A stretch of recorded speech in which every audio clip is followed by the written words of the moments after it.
bitches.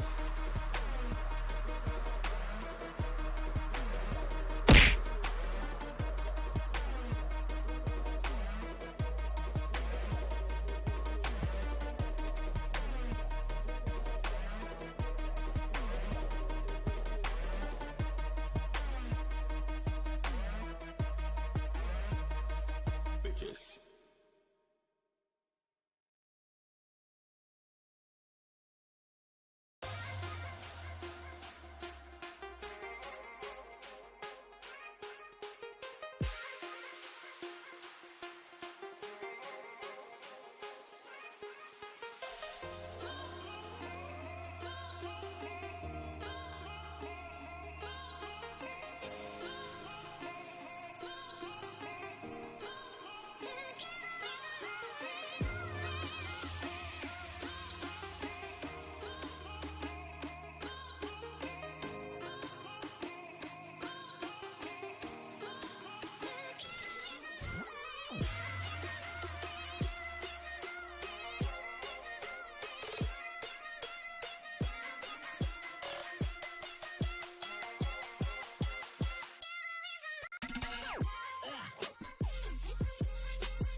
Hello, hello, hello, hello, hello.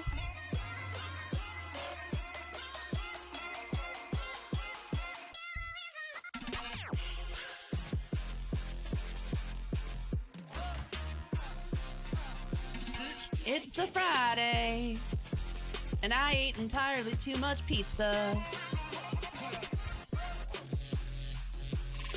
Hope you guys have had a good day so far.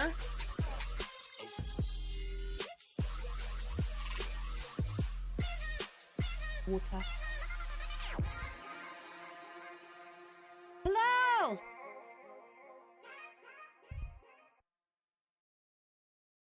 Happy Friday!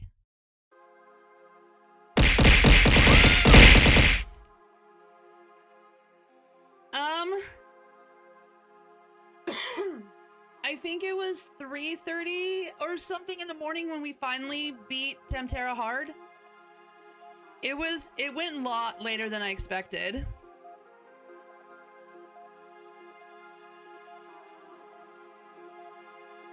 But we did it. Also, hi Itsu.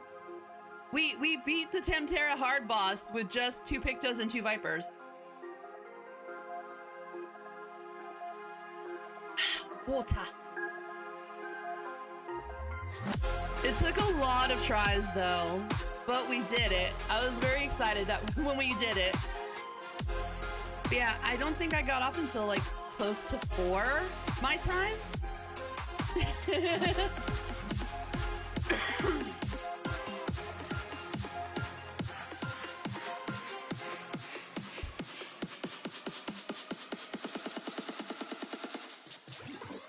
Looney, hi.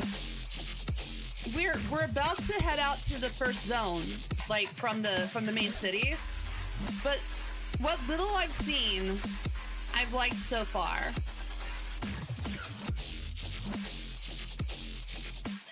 If you want to know my thoughts on like what's gonna like what my theories are about the what the story is gonna be.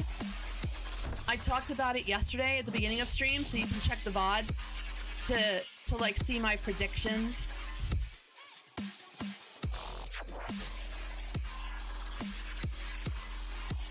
Also, given that it's been so hot out, make sure if you're gonna buy some rogue hydration so that you don't get heat sickness. And if you use my code, you give me a commission, and I appreciate it. Thank you. Did I do that right? Is that how you do it? Is that how you promote the shit? I don't know how to promote the shit. I am not a good salesperson.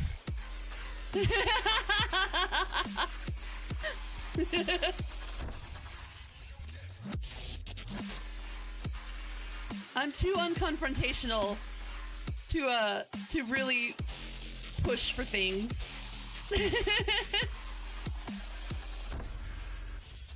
So consider that my one attempt today.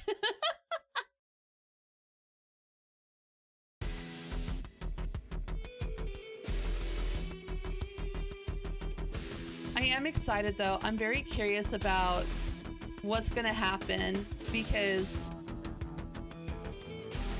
now that one of my original thoughts turned out to be true about the one-headed Mamulja. Also, I'm gonna call them Mama Jules sometimes, because I nicknamed them Mama Jules and it's stuck in my brain. So sometimes I'll catch myself and call them the proper term of Mamulja, but sometimes I'm gonna call them Mama Jules, okay?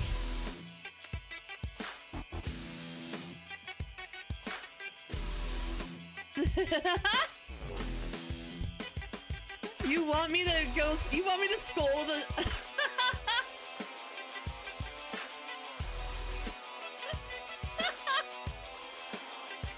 It takes a lot to get me to that point.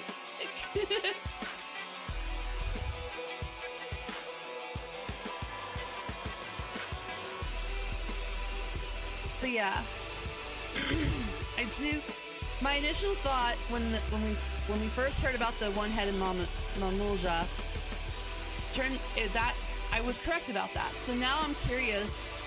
I came up with another thought during the first couple of quests about what's going to happen with the two Mamuljas that are fighting for succession. So I'll be curious to see if that's what path they take for it. Yeah, so my updated prediction was that the two-headed Mamulja and the one-headed Mamulja are gonna end up joining forces, and the two-headed Mamulja is still gonna be the one that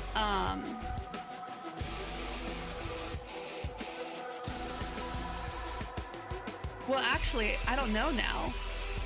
I thought the two-headed Mamulja was going to be the one that takes control of Solution 9 and uses it to attack the city. But I don't know now if it's going to be the two-headed one or the one-headed one. Although,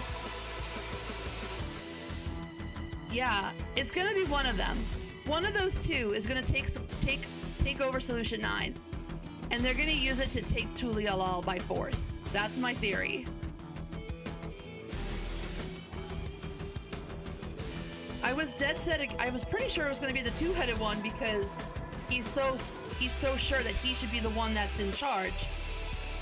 But I don't see how the one-headed Mamulja would side with him if that was the case. So my guess is maybe the two-headed Mamulja ends up throwing his back behind the one-headed Mamulja. I don't know. We'll see.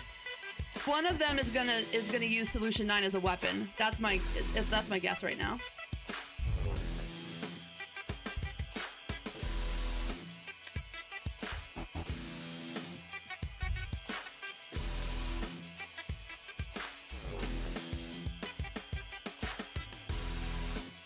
I ate entirely too much pizza. I shouldn't have eaten so much pizza, but you know what? I didn't eat lunch, and that was my lunch and my dinner and my breakfast tomorrow, so... my tummy is kind of like on that verge of like being like, I don't like you right now. So we're gonna distract myself by going into MSQ.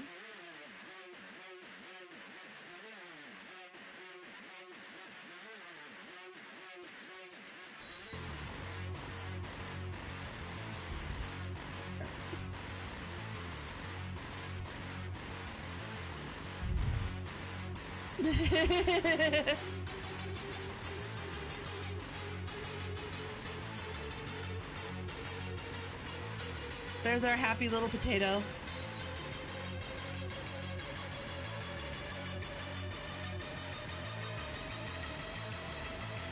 Okay. I'm gonna turn off that music. Turn on the in-game music.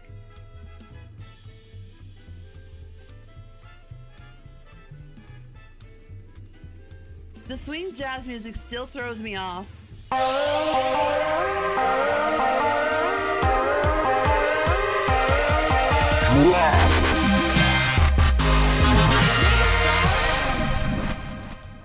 Hello, welcome in, you guys. Hi. How was stream, Mega? Welcome in, you guys. I'm Cal. I'm a Ripanitot, and I'm about to continue doing the MSQ for Dawntrail. So if you don't want spoilers, now is a good time to run away. What were you doing on stream tonight, Mega?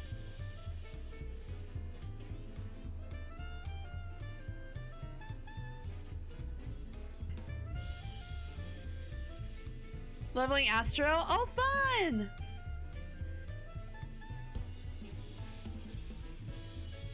What are you thinking of Astro so far?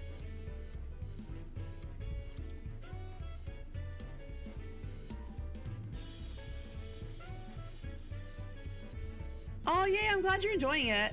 I haven't touched Astro in a while.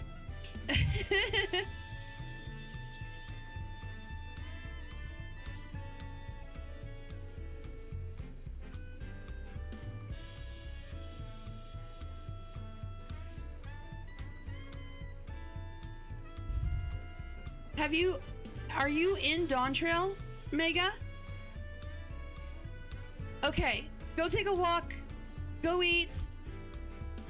Okay, so I don't want to accidentally spoil your chat. But yes, go get some grub and take a nice walk. Stretch the legs.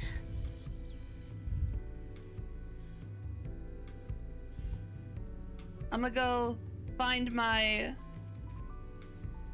Roth mommy friend.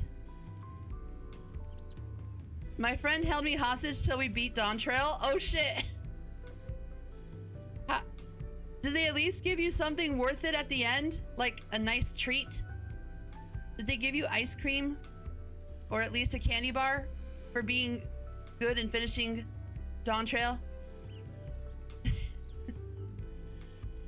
If they're gonna hold you hostage, they should give you something nice in exchange.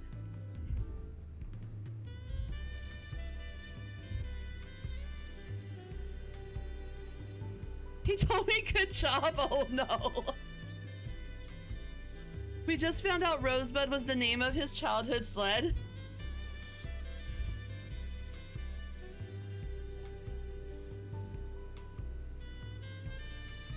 So I'm just now leaving the main city. So I'm very curious.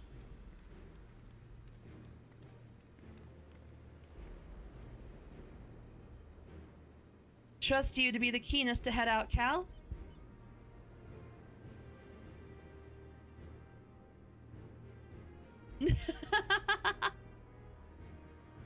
But where are Aaronville and Wuklamot, I wonder?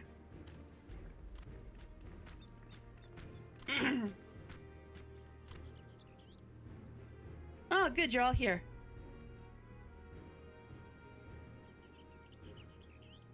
Who might your companions be?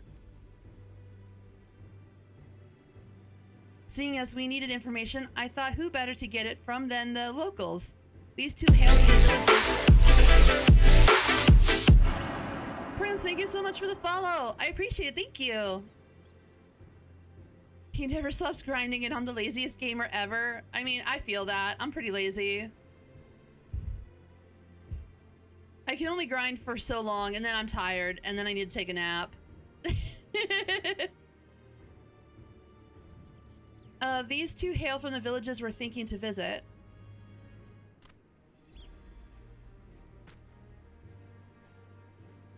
I give you credit for taking initiative at least.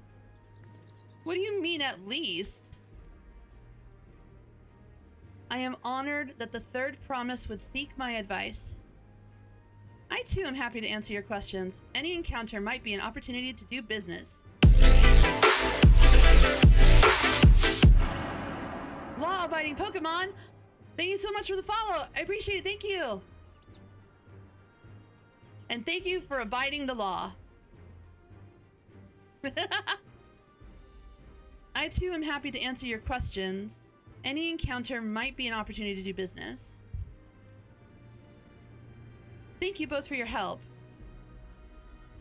Before we begin, there will doubtless be other occasions when we need to act independently, so I brought these for the two of you.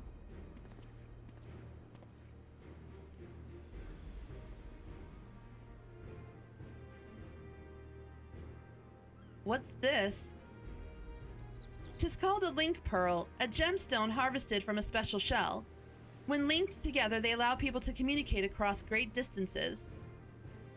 Is that so? What a handy thing to have.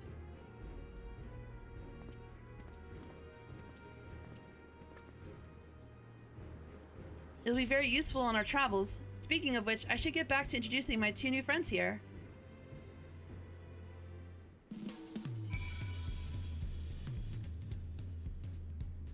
Helpful Hanu. Please, ask anything. I'll gladly tell you what I know.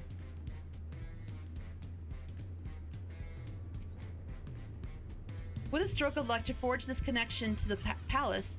May it be the beginning of a profitable partnership.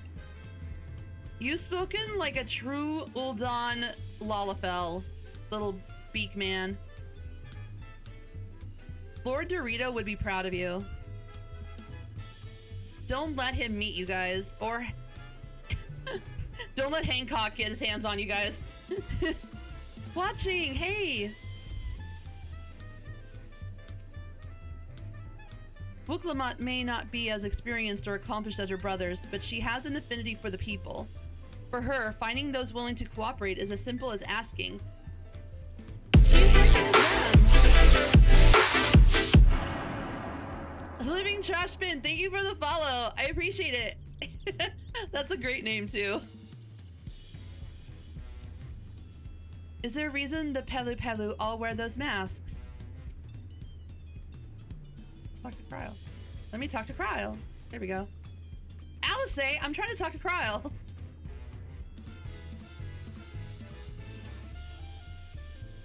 Even up close, the Hanu are remarkably similar to the Vanu, aside from those brilliant feathers, of course.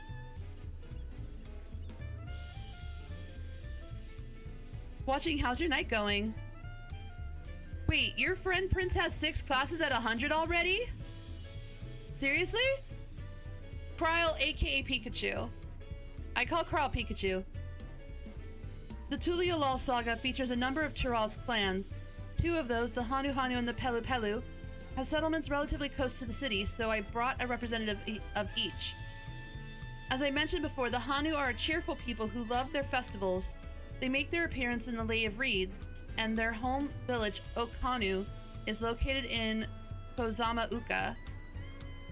The other smaller fellow is one of the Pelu, a clan of business-minded folk from Urkopacha. They appear in the Lay of Gold and craft all kinds of marvelous goods in Wachanpelo, their village. Now, as for deciding which village to visit first, why don't you put that adventurous instinct of yours to work for us, Cal? Pick our destination. Okay, they're doing this again.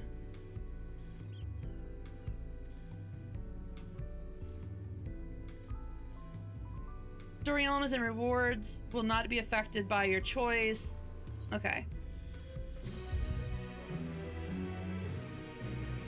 Oh, congrats on finishing MSQ. But yes, I call Cryo Pikachu. Especially when she had her original outfit on. OG Cryo is OG Pikachu. All right.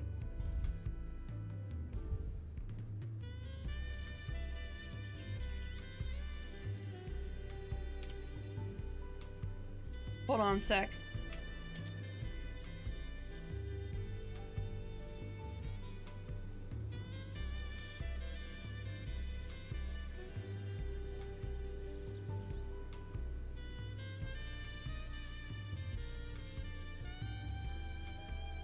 You got 2 minutes.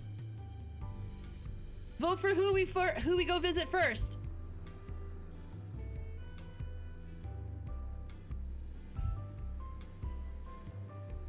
Democracy at its finest. Vote for the village we're gonna go visit first.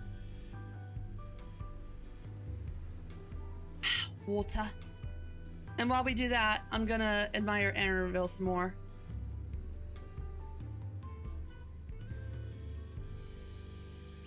Aaronville and Roth Mommy. Look at that.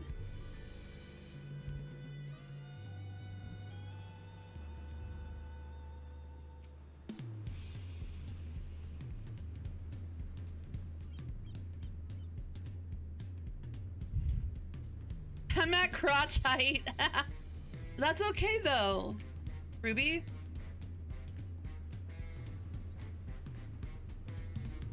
I can still get a good look at him.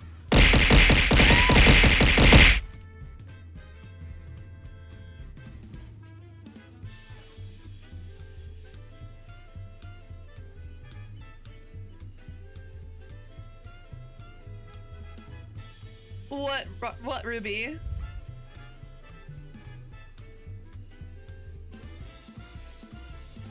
The new single-player maps are called Lobo Skin. I know a person in Zalera named Lobo. Oh no! Oh shit! Oh no, Ruby! Ew!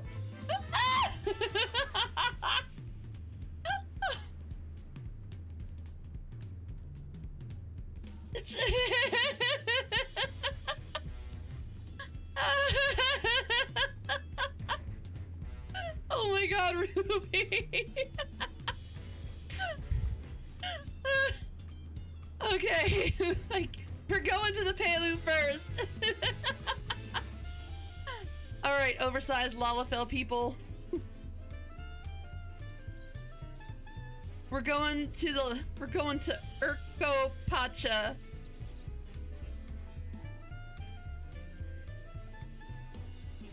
What is it that you'd like to know? Our main concern was confirming the state of the road ahead. As I recall, to reach Urko Pacha, we depart from the Arch of the Dawn, then take the road west of First Fork. Should we be wary of anything along the way?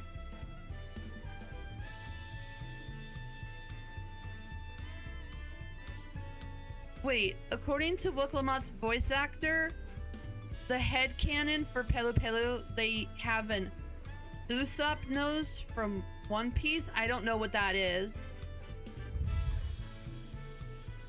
That is indeed the way that Urko Pacha. After the damage wrought by the recent downpour, however, you'll be doing more stumbling than walking. But do take heart. When it comes to rugged terrain, we have a most dependable solution available. Come with me.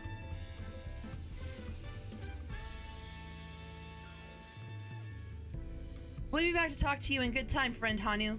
Meanwhile, you can eat and drink your fill at, Shubalyav Thai. It's all been arranged. Hell yeah, get your fill of tacos, my friend. My feathered friend. So I can order anything I like? Anything? The third promise is too generous. That's what he's getting. He's getting tacos. He's gonna get all his tacos. He gets to have as many tacos as he wants. On! Unlimited tacos. Taco! Taco Friday. It is. It is Taco Friday for him. What about our tacos? We had our tacos yesterday. What happened?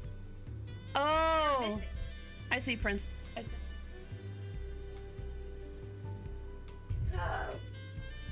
Oh yeah, in the game they got turned into taco salad.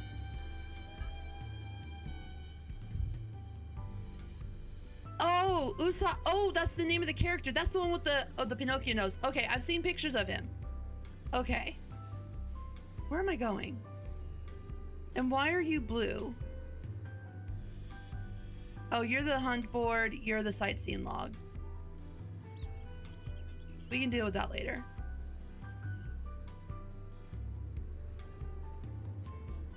Okay.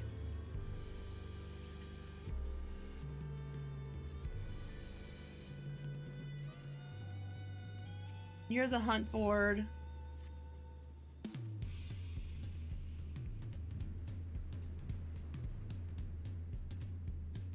Ruby, what we're gonna do is every zone I go into, I'm gonna finish all side quests and I'm gonna be finishing all Aether Currents before we move on.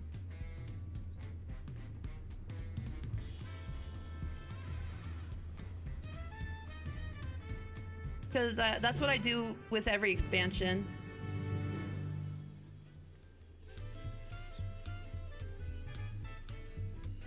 We know about one of them. I'm not doing the cities. The city ones I'll do last. I'm only doing this for the outer zones.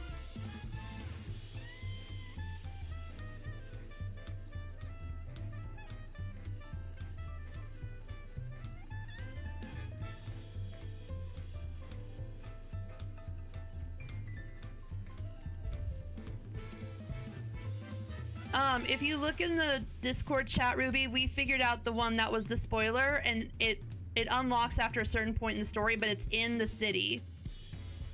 So we're not going to do that one. I'm not gonna touch city MSQ, or I'm not gonna touch city side quests until I finish MSQ. I'm only doing side quests out in the outer world areas. Horn of Necessity.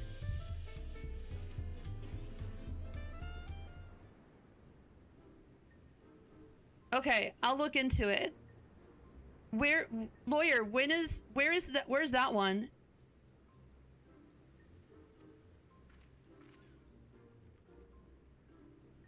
All right, Prince, good luck at Extreme.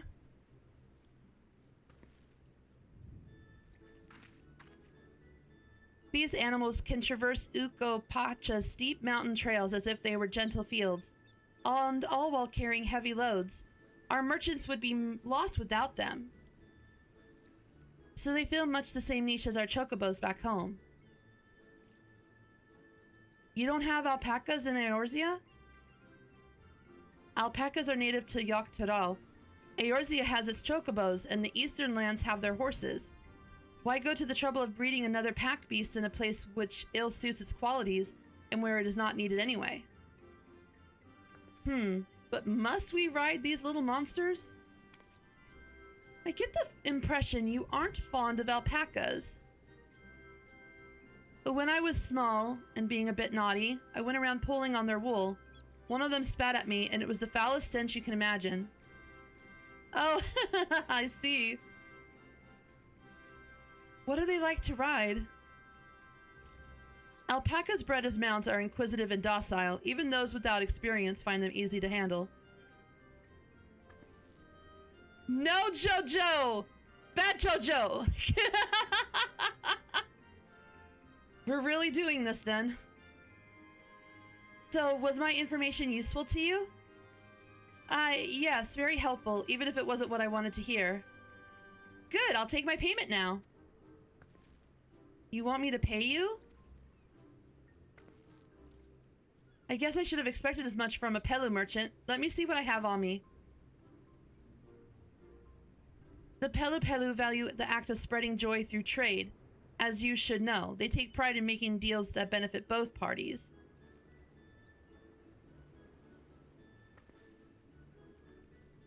Here you go, a fair price for your fair advice. Yes! I made a trade with the third promise herself. My friends will never believe this. I shall be on my way now. I wish you safe travels. Off you go then, and thank you.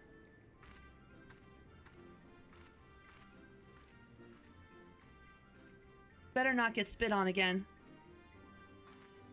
You brought that on yourself. Remain calm and gentle, and so will they.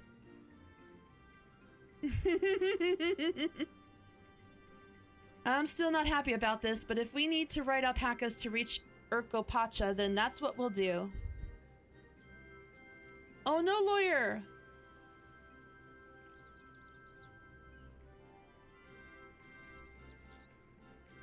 And not in a good way, like in the song, hit you like a hurricane?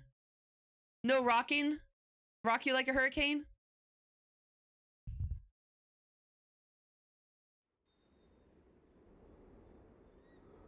Oh, is it gonna take me straight to the next town? Oh, it is! Turali poets of yore sang of a mountain that would stand tall, even should all other lands sink beneath the sea. Indomitable and eternal, it arises from Urkopacha, the 100 peaks of time. I've gotten the streamer curse. Of all the beasts which crawl and fly, only the legendary Valigarmanda could hope to disturb the summit's serene majesty. Yet, with that flying calamity imprisoned by the Dawn Serpent, what great feat remains for those who would claim the throne? Welcome to Chile.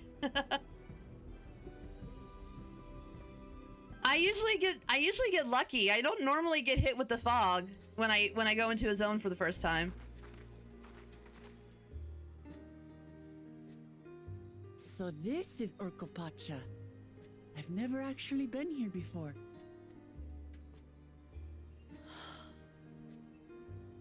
The air is so crisp and clear. Mountains everywhere you look. That one massive peak in particular has quite the presence. It puts me in mind of Som-Al. I can kind of see it, Alphino, but there's a thing called fog, and it's kind of making it hard for me to see what you're talking about, sir. I'm gonna take a picture of this because it's funny. You'll be able to ride them soon, TM. Hi, Demonix.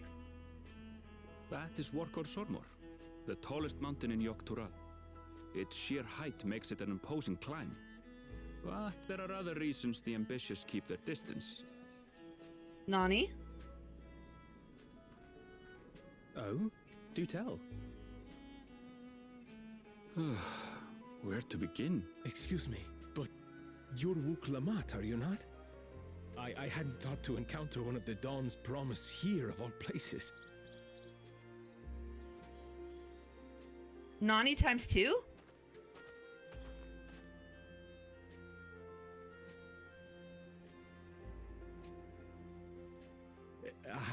But I should introduce myself. I am Bol Nok, a weaver by trade. Well met, Bolnok. We're on our way to Watranpelo. Oh, truly, I've just come from there, as it happens. I'd asked the Pelu who sell me their wool to give me a tour of their alpaca ranch. The head rancher and I shared a bottle of mezcal while he explained the finer points of wool production. Mezcal, is that a local beverage? It's an Urkopacha specialty. A spirit made from distilled agave heart juice. Yes, and it must have done wonders for my mood, for I tripled my usual order of alpaca wool. They did offer me a discount, though, so it wasn't a bad deal in the end. Shrewd businessmen. But listen to me, boring you with my tedious stories. I will leave you before you are lulled to sleep. Goodbye, and safe travels.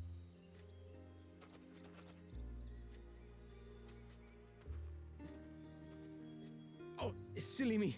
I almost forgot to say the thing I actually wanted to say. Peace for Tural. I agree with your vision, Third Promise. You have my support in your bid for the throne. plans evil.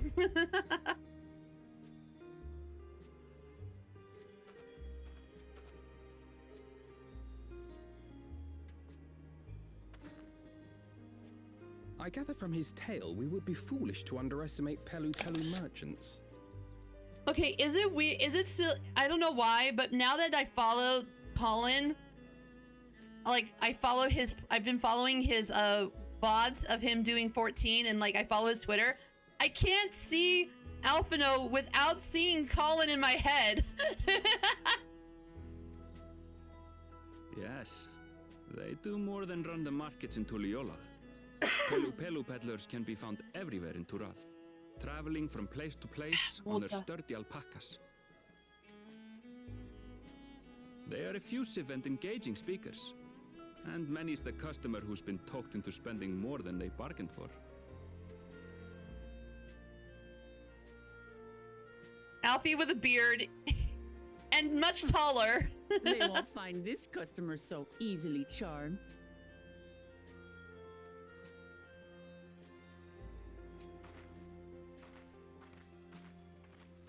Watchun Pelos down the path, off the main road. Don't get lost. It's right there. I love their bantering. Colin wears lifts, we know that.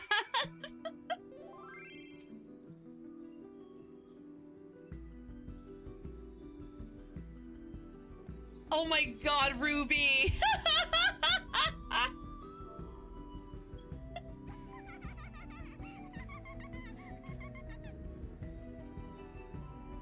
That's not what I would have said. It looks more like a... I thought it looked like a potion vial. No, well, I mean, now I can't unsee that. But...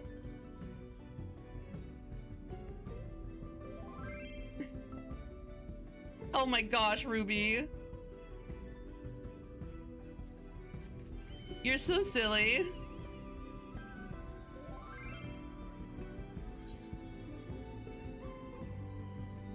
Oh, hold on. I have that one. I don't have that one. I do have that one. I have that one. I don't have that one.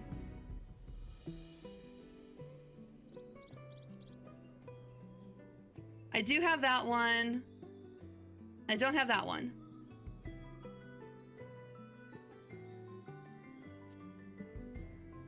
I have that one.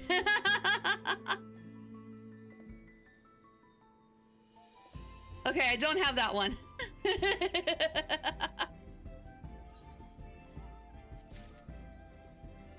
Thank you, Ruby.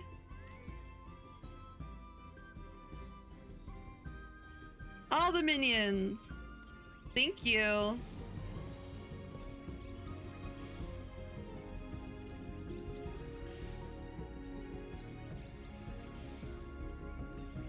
I do like the music out here.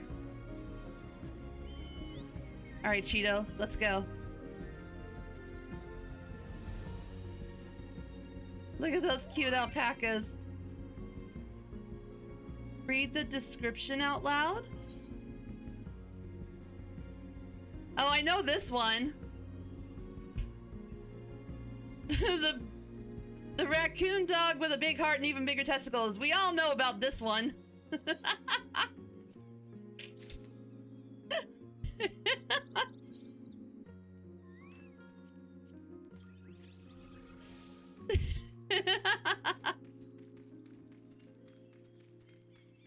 Oh, funny. I feel the change in altitude most keenly, while mayhap not to the same degree as the Sea of Clouds. The air is decidedly thin here. The palace crowds were more supportive of her brothers, but Wuklamot's peaceful politics do have their quiet adherents, I see. I can see more buildings down the path Balnok was taking. I wonder what's over that way.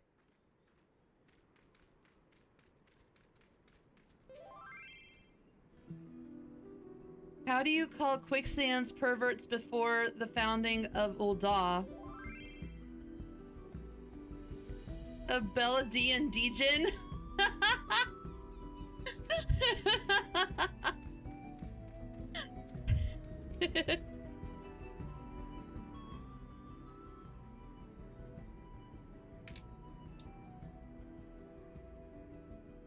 Water. This is it. Watchun Pello, home of the Pelu Pelu. Woklamat should have arrived before us.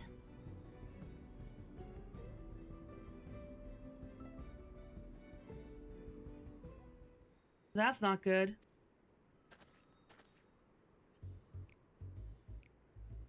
You've come all this way for the right of succession? Oh, so this means I'm exchanging words with the future Dawn servant. Please, the outcome is far from decided, but it is a possibility. How fortunate, then, that I deal in cloaks woven from especially luxurious alpaca wool. Such a garment would look magnificent when draped over the shoulders of our budding ruler. And a nation's ruler should dress her best for her adorning people, yes? Finery for our finest lady, that's right. Come, third promise, my well-stocked shelves are but a few steps away. Finest lady. I like the sound of that. Alright, I suppose a quick look wouldn't hurt. Ahem. What did we just talk about? Erenville, when did you? Erenville has to keep her in check.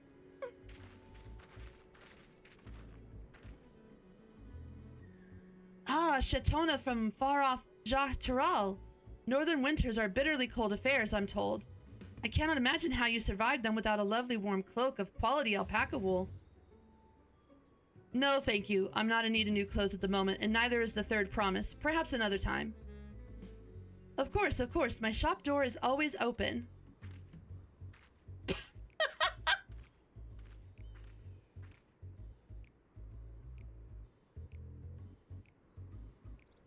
You were saying something about not being easily charmed? I was just... As I mentioned previously, the Pelu people live for bringing happiness through trade. They won't cheat you or sell you defective goods. They will, however, disarm you with their deft turns of phrase, and unwitting customers like Woklamat fall prey to this affable approach time and time again. Your only recourse is a clear and firm refusal. They won't pursue the matter should you make your disinterest plain. A valuable insight into the minds of the Pelu Pelu. Let us all take Erenvale's words of caution to heart.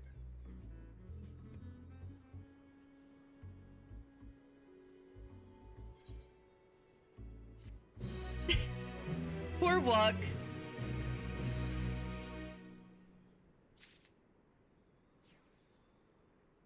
She got scolded.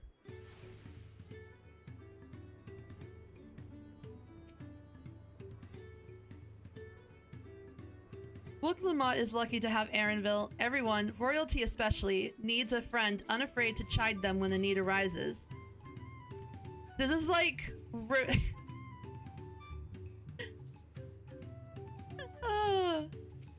That's great. All these houses and buildings made to Pelu Pelu size, and mine too, come to think of it. It would seem the Pelu Pelu are also partial to coffee. Where did you figure that out, Alphino? Oh, from over there? Nothing quite as relaxing as a cup of coffee. It certainly has a lovely aroma. Look at them having some breakfast with their little alpaca mugs. Oh, that's adorable.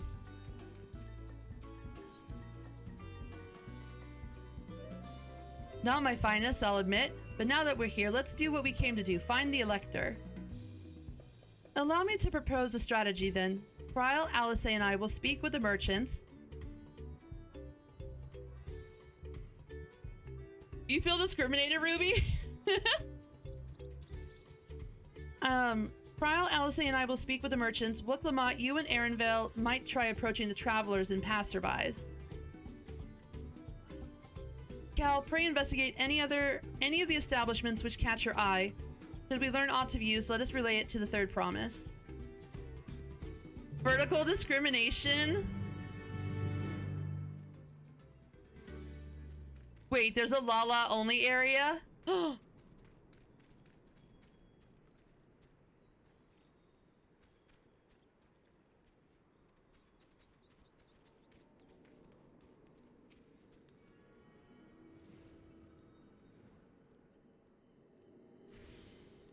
Okay, hold on, hold on.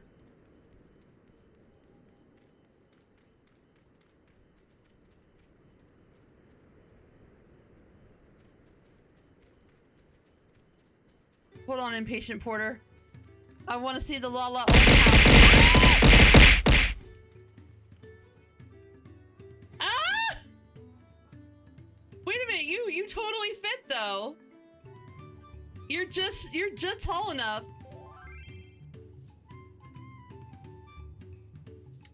Water. The hydration waits for no one. Oh my gosh, how funny.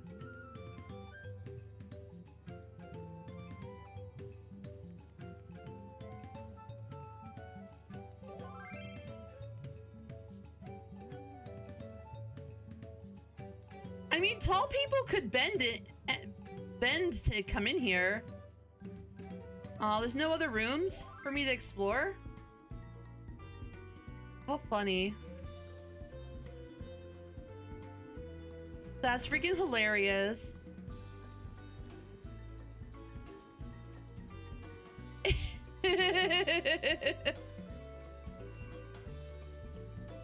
All right. Electors. Oh yes, I've heard all about the right of succession. They're looking to put a new ruler on the throne, eh?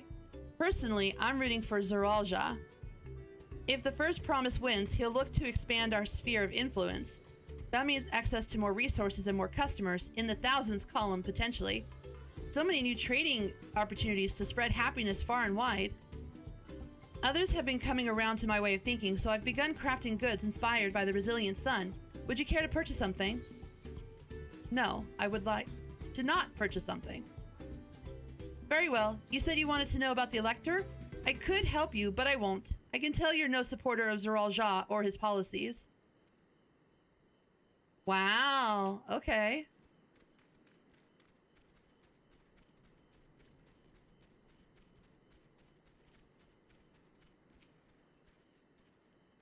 Hello there. I'm Mablu. Did you have a question for me?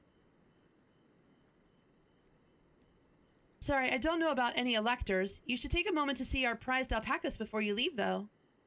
Oh, but be sure to admire them from a respectable distance. Get too close, and our nervous darlings may be tempted to spit on you, and that stuff stinks. I misread her name as Malibu. It happened to a visiting buyer not so long ago. Tobley, that's the head rancher, was so mad at me for not giving a proper warning. No one makes a mistake without Tobley noticing. He knows everything that happens on this ranch. Maybe we should go talk to Tobley.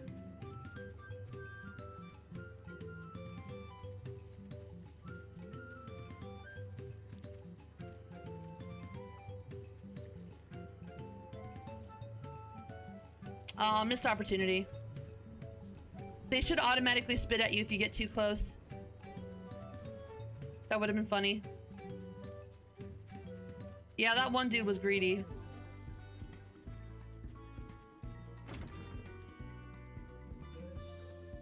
Oh, I was already in here.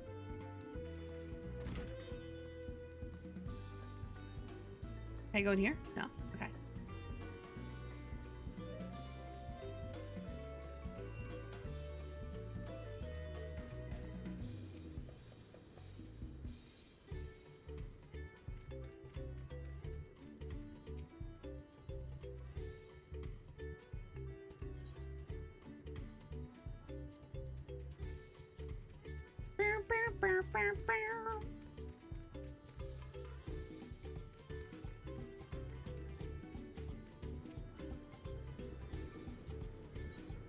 What do you do here? I deal in information. First and foremost, it's my business to know everything that happens here in Watchun Pello. My husband, meanwhile, is a traveling merchant, and when he returns from selling his wares in various settlements, he shares with me more knowledge of recent travels. Between the two of us, there's little we don't know about what happens in Tyrol. This is Watchin Pelo, meaning the house of the Pelu Pelu in the common tongue. Most of the people you meet here are likely to be merchants, but you'll also find the occasional alpaca herder or mezcal brewer. Cool. Thank you. Look at that cactar. Not if we drink it all first. That's a mood right there. I just want to talk to everybody. Only the finest leather for my saddles.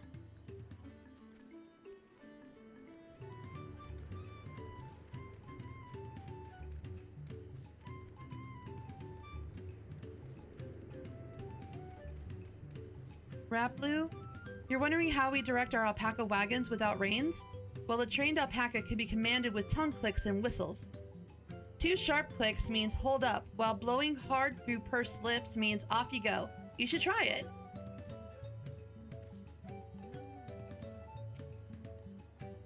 They sell mezcal directly from the distillery here. If you're a spirit drinker, I encourage you to give it a taste. Welcome, welcome. Urcopacha is terribly cold, isn't it? Come, sit down and have a cup. You'll warm right up. Oh yeah, I'll warm right up, alright, and then I'll get wasted off my ass. I don't do well with tequila. Have you been up the slope there? Take a look if you like and see how the mezcal is made. Okay, since you offered. I can't get up there! You lied to me!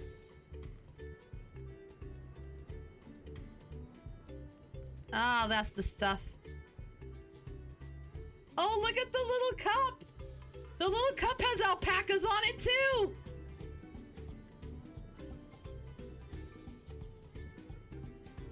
Oh my gosh, that's so cute.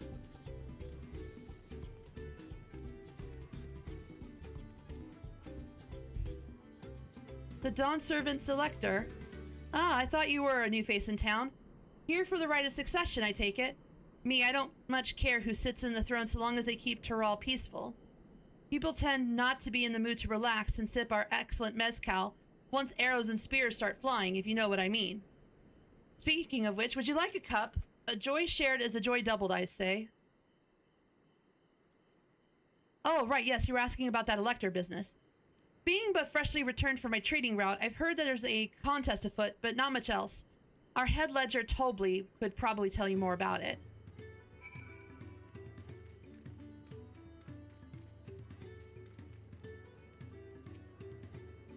You look like you can handle yourself. If you're interested in joining the hunt, I reckon you and I might meet again.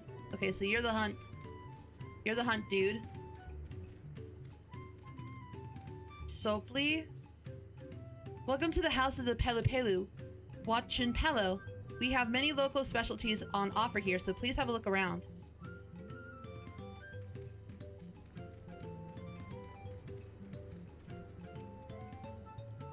The storm may have damaged a number of our caravans. They must be inspected before they can safely be used for travel.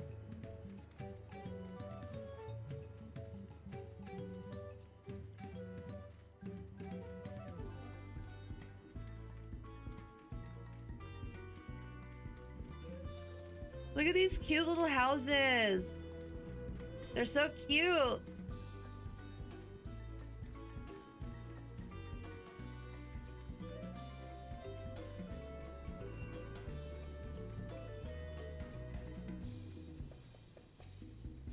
Say, are you curious about our traditional garments? They're a source of pride for us. We are able to produce this distinctive hue and weave the fabric in this way through a special method passed down through the generations. Cool.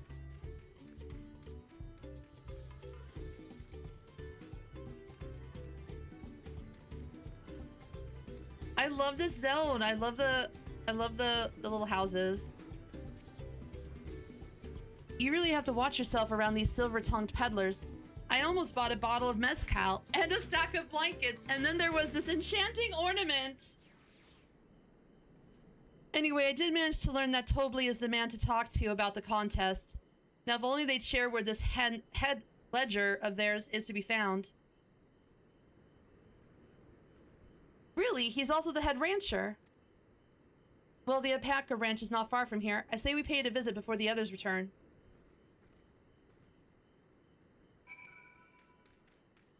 La la la la la la la la.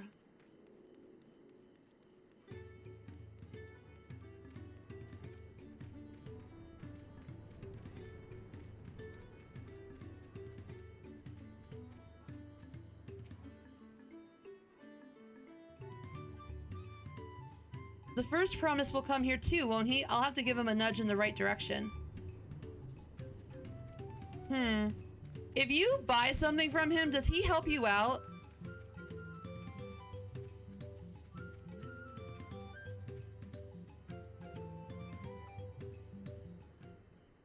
Does anybody know?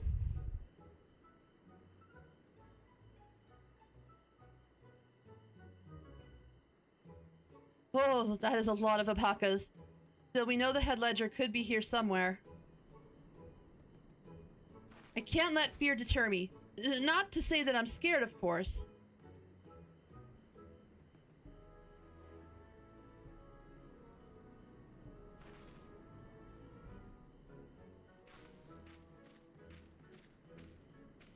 Excuse me, is one of these workers Tobley?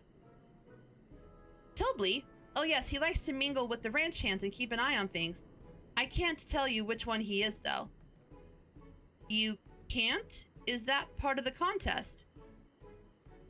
All I can say is that Tobley often mentions his favorite pungent subject.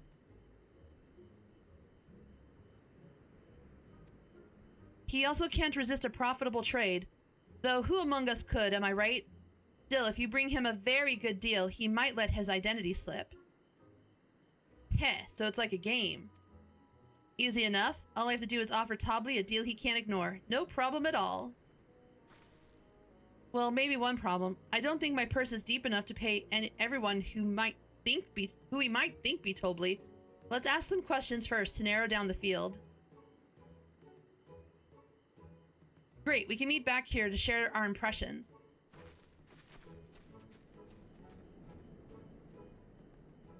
When I run this on Lily, I'll buy the thing and we'll see if I'll have to see.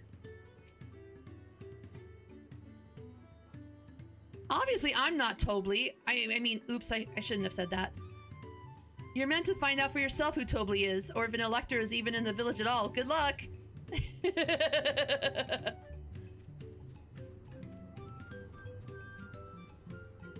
Ah, a visitor from across the salt, if I'm not mistaken. Be warned, the alpacas will spit if you startle them. I suggest you keep your movements slow and deliberate.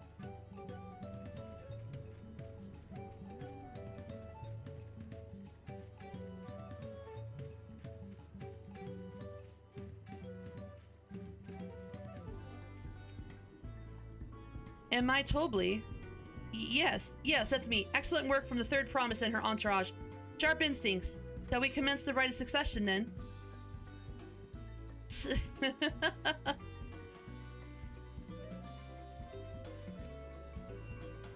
You think I might be Tobley? Haha! Well, maybe I am. All I will say is that in this village, none have reared more alpacas than I.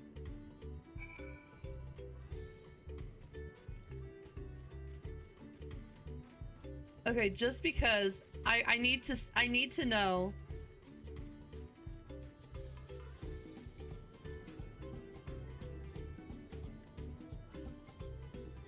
The beast regards you with wary eyes and a twitching jaw. Backing away slowly may be the wisest course of action.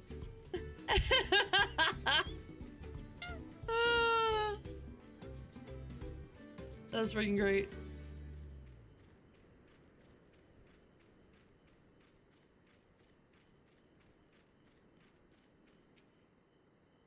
Have you spoken with Yavli yonder? He loves alpacas dearly, but the feeling does not appear to be mutual, not with this lot at any rate.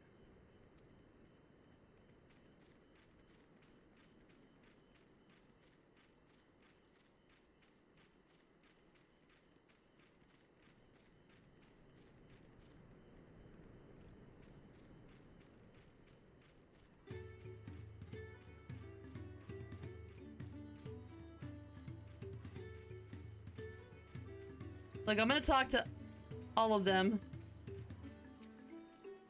Alpacas are sensitive creatures. Many of the goods for caring for them come at a great cost. but that is a small price to pay for their happiness.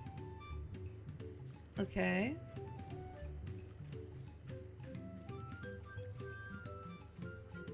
You didn't have to spit on me.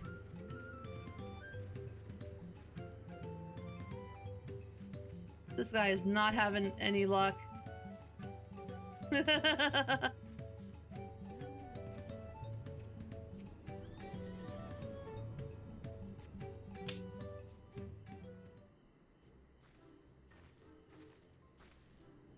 I see we're both done with our interrogations.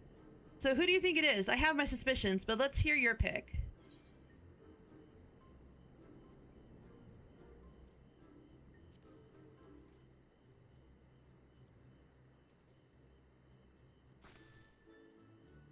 Ah, the worker's so intent on stable chores. I had my eye on that one too. Time to rip the mask off our mystery ranch hand, so to speak.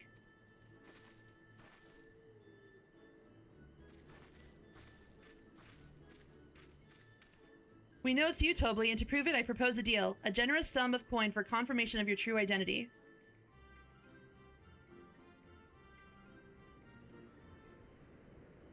An offer I gladly accept. As you have correctly guessed, I am indeed Tobly, head ledger of Watchun Pello and head rancher of the family ranch. I am also one of Gulal Jaja's chosen electors.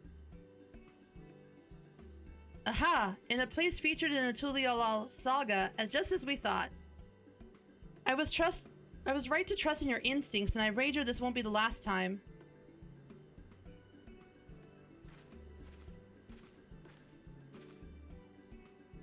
She found you out fair and square, Tobly. And I'm glad she did. Would have been a pity to have her bid ended here. Excuse me.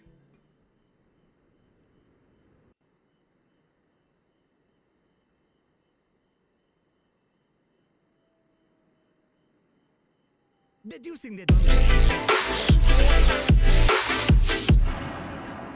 Joshua, thank you so much for the follow. I appreciate it. Thank you.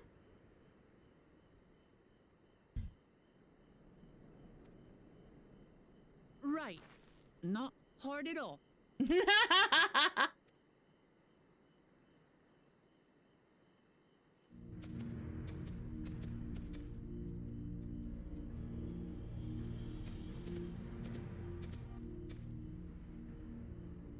Zorolja.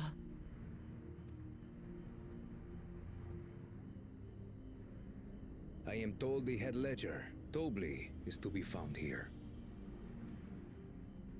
You have to guess which one of us is Tobly. That's part of the test.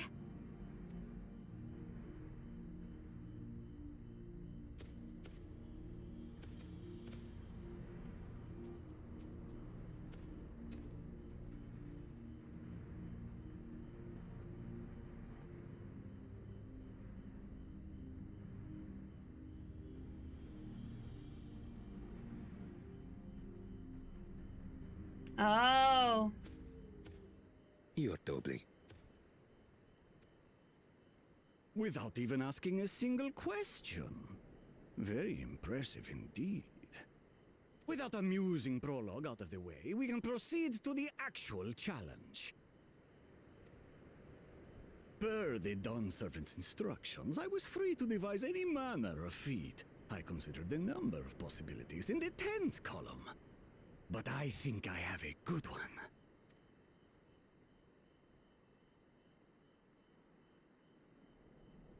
You must go forth. An alpaca. Water.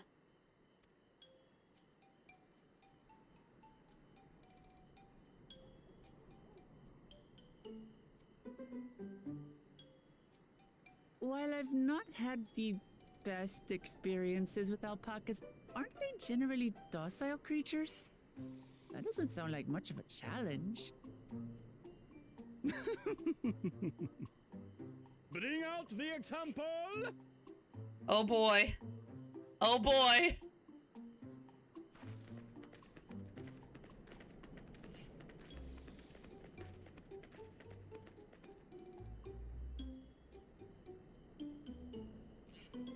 This is a special kind of alpaca. Would you please approach the animal, Third Promise? No, don't do it. Who? Me? Well, it should stay calm if I stay calm, right? That's what Erinville said.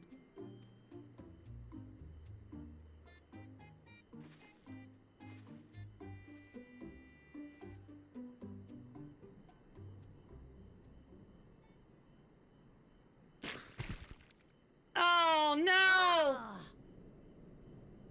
The little monster spat on me! Oh, that stinks. I can't.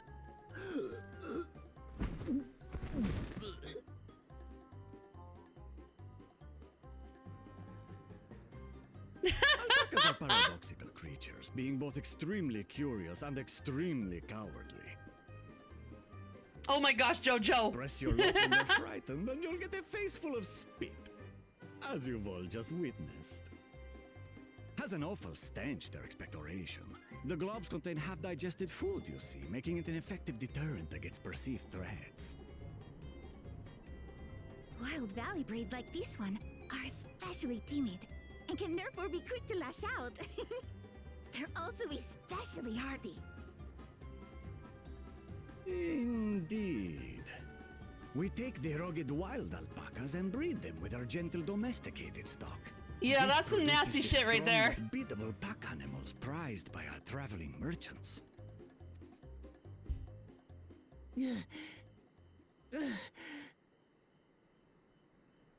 That's all well and good, but did I need to bathe an alpaca spit for you to make your point? So, the task is to catch a wild alpaca. That is correct. But be warned that it is a feat easier said than done. I suggest you prepare well before you enter the valley where the creatures dwell. And by you, I mean the claimants only. Allies are not permitted to assist with the catching.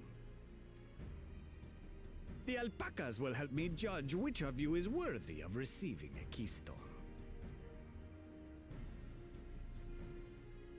So I'm to chase down a fluffy, spitting demon, and that somehow proves I'm fit to rule? As I said, the Dawn Servant granted me the freedom to decide my challenge. And when you reach the end of the ride, I dare say you will understand why I chose what I chose. Why does his voice sound so evil?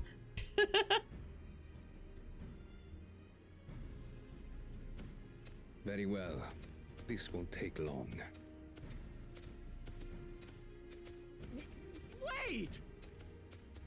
Didn't I warn you this was easier said than done? There are preparations to be made, factors to consider. A beast is a beast. All yield to strength.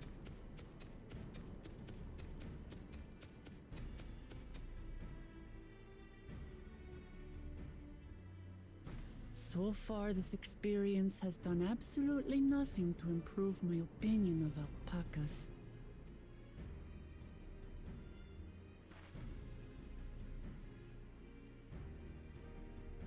But that doesn't mean I can't do this.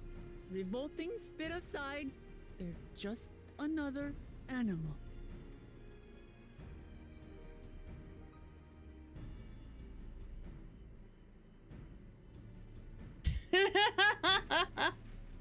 I feel bad for Wuck. Are you all right, Ucklamat? We thought we heard you scream. The third promise does not scream. It was more of a startled yelp. Scream, in other words. Fucking Erinville calling her out in 4K.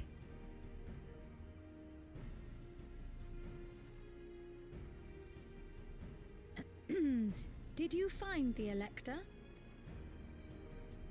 Oh, we certainly did.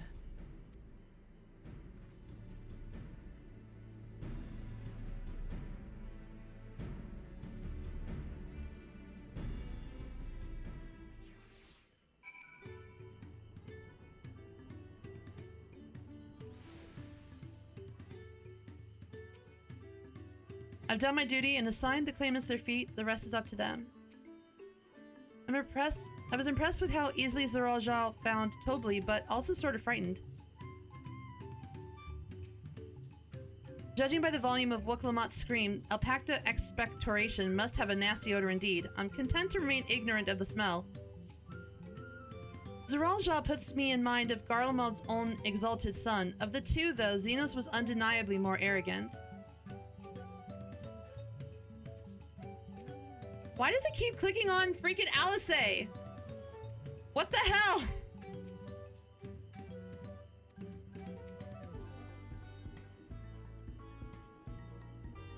The same rules don't apply to wild alpacas. I had to go and wash that nasty stuff off my face. I think I got it all. Would you mind taking a sniff for me just to make sure the stench has ruined my sense of smell? Hey, I saw that look.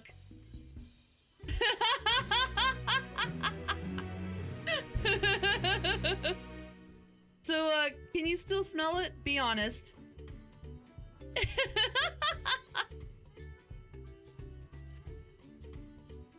Poor Wuklamot. Water. Okay.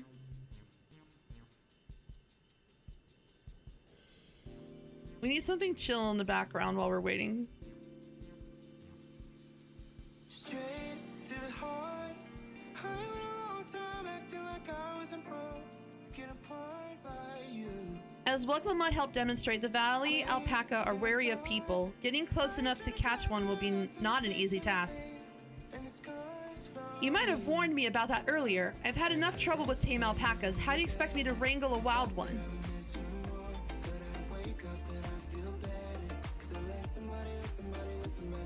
With the proper saddle, we infused head pads. Hi, Nemu. Have a good lurk. We infused the leather with a relaxing scent that soothes the spitting beast. Wonderful. Give me one of those then. Have you perhaps forgotten we are a clan of merchants? If you want a taming saddle, then you'll need to find a saddler and make them an offer. They don't come cheap, of course. Crafting a saddle will cost you the equivalent of 10 pel in the thousands column. You mean 10,000 pel? Don't have that kind of coin. Converting to gil, that comes to around 1 million or so. Perhaps if we all pitch in.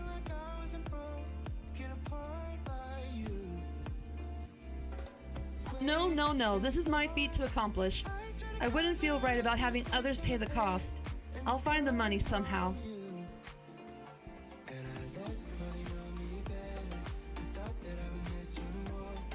In that case,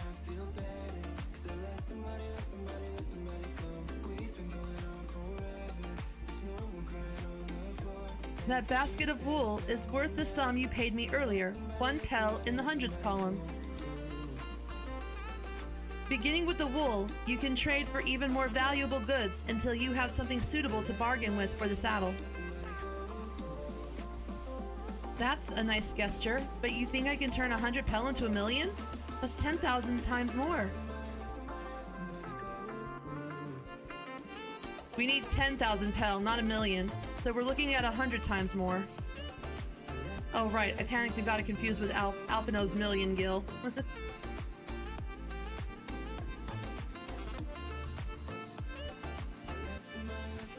I'm not so sure about this trading idea. You were almost talked into buying a cloak you didn't need mere moments after you arrived. But I hate when you're right. Then let me help you with the deal making. Oh, hello again. Mablu. I work here as a ranch hand, but I've also learned a lot about the peddler profession. It's alright if I aid them now, yes? I guided the claimants towards the first step of the feat like you asked. As long as Wooklamut goes alone to capture her alpaca, she is free to accept assistance from whomever she likes. Hooray! Let's see about getting you that saddle then, Third Promise. I don't know why you made your offer, but I could use an ally with a beak for bargains. Welcome aboard, Mablu. Should the rest of us stay behind, perhaps? It may be easier to haggle over prices without so many voices chiming in. Yes, stay here and pitch in with the ranch work. With Mablu gone, I'll need extra hands to tend to the alpacas. Gladly, although, Cal, I think you should go with Wook. You've seen the markets and bazaars the world over, and surely have sage advice to share. You're asking a lot. You're asking a lot, Kryl. In that case, you should also hold on to the alpaca wool. If it's misplaced or soiled in some way, you'll have nothing to bargain with. As if I'd do such a thing. But I'll leave the wool with Cal anyway. The better to keep my hands free.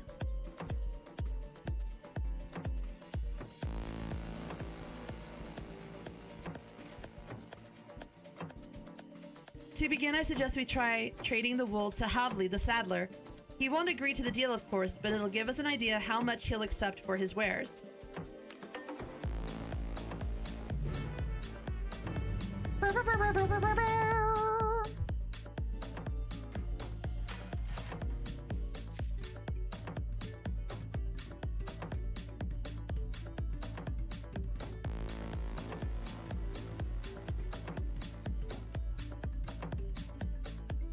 Why does it keep wanting to click on Alisei? No.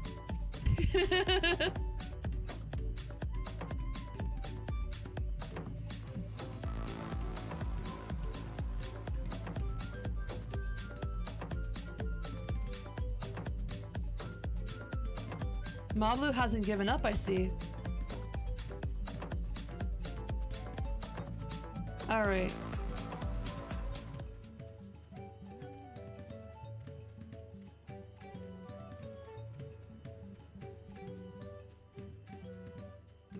Let's go talk to the saddler, homie. What? Come on. Yeah, there we go.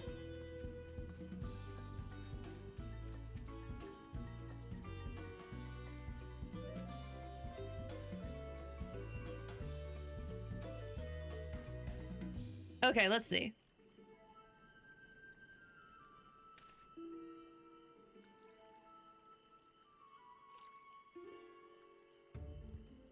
Something I can do for you. We've come to bargain. I need one of your special taming saddles to catch a wild alpaca. A saddle, is it? And how will you be paying for it? With this basket of fine alpaca wool.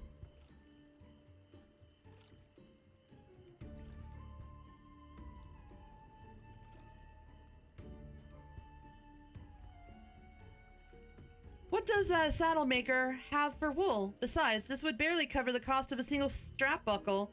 Offer me something I actually want.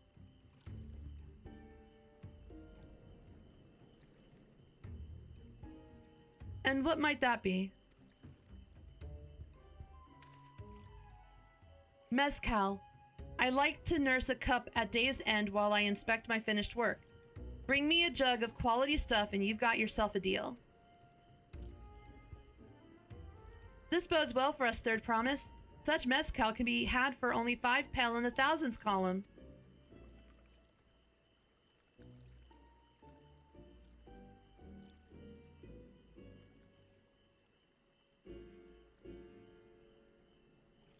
Hold on. Did you say Third Promise? Then my offer has changed. The saddle is going to cost you a jug of premium mezcal, aged 3 years at least. 3 years? That stuff is valued at 10,000 pel or more. Why have you doubled the price? Because I must support the man of ambition who will see my business prosper. Zoral Jah will go to war, and his cavalry will need saddles, lots of saddles. It's nothing personal, Third Promise, but I won't sell you my craft for anything less than my asking price.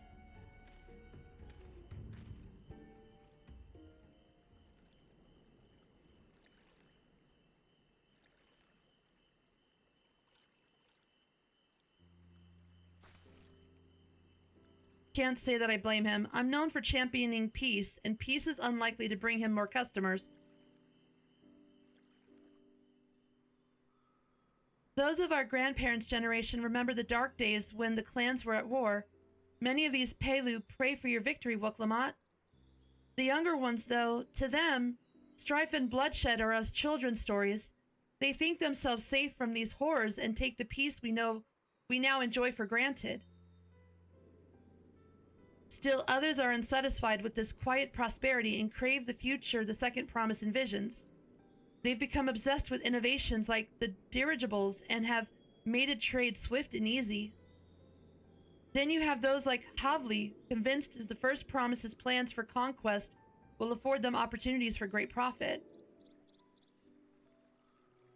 But what about you, Mablu? Aren't you of the younger generation? At least a year or two younger than me, I'd say. Oh, I was raised on the old tales. I've memorized the accounts of what it was like when the Yakhoi ruled our village. Damn, kids!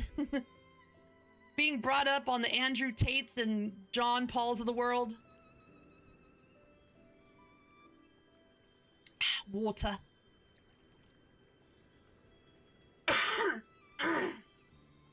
That's why I offered to help. I want you to become Dawn's servant to keep our nation from going back to the way it was. Well then, I guess I'd better make sure I win the contest. But the type of mezcal the saddle maker wants is still very expensive. Weren't we expecting to need 10,000 pel from the outset? Nothing's changed, we just need to get on with it. Hold on a sec.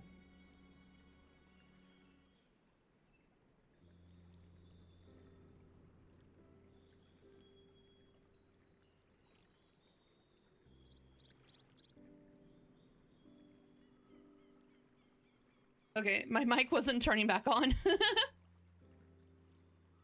I may not have a head for trade or the stomach for alpacas, but I won't give up with the peace of Tulial on the line.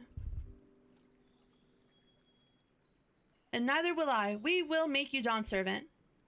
Aiming for that 10,000 pel jug right away will only bring us failure and frustration. Let's first try exchanging the wool for anything even a touch more valuable. The trick is to find someone who needs alpaca wool and is willing to trade at a loss to acquire it. Someone who supports your bid for the throne, for instance.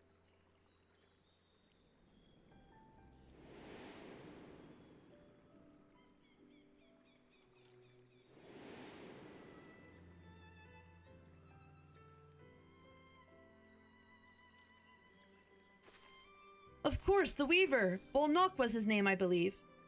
He went out of his way to say he agreed with my vision and he was here to buy wool. I think I remember the direction he was going, but for now, let's head back to the road where I first met him.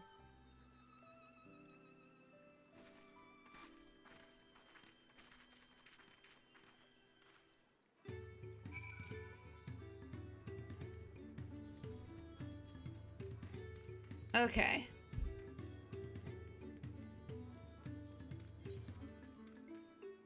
Oh, we got side quests. Where are they?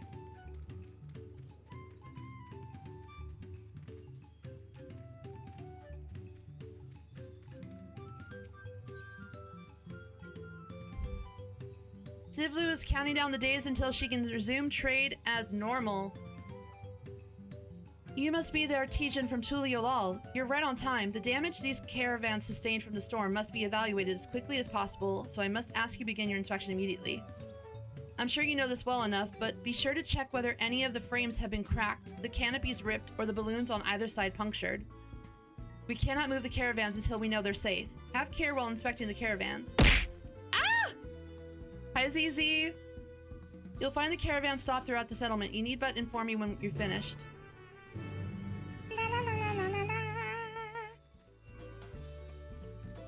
Okay, I'm not really an artisan, but, you know, we can pretend.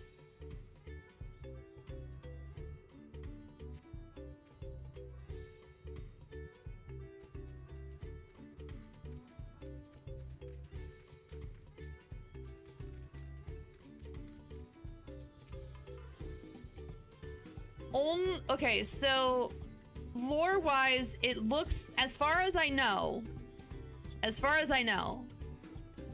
only Eorzea was aware of what happened, because only Thavnair actually got affected. Well, and Eorzea got affected by the blasphemies. It didn't seem to reach this part of the world.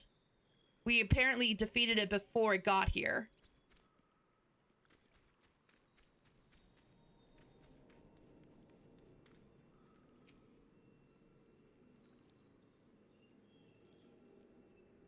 But that might change in the future. We might find out that there was something that happened on this side of the world, but we just don't know about it yet.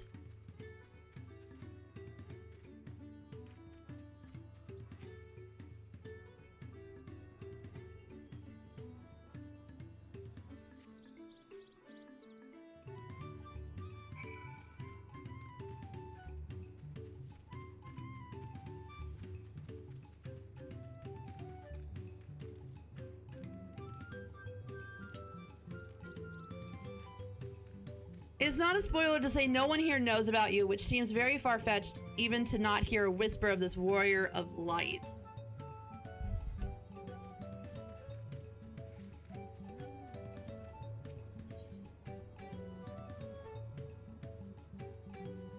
I mean, if you think about the fact that apparently they made a big deal about how treacherous the ocean is between Eorzea and this continent, it seems like word of like news of Eorzea doesn't reach here very often.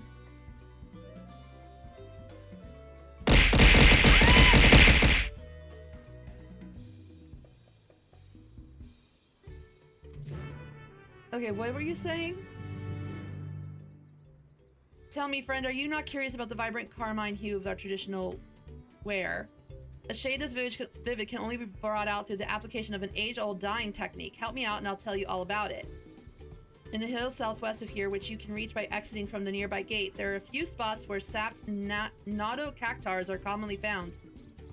I'd like you to collect precisely 2 of them for me. Worry not, I've prepared 2 remarkably thick sacks. Okay. Okay.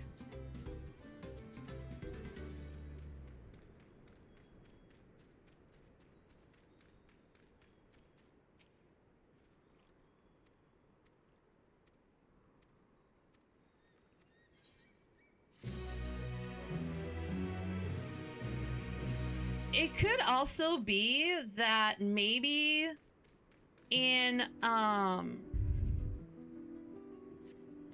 like we saw some people that are coming over from like Charlayan and Limsa and stuff like that. It's possible that word will start to spread like over the course of the next couple of expansions. Oh wait, where's the side quest at? You're over there. Okay, we'll get to you when we get there. We haven't reached that yet. He walked off to the south. Then he was probably going to Ikuvlo's Inn. Most visitors end up staying there. Let's go and check, shall we?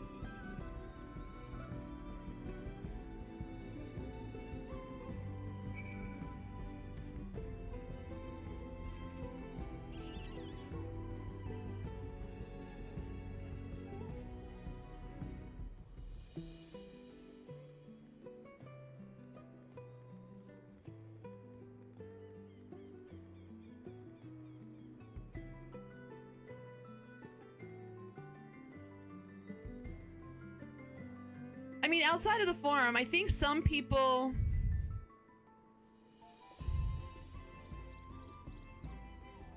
I'll say that I feel like we're kind of like back to where we were in ARR. Do you know what I mean? Where we're not... This isn't our normal territory, so nobody knows who we are. We have to earn a name for ourselves here. But I think... Unlike in ARR, our name will finally reach here eventually, and then we'll get known. But right now, word of mouth is kind of slow because you've got to have people from the Eorzean continent travel here across a very dangerous ocean to even share the tales to start with.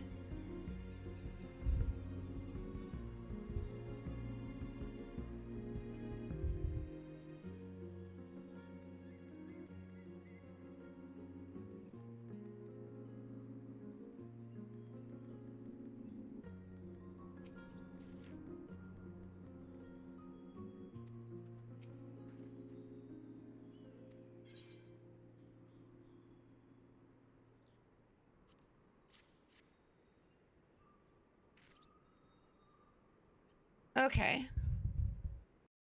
While there's no voice acting, I'm gonna just turn on the regular music.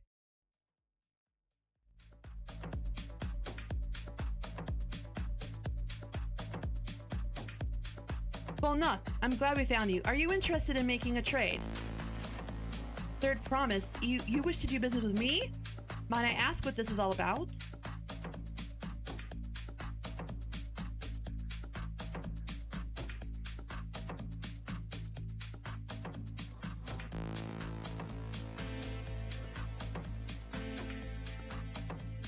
I see. So the goal is to turn that basket of wool into a jug of 3-year-old premium mezcal. Then allow me to invest in your efforts.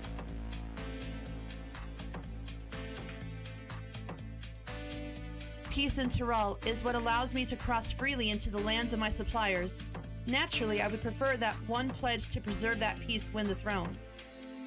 Thus do I humbly offer you this wool poncho, a small token that I pray contributes to your victory.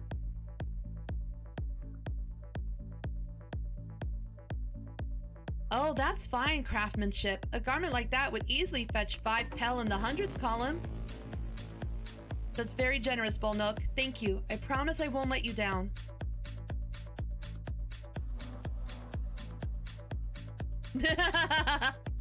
Yeah. I have every faith in you, Third Promise. May fortune bless your future dealings. Okay,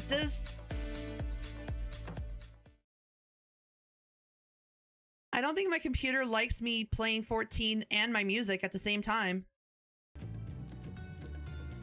I guess we're gonna have to stick with in-game music. Grahal Blast does have a point.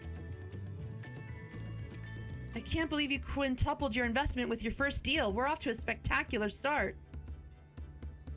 Only because Cal remembered our weaver friend. All I did was hand over the wool. That's not true. The connections you build with the people are vital. This is one of the most fundamental precepts of trading, one which you've instinctively mastered. You think so? I know so. Now let's take our 500 pel poncho and trade it for something even more valuable. Here, Cal, you take the poncho. If I lost it somehow, Aaronvale would never let me hear the end of it. Water. I wish VTube Studio didn't use up so much memory.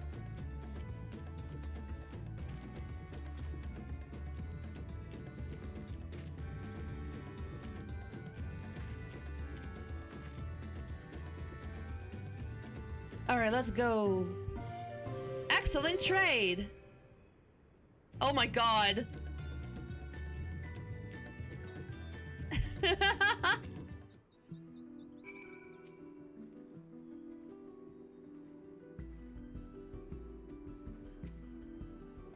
This is crazy. Leveraging connections is a sound strategy, but we should also consider supply and demand. And an individual in urgent need of a good poncho will offer more than a merchant simply looking to stock his shelves.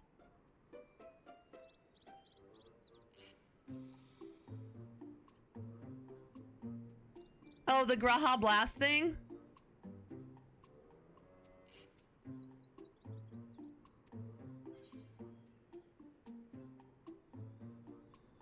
They aren't wearing one? They have a fabulous sense of style.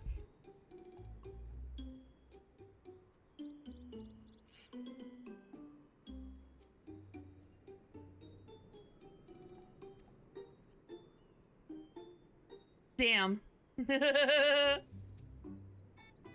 Wait, that's the obvious answer, isn't it? We look for a person without a poncho and hope they're eager to buy ours.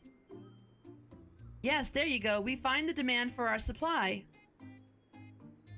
Okay, I was just testing her. I wanted to see if Luck would figure it out on her own. I didn't want to give her the answer.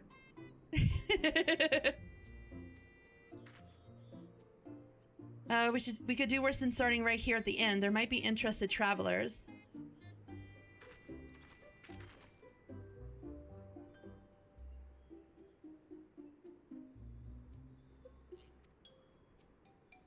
Those are probably lance guard or sellswords. Mamulja, who soldier for a living, prefer not to wear much above the waist. It hampers their movements.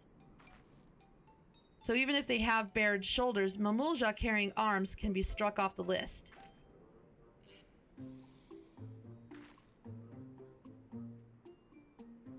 I mean...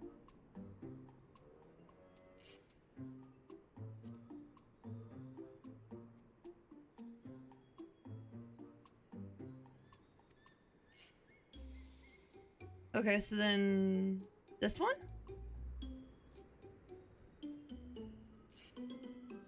No coat or cloak, but also no weapon. We might have a winner.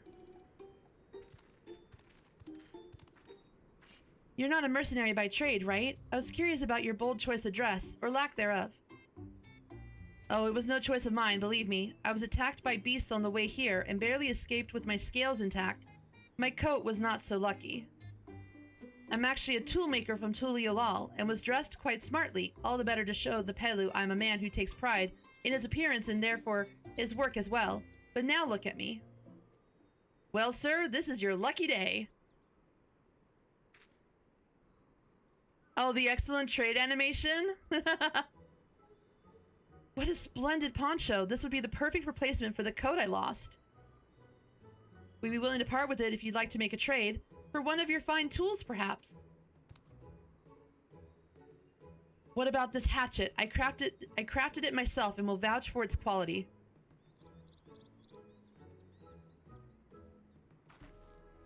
The blade looks sharp, the haft well made. I'd value it at 1 pel in the thousands column. Oh ho, from 500 to 1,000, we have a deal.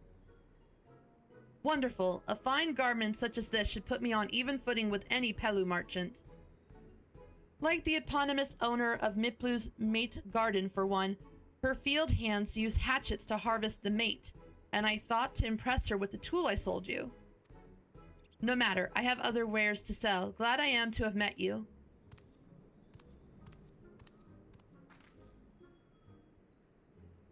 Did you hear that? We've already found our next buyer. To Miplu's mate garden we go. It's a fair distance on foot. We should take alpacas.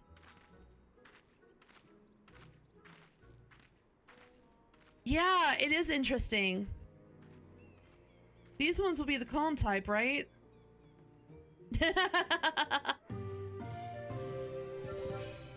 Excellent trade.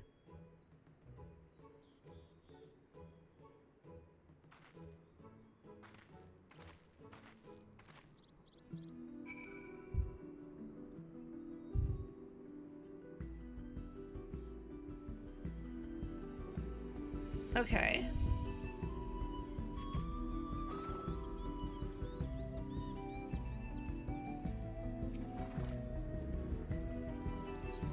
What do you do here? I was a merchant peddling wares once upon a time, but I hurt my back carrying one too many boxes that were just a little too heavy. Now I mostly serve as a guide to travelers passing through. We Pelu endeavor to make every trade an amicable one and spread happiness through our business. You would be hard-pressed to find anyone dissatisfied after dealing with us. Merchants and mercenaries often stop here at Ikuvlo's Inn to lay their heads before traveling elsewhere. I always recommend they spend a day at Panek Pelu Retreat. The hot springs do wonders for my back. If you plan to stay at the inn, you simply must try it.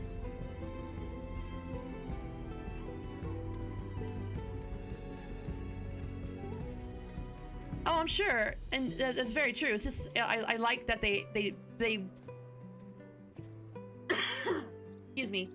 I like that they went into such detail about this culture that they even had made sure that they had their own counting system.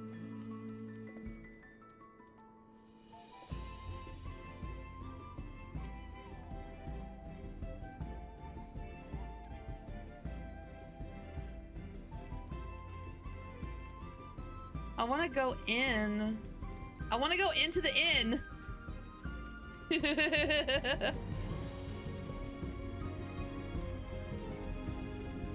Do-do-do.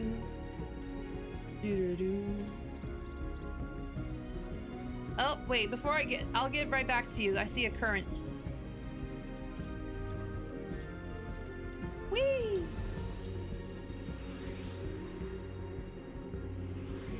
Our first Aether current.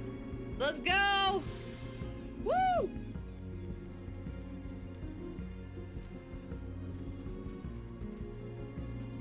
Look, they got little alpacas on the stone fence. That's so cute. Okay. If you would mind to change professions, you'd make an excellent merchant.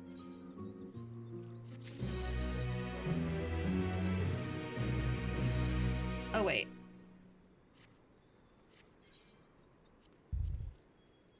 You do that.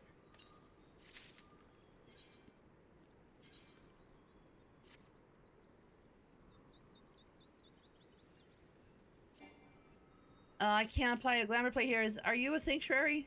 No. Damn. Alright. Whatever. Before we get moving, you should be the one to hold this.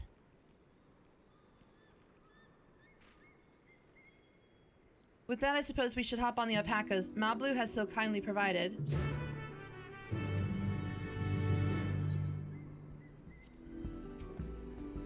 If I'm going to catch a wild alpaca after this, I can't be shying away from the tame ones. Not that I'm scared of them, you understand, or their nasty, disgusting, foul-smelling spit.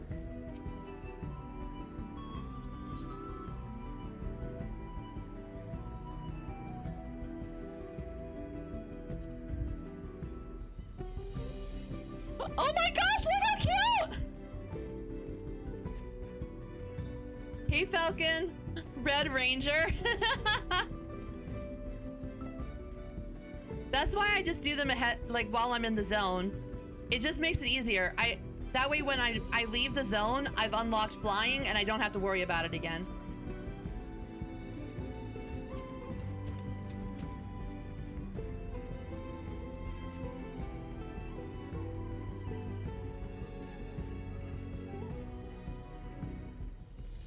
That mountain is too tall to be real. Warkor Zamor, wasn't that the name? A forbidding sight, isn't it? One I've never appreciated up close. You have to take the long way around the cliffs to get there, to the highlands belonging to the Yakoi. I'm the Red Panda Ranger. You say you were learning about the peddler profession. You don't care for ranch work? No, I love it. I love working with alpacas. But becoming a peddler has always been a dream of mine. It's just, I'm not sure I have the talent for it. If I can help you buy the taming saddle, though, then it'd be proof that I can do this after all. In that case, you'd best get ready to be a merchant. Look, we're almost there. Look at this little alpaca, it's so cute!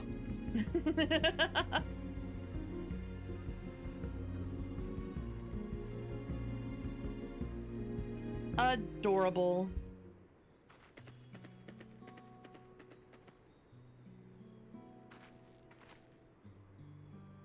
We made it without a single smelly incident.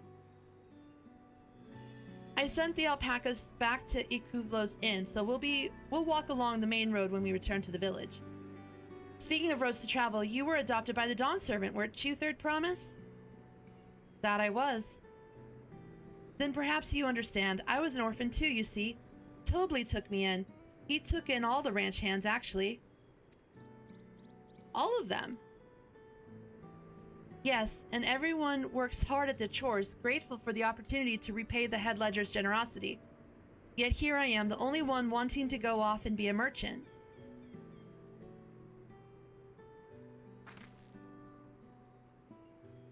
I'm sorry, I don't know why I'm telling you this.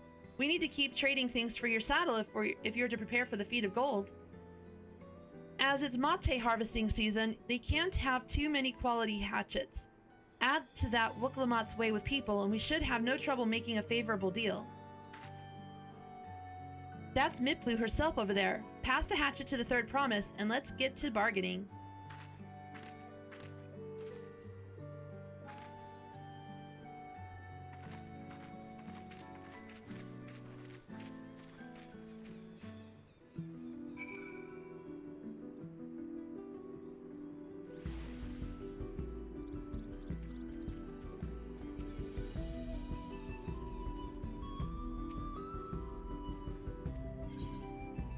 A finely crafted hatchet you received in trade for a wool poncho, with 1 pel in the 1000th column. How's your night been, Falcon? Excuse me.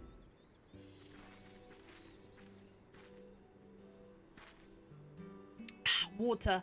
A red panda made to be too small for the Zord. Nonsense!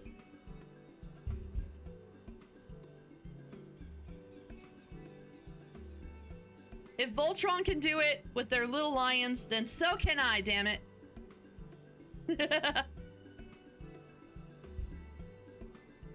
You're Miplu, the owner of these fields. I have a mind to trade if you're interested. Well, the third promise. I might be convinced to entertain a proposal. What do you have on offer? This hatchet, forged by a seasoned artisan, the razor edge of this exceptional tool will make light work of your crops.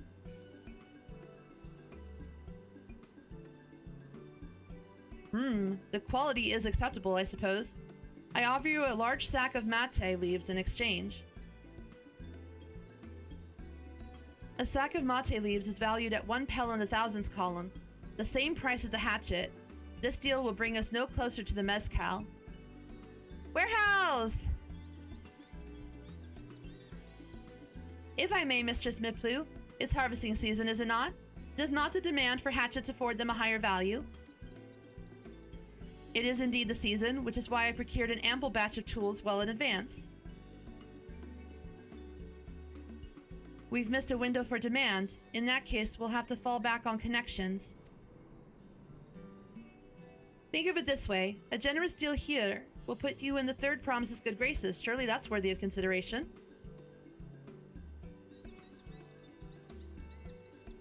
I do not wish to give offense, but I must tell you that I stand with the second promise. His innovations will improve every aspect of our lives, I believe, including farming, and I will no longer have need of hatchets. I assure you that I have nothing but respect for Wooklamat. That is why I'm prepared to purchase a spare hatchet at a fair price. I suppose it is fair given your reasons, but we ourselves would be no better off for the transaction. How about this then? If we were to help bring in your harvest, would you give us a better deal? As a matter of fact, I would. Until Koana's reforms come about, I can always use more hands in the fields.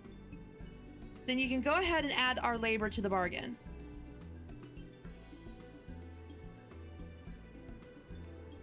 Added value to tip the scales. How could I have forgotten one of the most basic rules of trading? You can rest here if you like, Mablu. Cal and I have mate to gather. Pink Panda. Oh no, I'm helping too. Off to the fields then, and mind you pick the healthy leaves. I'll take 5 good bundles from each of you.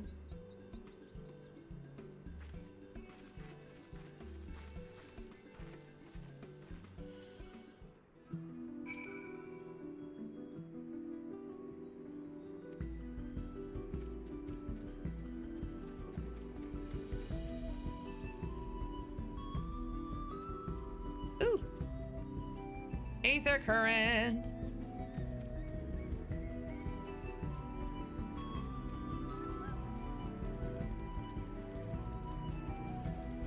How do I get up to you, though?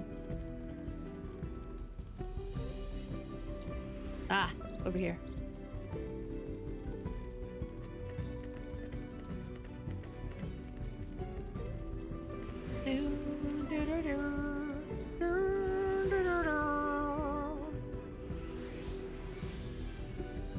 Okay.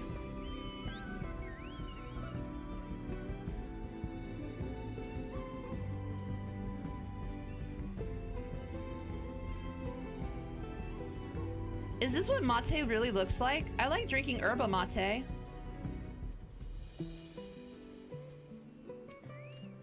Is mate just like little trees?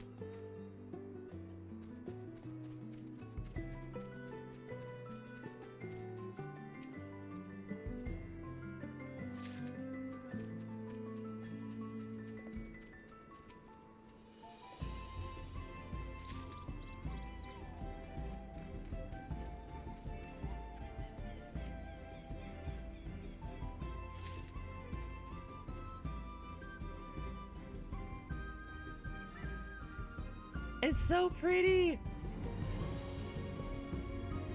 Look at that mountain back there.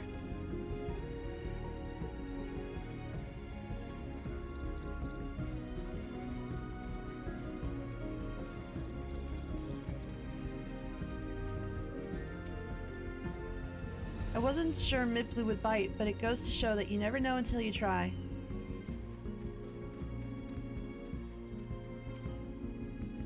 Did you see how Wuklamok came to my rescue there? She really is good with people.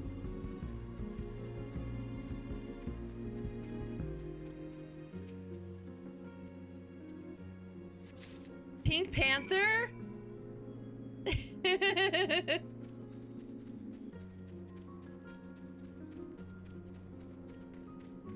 I don't feel I'm pink enough to be a Pink Panther. I'll just stick to being a red panda.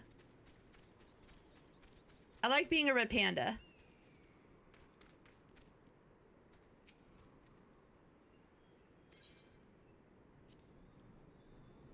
Same as everyone else, I have more time on my hands when tea leaves aren't in season, of course, which I have to spend attending to travelers come to tour the gardens.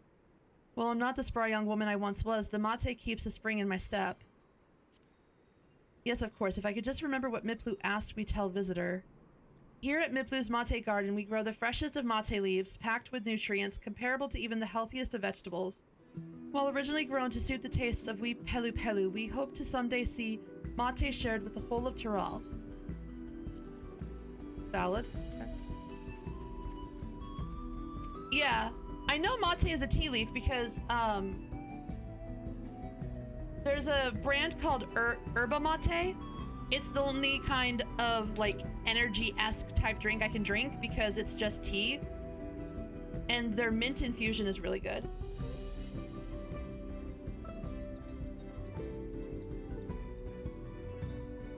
Ah, water.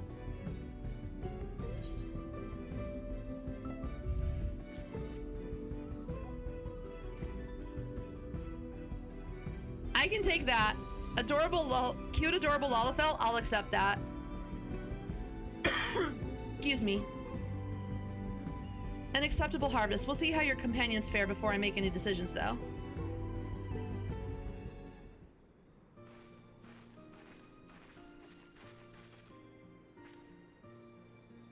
Here, we've brought our share as well.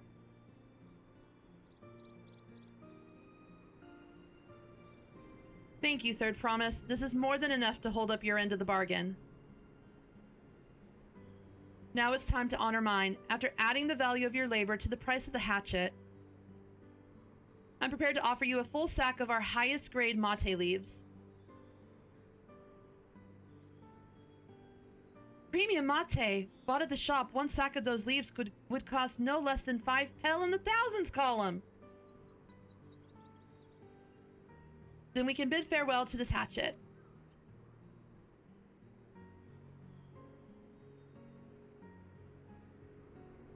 I'll give it a good home. Talk of the contest aside, I'm glad we could come to a mutually agreeable trade. As am I. All the best with the rest of your harvest.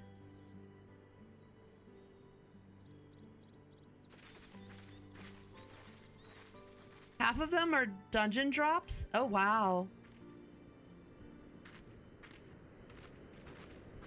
So I ain't gonna see them for a hot minute.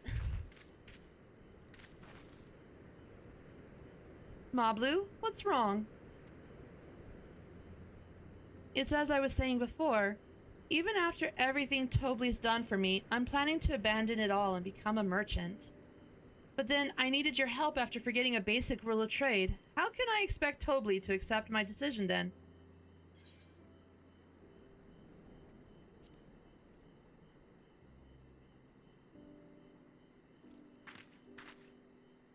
Not exactly. I wanted to prove I could succeed as a peddler before I declared my intentions. I seek to follow in my father's footsteps, but not because he expects it of me.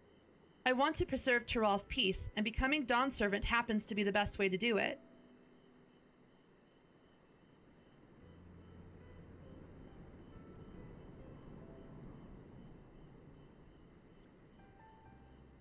No, Falcon!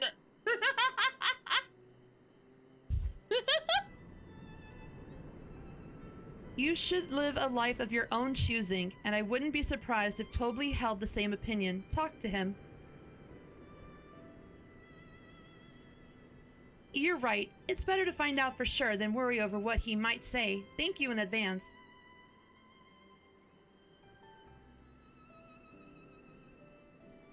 But first, we have a saddle to buy. I want that success under my belt so I can be sure of my decision.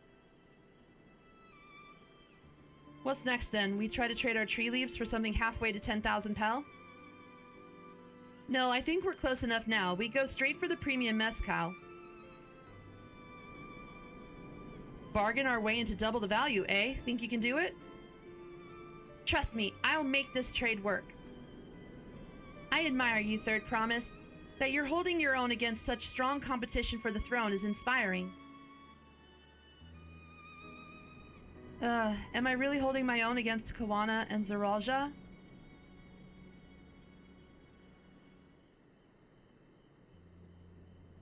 I mean, of course I am. I'm Wook Lamont of the Dawn's Promise, after all. I am not happy with her lack of confidence.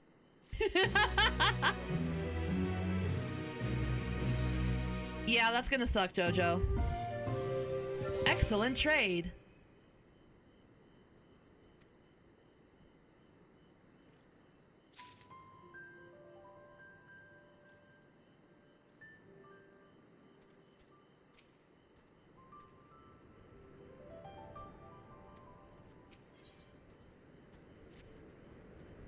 Before we go, let me give you the mate leaves. I don't need to risk proving Erenvale's point.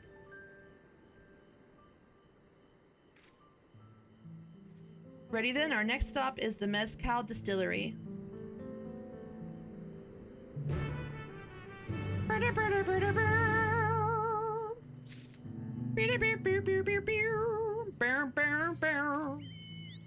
Oh, wait, there's a quest here. Who is it? It's you! What quest have you for me? Pobly. A blend for every taste. Hello there, I hear you're a traveler from across the salt, just the person I need to assist me. I wish to expand trade beyond the borders of Tyrell, and so I've been planning to export mate tea.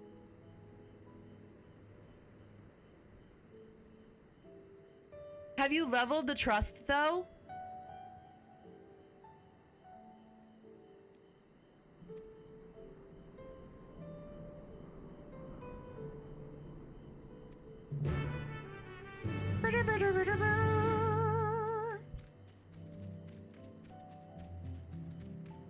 Because I had thought to do that in the past, but it takes so long to level the trust, I kind of gave up.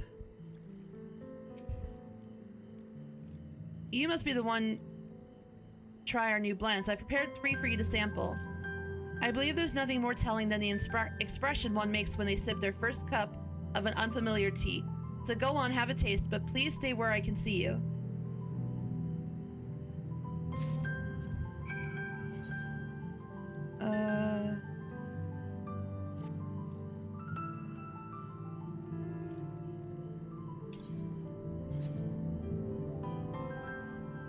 fruity blend. You taste a hint of acidity, perhaps citrus. It complements the naturally mellow mate tea well, serving to create a soothing mixture. A rich blend with a hint of honey.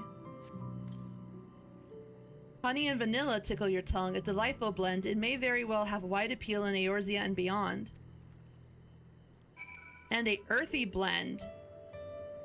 Bears a striking similarity to coffee. You detect a light bitterness behind the full-bodied, earthy flavor of this blend. It's quite unique, but will surely have its admirers.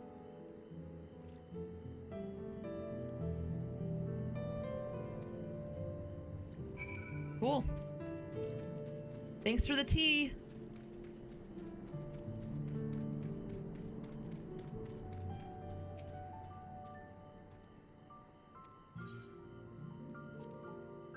I like fruit tea.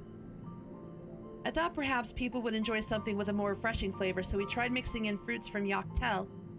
Your perspective has been a great help, my friend. I thank you for your assistance.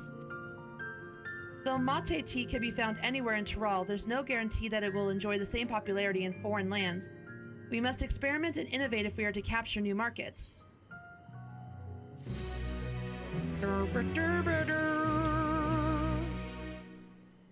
I'll take that.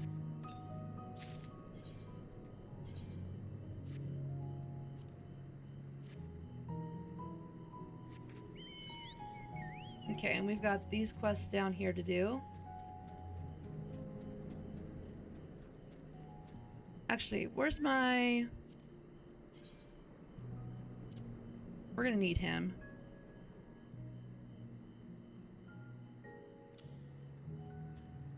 Because he goes faster. Hey, Warzone! How you doing?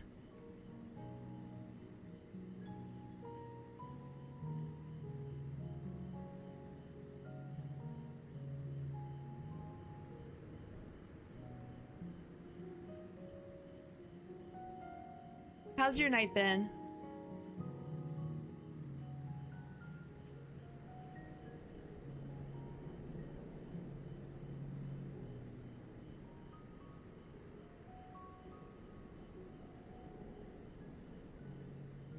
This kind of reminds me of that place on the first where Kamra and stuff is.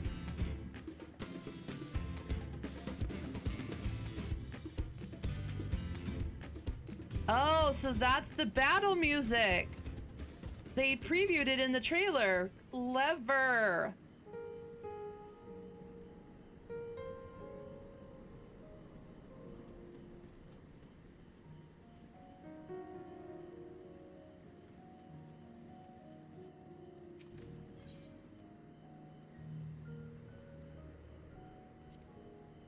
No, we need the thick sack.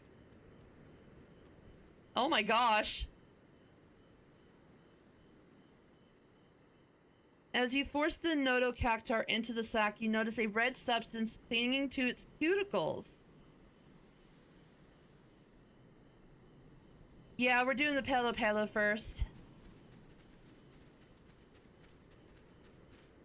What the hell happened to these cactars?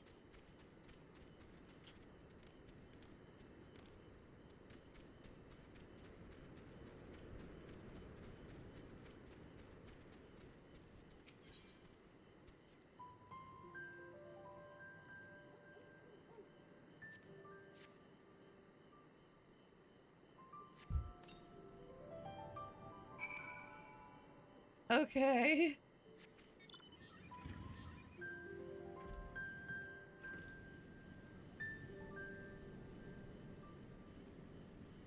You seem to be furthering your world conquest today. do, do, do. Do, do, do. Got some new quests over here to do. Grab them while we're here.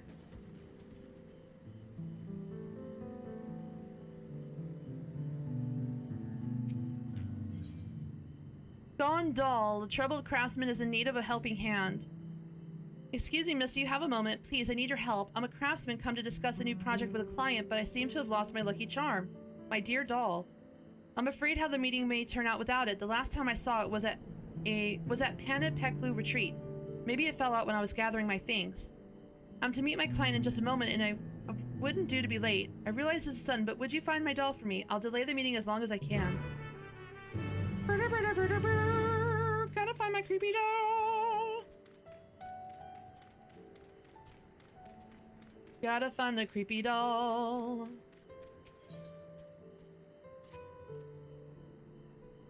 Ah, an unfamiliar face. Are you perchance a traveler? If so, I dare say you could not have timed your visit any better. Tell me, do you know of the hot springs managed by the Pelu Pelu? My master will soon be performing a traditional dance of the Mamulja there. I intend to join him once I've closed my stall for the day.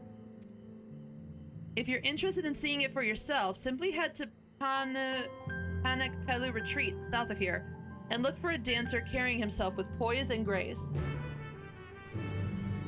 We're gonna see the bathing dance of the Mamulja? Let's go. I've been wanting to know what this dance is since ARR.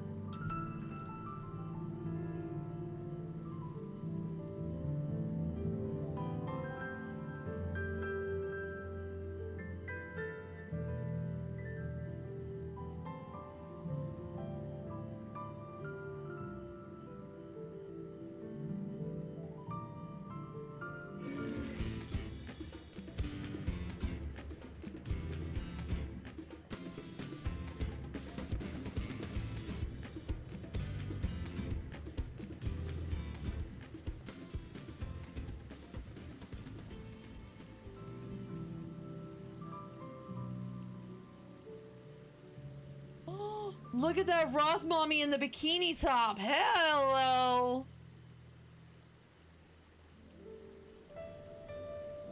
What a pretty Roth mommy. Okay.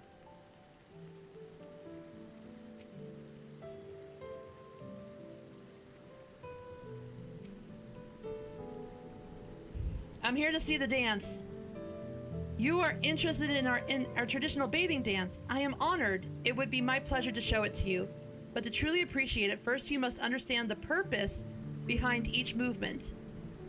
The dancer steps before the spring and pours its purifying waters over their body 3 times, cleansing skin of grime, mind of thoughts, and joints of ache. Only when they are in perfect condition may the dance begin. Come, I will show you. Yes! What? The bathing dance is under no circumstances allowed in public springs. Those who do not comply will be escorted out and banned from further entry. What the fuck? The stimulation is simply too much for the other guests. I'd be happy to have someone escort you to one of our private springs where you may perform the dance to your heart's content. What? I was unaware of such a rule. Ugh. Fine, very well. It's regrettable that I cannot demonstrate Mamulja tradition before an audience, but better that I can dance in private than not at all. I am sorry you came all this way for nothing, my friend. Would you be kind enough to let my pupil, Vujil Nutja, know that I will be performing in seclusion?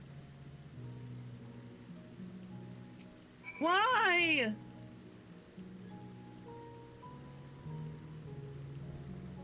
What? No! No! You can't deprive me! You can't tease me with this after ARR and then deny it to me again! It's not fair!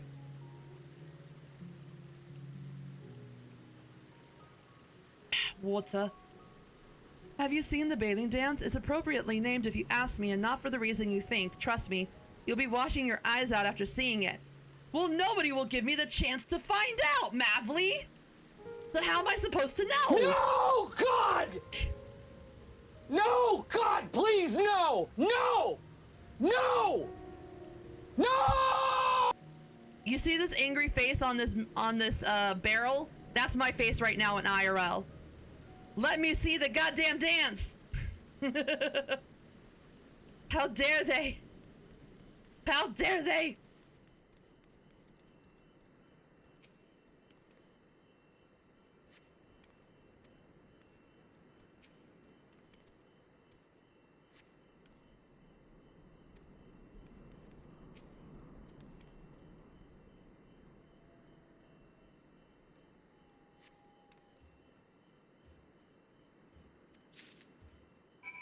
I can't believe it.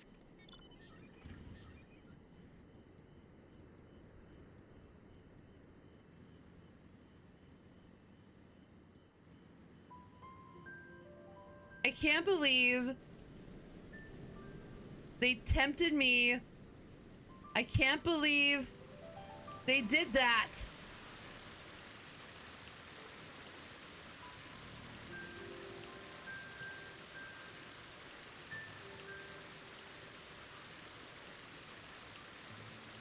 I can't believe I've been deprived.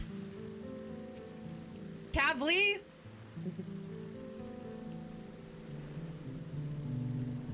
I am not happy, Kavli, because I was not allowed to see the Mamulja do his dance. I want to see the dance. Can't believe they deprived me.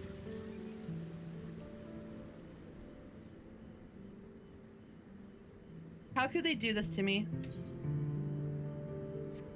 They threatened me with a good time and then took it away. I feel deceived. Bamboozled.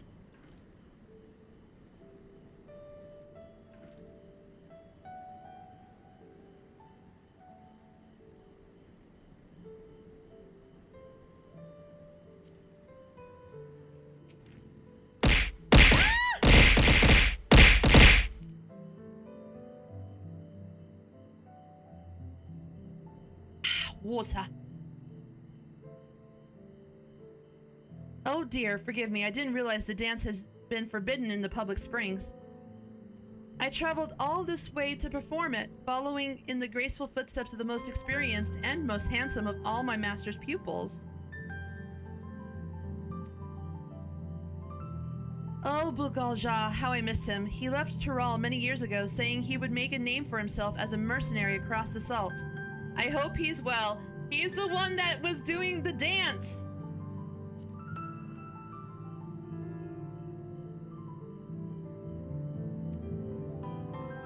But that's neither here nor there. I must thank you for relaying Master's message to me. I will join him in the private springs when I have finished up here. It is unfortunate you could not witness the dance today, but hopefully one day soon you will have the opportunity to behold the glory of our sacred dance. Man, you have no idea how long I've been waiting to see this goddamn dance. Thank you for the head pats, Falcon.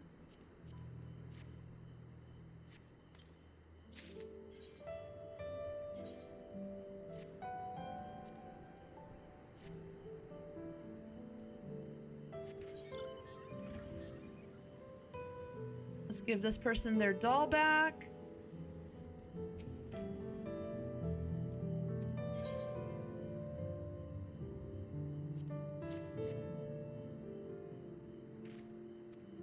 We Pelu became merchants after Gulul Jaja bestowed a great kindness upon our people to help achieve his goal of fostering amity between clans.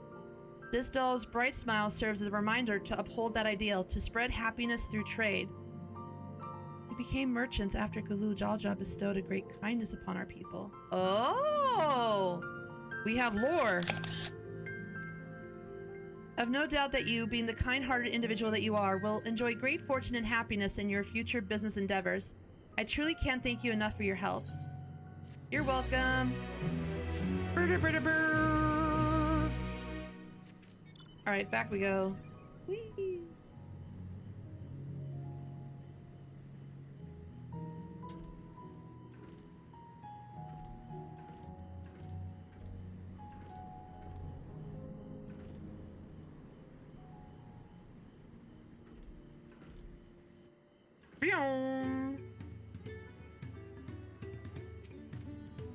I've got the stuff for you here. Yes, that bulge is what you think it is. Frail as I am, I could never have hoped to carry back these oversized succulents. As agreed, I will share with you the secrets of our dyeing technique. Tell me, did you notice the little bits of red on their cuticles as you packed them into the sacks? It's nothing to be alarmed about, but those are in fact parasites. Once infested by the vilekin, the nodocactar gradually weaken. Eventually, they wander away from their prickly peers and settle into the southwestern hills, though it's not entirely clear if this migration is of their own volition. When we found a nodocactar completely sapped of strength, we brush the parasites, ailing it into a bag, dry them, and finally crush them to extract the carmine within.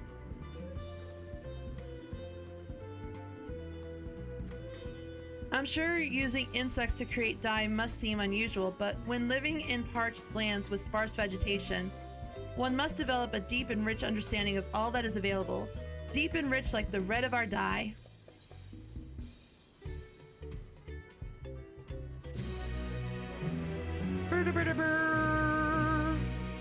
You should level 2 jobs at the same time to spread EXP.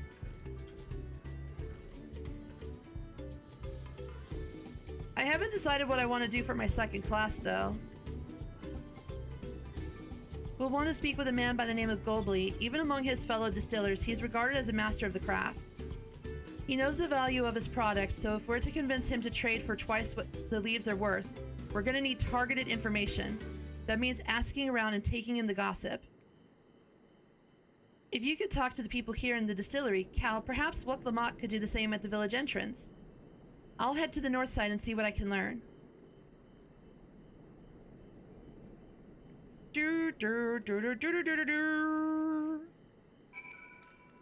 Alright.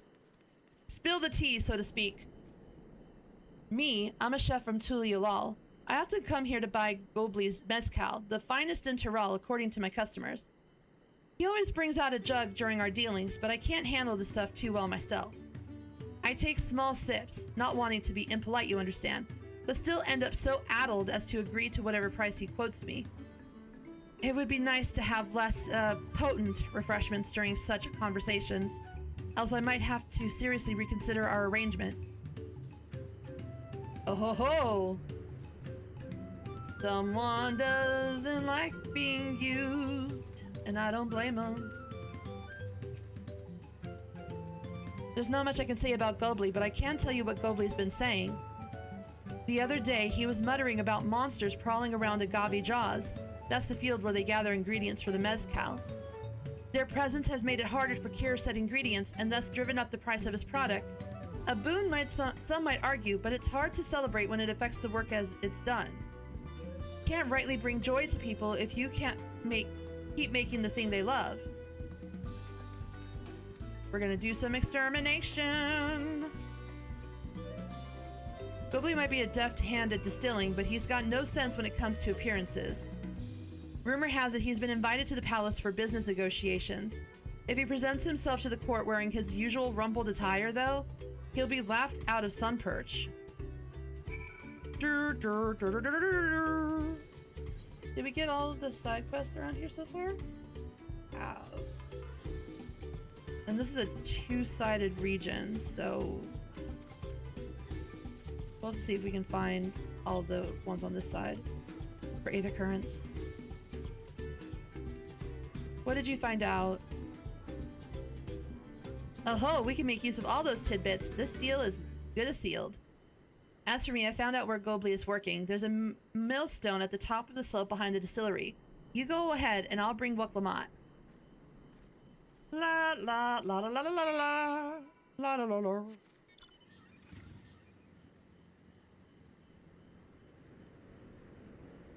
All right, how do we get to the top?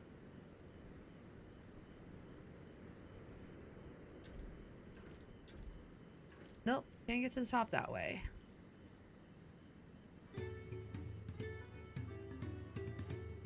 It's very... Aha! There we go.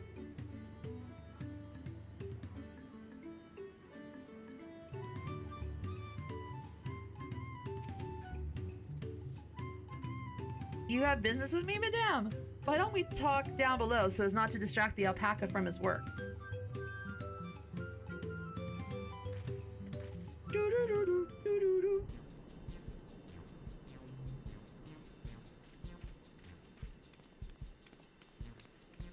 Let's see what they got.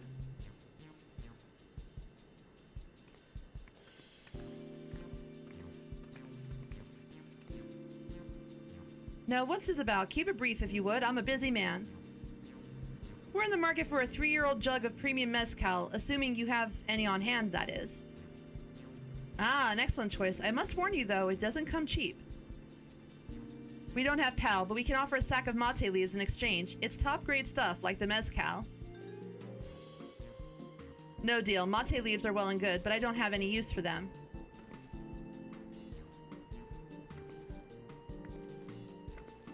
No deal, just like that. Still, I'd hate to send you away empty-handed. Why don't we sit and chat a while over a cup of mezcal? Now the real bargaining begins. Which of our cards do you want to play first?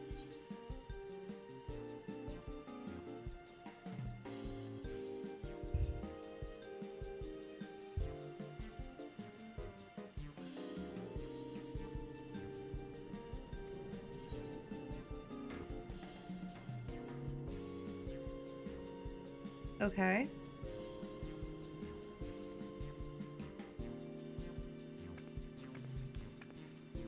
I appreciate your hospitality, but I'm afraid I can't hold my drink.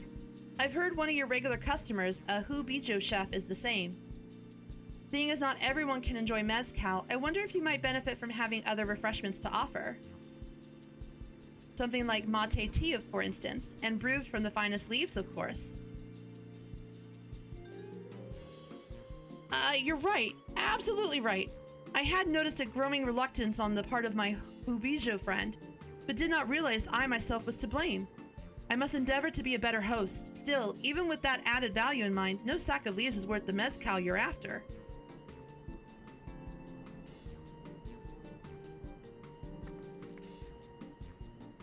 Should we offer to cull the monsters causing them trouble? Not yet. We'll keep that card up our sleeve until we need it.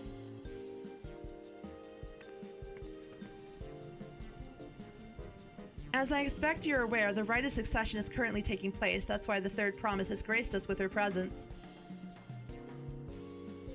When the contest is decided, the subsequent ascension ceremony and banquet will be a prestigious affair. I think I need to turn off. Yeah. That's what I need. When the contest is decided, the subsequent ascension ceremony and banquet will be a prestigious affair. If your mezcal were to be served there, it would bring your distillery immeasurable fame. Wait, could it be that your rumored invitation to the palace is to discuss that very possibility? As a matter of fact, yes, I must admit, I'm still reeling from the abruptness of it all. It would be a great honor and opportunity if I can secure the deal. Well, I should think your exceptional mezcal would speak for itself. That said, there's no such thing as being too prepared, and first impressions last. You'll want to be wearing your very best when you walk into Voluk Shumsa. Change to tablet. Welcome back. It would be such a shame to miss the chance of a lifetime simply for want of proper garments.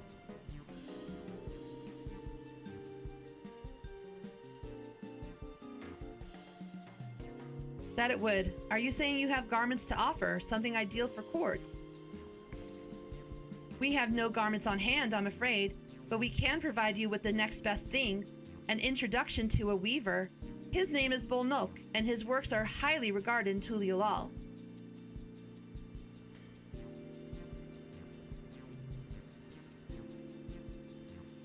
As a supporter of Wuk-Lamat and keen observer of palace politics, he will doubtless be happy to guide you in the selection of an outfit to fit this golden occasion. The scales still aren't quite balancing.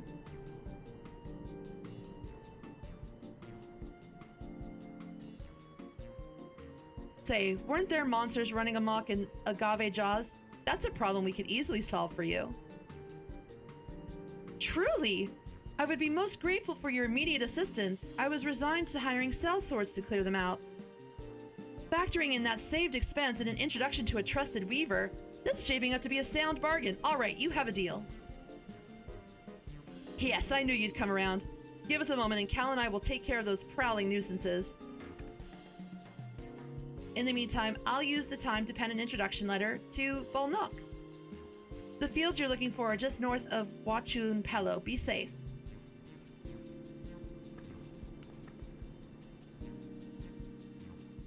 All about business here.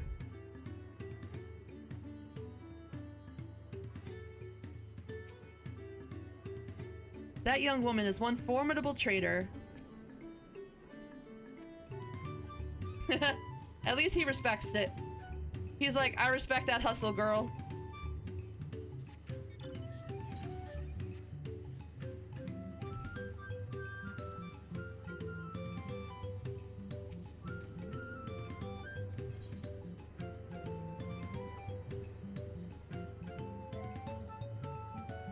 I need to do some baits here so I can get the thing.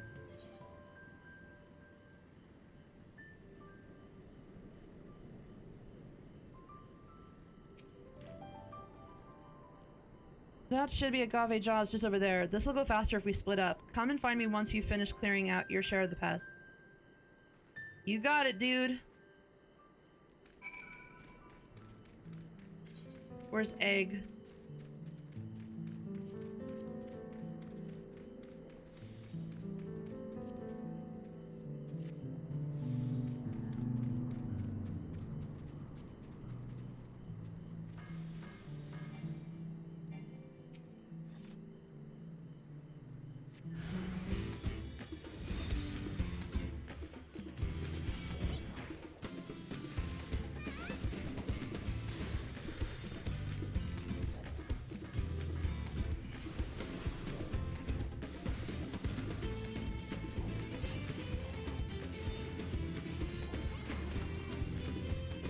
Man. I missed my attack that was right here that let me just cast Huton right away. Okay.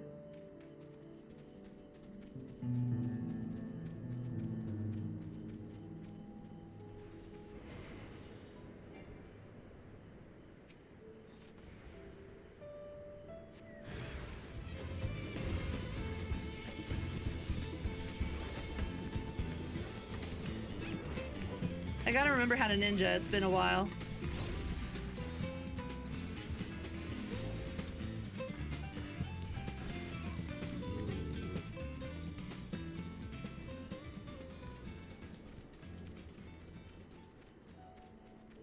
How ninja? When I do the dungeons, I'm gonna be running trust.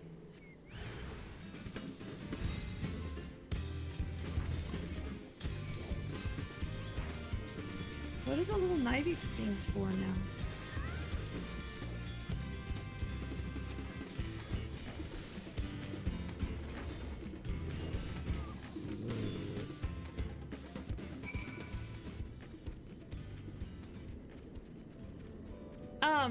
Because there's lore when you run it with the trust that you wouldn't get if you didn't run it with the trust.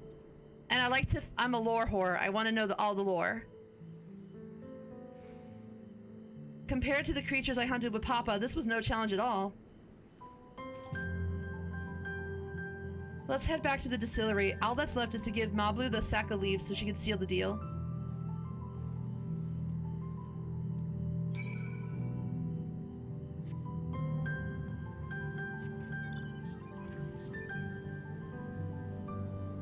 The music is so pretty. Oh wow. Look at the distance in the sunrise. It's so pretty.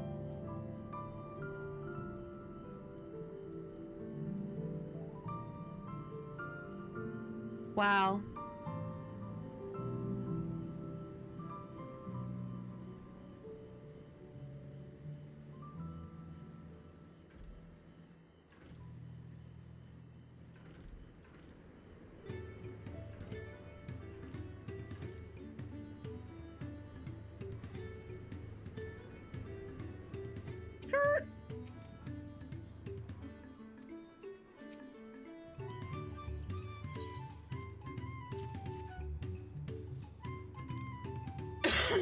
Excuse me.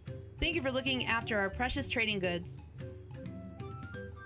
Let's go! Your monster problem has been resolved, Master Gobly. Here are the mate leaves and a written introduction to Bull Nook as agreed.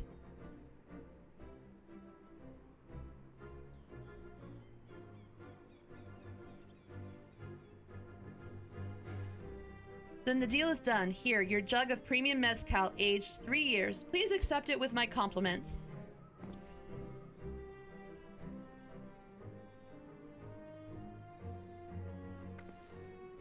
Yes, we finally have the mezcal. Great work, especially you, Mablu.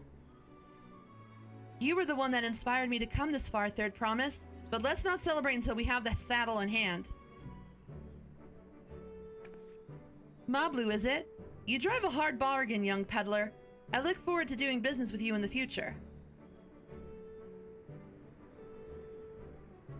Thank you, but truth be told, I'm just a ranch hand for now. Should I ever become a proper merchant, though, I'll be back to strike more deals with you.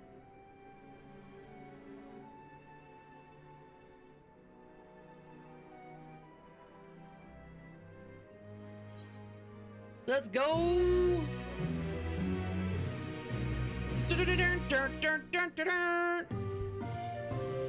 Excellent trade. I like how they do the achievement thing.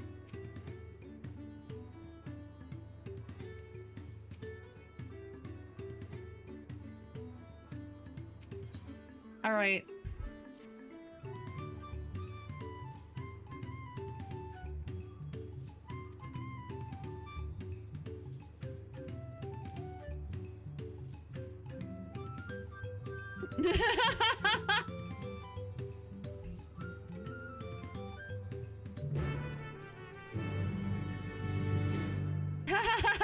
Don't say that shit. Have you ever heard of jinxing things, girl? Come on.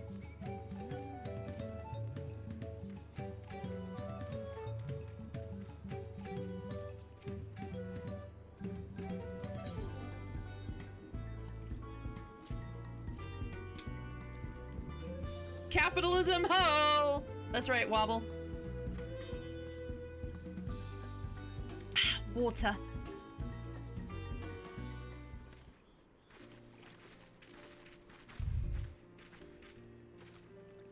Get your tools ready, Saddler. We've brought you your precious mezcal.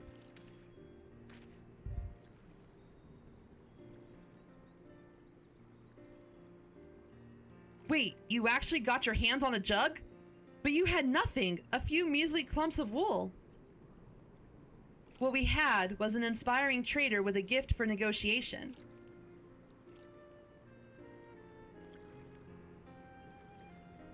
Nah, Falcon.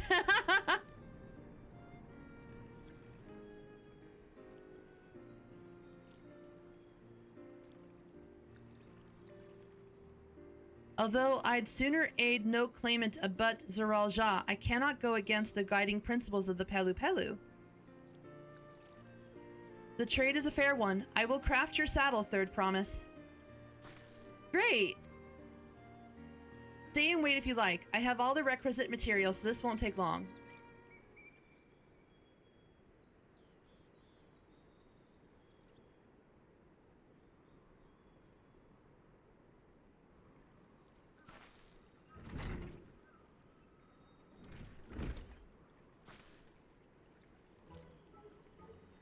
Your commission is ready. Catching a wild alpaca is never a simple affair, but you'll have an easier time of it with one of my saddles.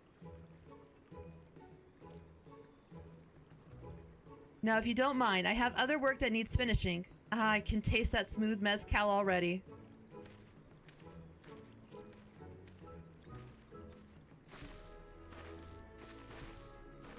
We did it! The saddle is ours! And to think we started out with only 100-pail basket of alpaca wool. Mablu, you are going to be an incredible merchant. Thank you.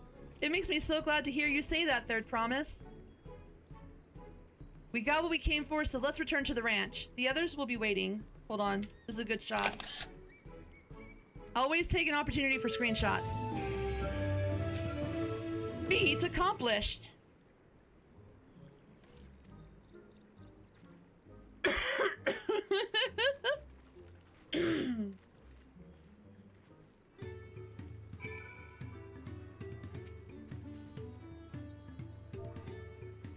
Hello.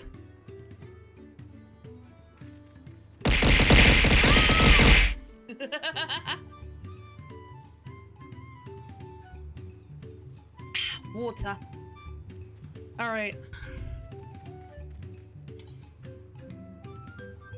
Did I get any new gear? No. Okay. Am I wearing all the required gear that I can? Yes. Can I finally...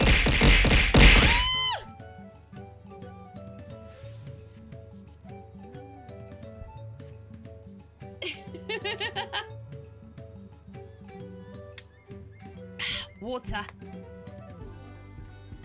All right. Let's see here.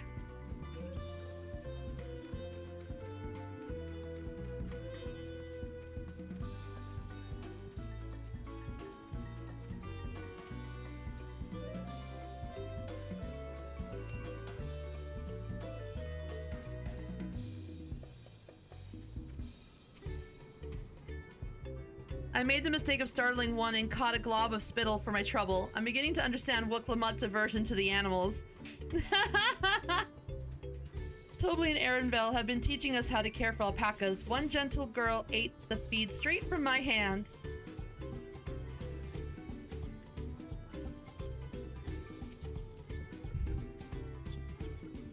I see Falcon only shadow Wooklamut Hawk. You've acquired the saddle then? Yes, and thanks in no small part to Mablu.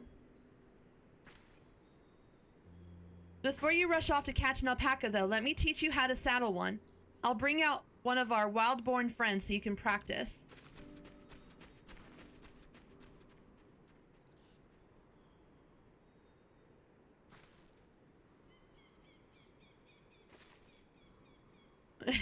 I know. This is something I need to learn.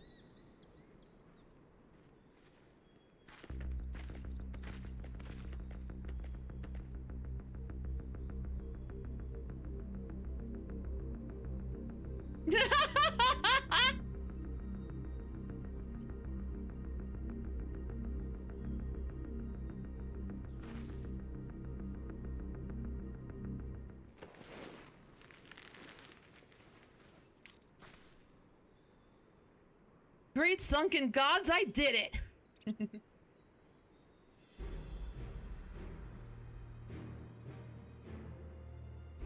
He hardly seemed bothered, much less inclined to spit, as if he was completely accepting of Wooklamut's touch. That is because of the singular scent with which the saddle has been coated. Alpacas find it very soothing.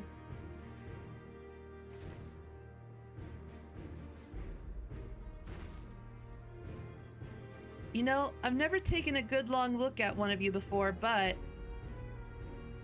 you're actually kind of cute. Nah, you're only now noticing that? Zeral Jah, he's back.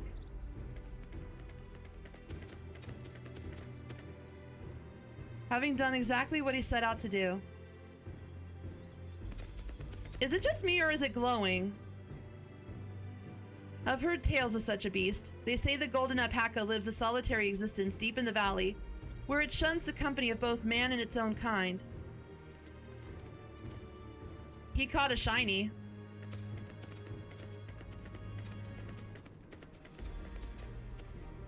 How did he manage to snare a prize like that? A beast knows its betters. Faced with overwhelming strength, it will yield rather than risk death. An apt illustration of how greatly the power of the first promise exceeds yours, Wooklamut. Strength alone won't win him our father's throne. I'll be the one to find the Golden City, and then Tyral can remain at peace. An everlasting desire for peace can only be forged in the fires of war. To unite as one, the people must be taught. They must suffer the horror and the hopelessness firsthand. Exhaustion from prolonged conflict, the wages of war's merciless nature. These are what moved the clans to join in the founding of Tulialal all those years ago. Consider the younger generation of this village. Since birth have they basked in unbroken harmony, and behold, they regard war not as tragedy, but opportunity. Thus does the resilient sun seek to provide education. He offers much-needed lessons in the realities of conquest and a renewed appreciation for peacetime. 'Tis true that war's misery breeds a longing for peace. But I have seen with my own eyes what becomes of an empire forged through the violence you propose, the rebellions it spawned, and the ruins it left behind.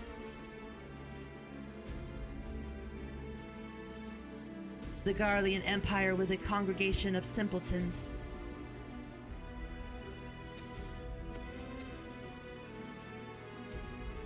The oppressed fought back against their oppressors, as well they should.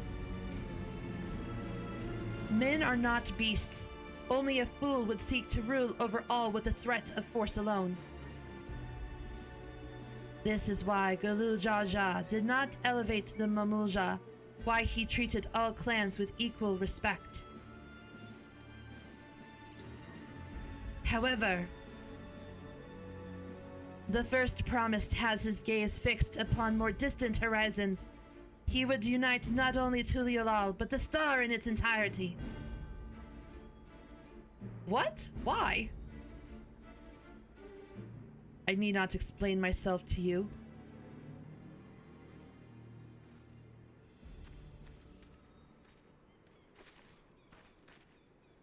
Oh, well done indeed. The first promise has completed the feat of gold with an appropriately golden flourish.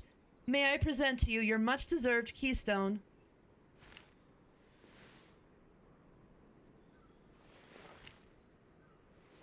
All hail the golden alpaca.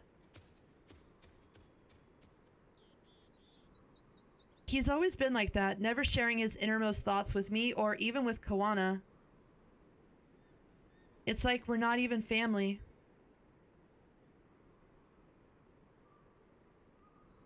That's because in his eyes you aren't family.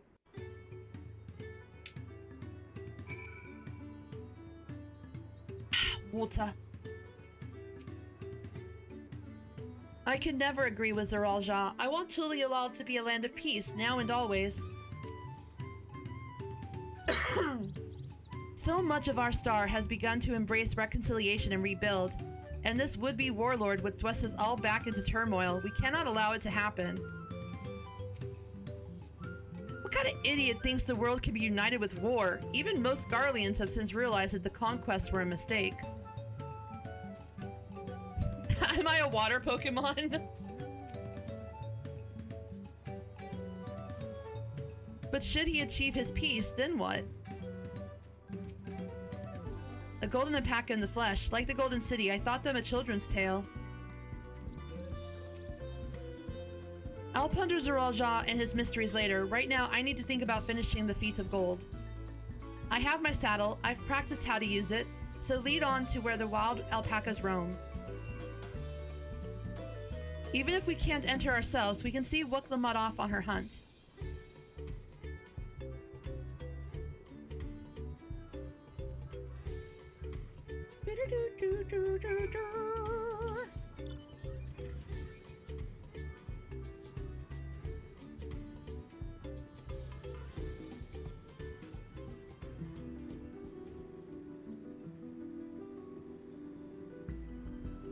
Oh, this music. This was in the trailer too. Do, do, do.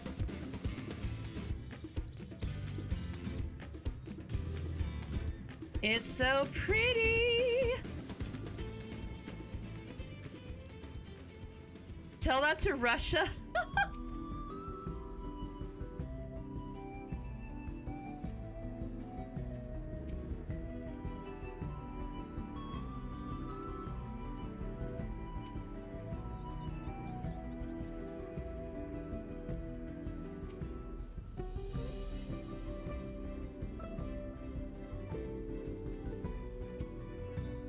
Oh my god, why? Game, I'm trying to talk to Kryle. Cheer on Wuklamut. You got this, girl. You can do it.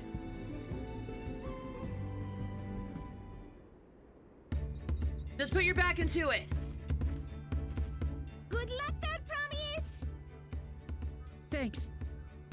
I'll need it.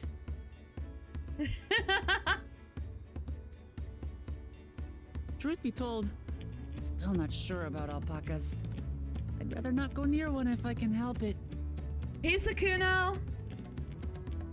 But if I'm to rule this nation, then I'll need to learn how to live with them. Tural is their home too. Right. I'm off.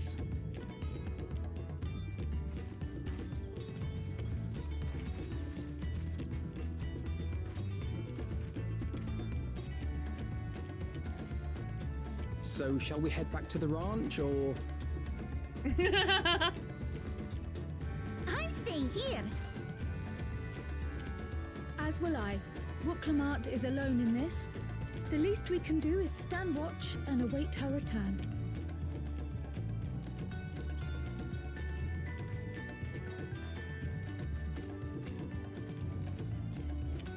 It may be a while yet. Help me pitch the tent. No! Aaronville's got a tent ready for this shit. He's like, we're gonna need a place to sleep.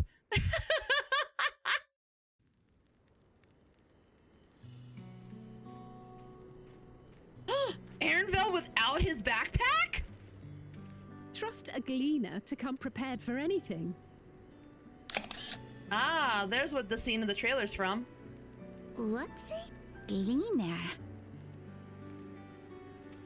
Someone whose job it is to travel the world and procure uncommon things for their employers. Erenville specializes in finding animals, I believe. Beep boop tilde.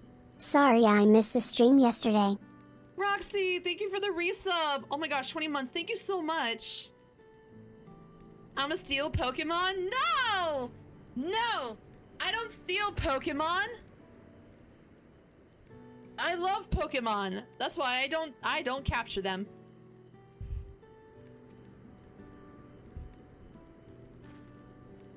But aren't you a Shitona from Shaktural? Why did you cross the salt? A Shetona? When I was much younger, the thought of leaving Tural never even occurred to me. Steel is a type. Oh, okay. I'm a steel type? Okay, I'll accept that. I'll accept being a steel type Pokemon. But then, some years ago, my mentor tasked me with a difficult hunt. Something I could never find, she said, so long as I clung to the familiar. She suggested that I leave home, leave Tural, and join the Gleaners of Charlian. As one of their number, I could experience the world, immerse myself in myriad cultures and customs, see the many faces of nature. And once I had learned what is truly important, I would find that which I seek. My younger self took those words to heart, and off I went to become a gleaner. Her words alone moved you to leave behind everything you'd ever known? You must have great respect for your mentor. Damn. As it happens, gleaner work was much to my liking, and I all but forgot why I had pursued it in the first place. Yet, events conspired to put me back on the trail I'd abandoned. Wait, are you saying you were tasked with finding the City of Gold? I was. And though my hunt is now entangled with the right of succession, I mean to see it through. What? Well then, I understand completely. We all have our reasons for seeking the Golden City. Okay, interesting. Which is all the more reason for us to work together. That sounds accurate, Falcon. That's my Pokédex entry. Just so.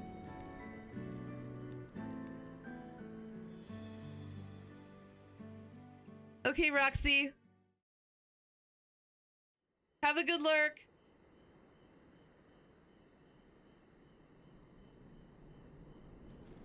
water. She should have been back by now. What if something's happened to her? We need to Thank tell you. Toby and arrange a search party. Wait. Do you hear that?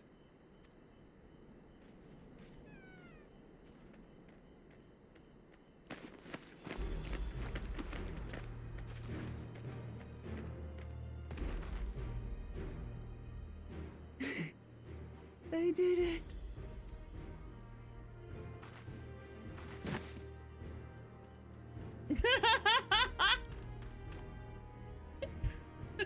Alpaca straight up kicked her ass. You're utterly spent. And small wonder.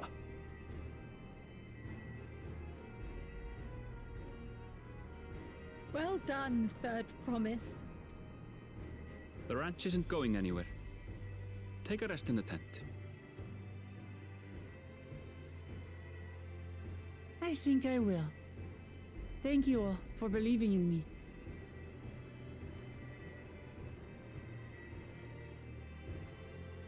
I mean, red pandas are cousins to raccoons, so it's a common misconception. And eventually you just say, yeah, okay.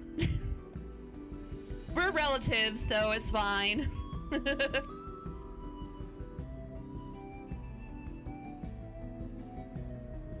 No! Elfinol was quick to lend a hand with dismantling the tent. Is this to be his new obsession now that he's mastered collecting firewood? That's funny. Oh my gosh, okay.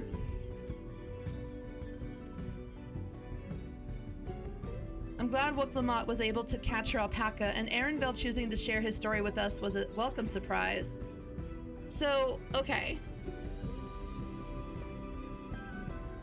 So Arenville was told to find the City of Gold when he was a kid? But was told in order to find the City of Gold, he needed to go become a gleaner in order to understand the different cultures of the world. Is that? I didn't quite understand what he was trying to say. Let me read it again. When I was much younger, the thought of leaving Tyrell never even occurred to me. But then some years ago, my mentor tasked me. Oh, what? Wait, no.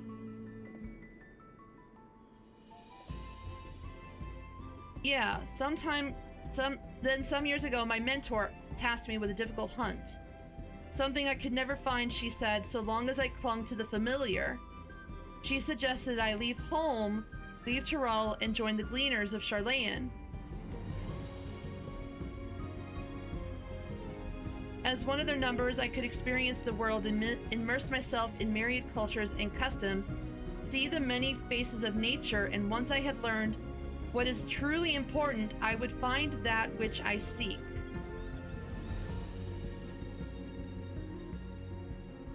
No, he didn't. It's not like that, because the mentor told him to go to Charlayan.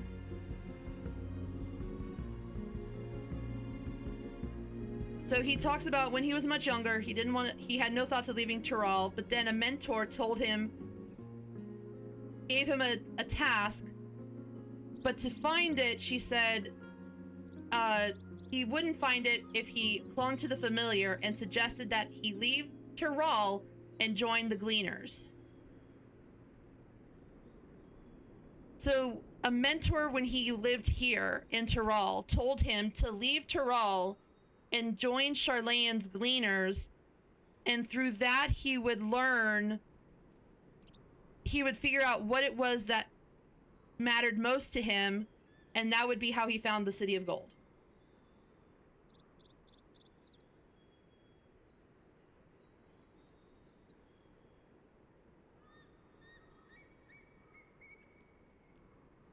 Because then the girl says, her words alone moved you to leave behind everything you'd ever known. You must have great respect for your mentor.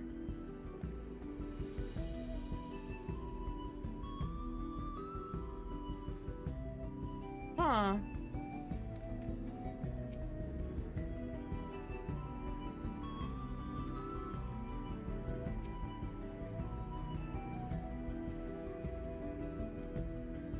I spoke too much.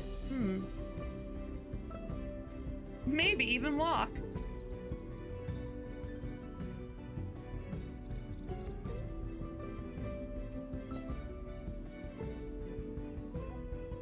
Cactar green, raptor blue, ice blue. Let's get some cactar green.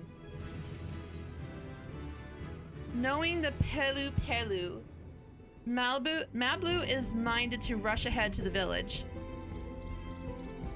Hey, Karibo, sorry. Booklamot still seems a bit unsteady on her feet, hardly surprising after she spent the night chasing alpacas. You know what will melt away fatigue like that? Magic though? Mate tea. I'll run to the ranch and get a pot brewing. That way you can take your time and the tea will be ready when you arrive.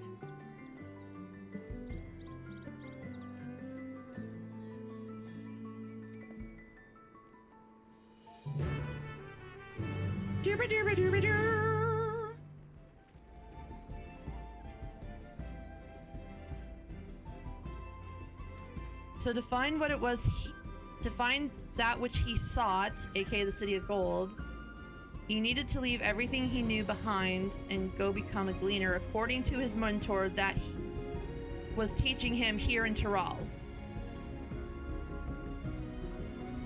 What if the mentor is the holograph girl?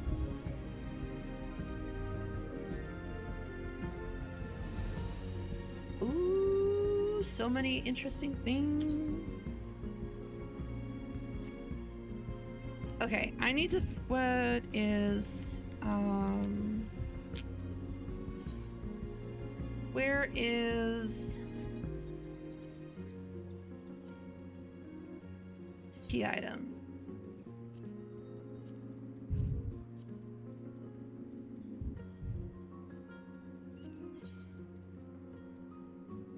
Aether compass, there we go. We need that for right now.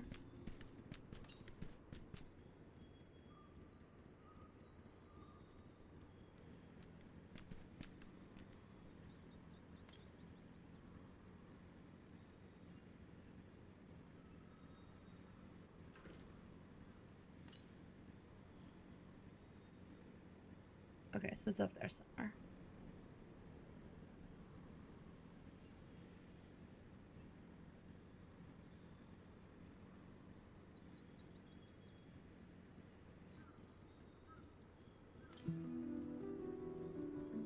To the north.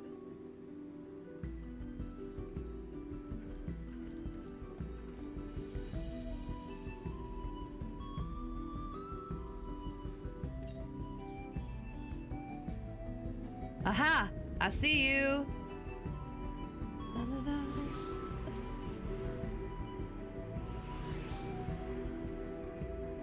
Okay. Burner burn. Burner burn. South.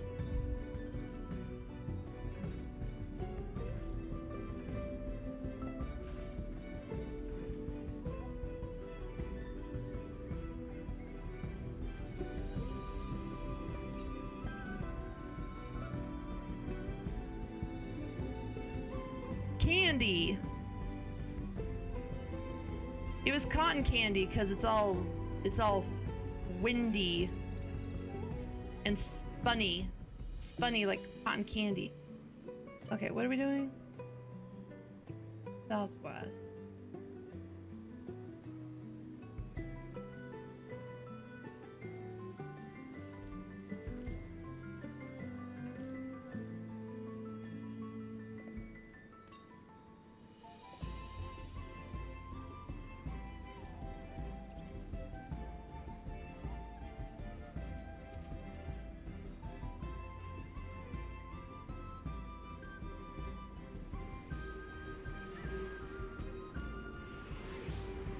There's mountain bears in these their hills.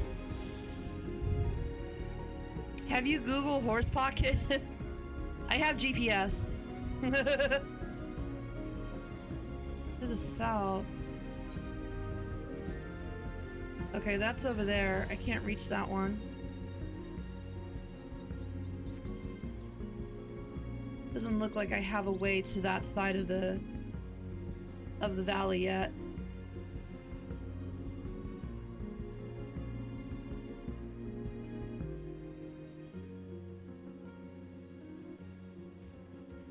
Okay.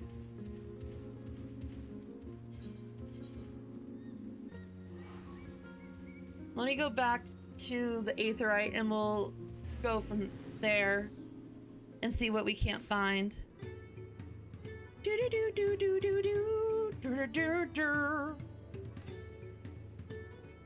270 yalms to the north.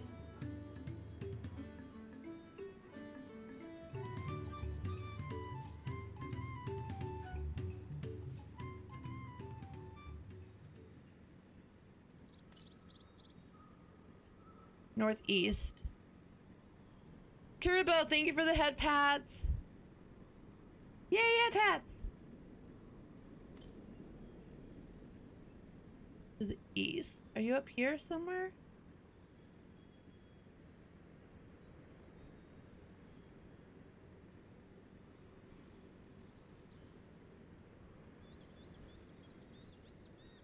Ah, you're right there.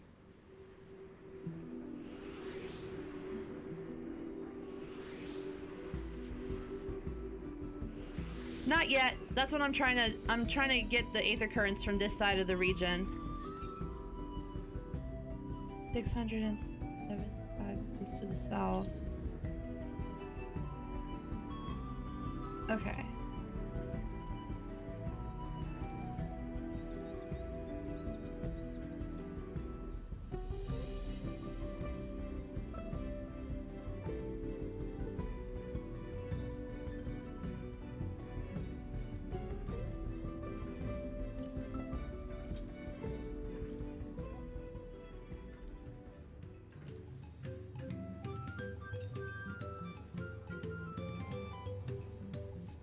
I love the music in here. It's so cute and lively and happy.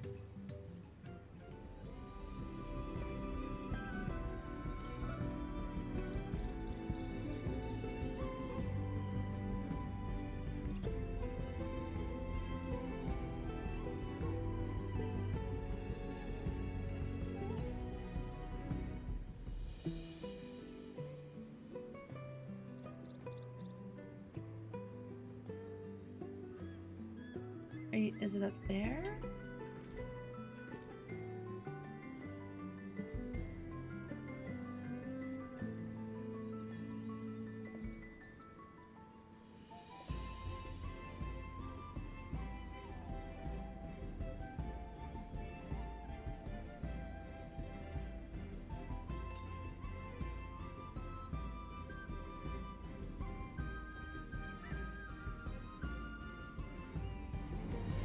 What is this place?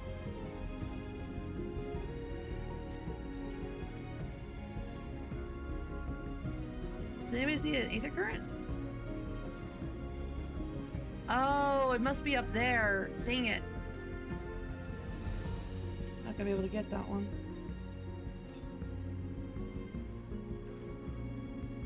Okay.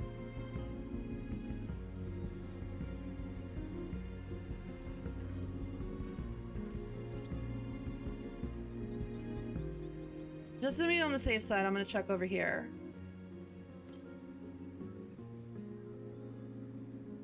Because maybe there's one over here? No, we would have found it already though, wouldn't we?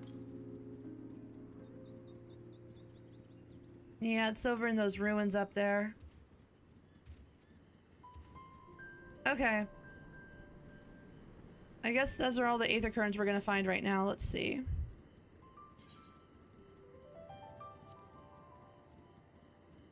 I haven't seen any quests for the aether currents yet. 1, 2, 3, 4, 5. 3, 4, 5. Okay. We found the half that are on this side. The rest will be on the other side.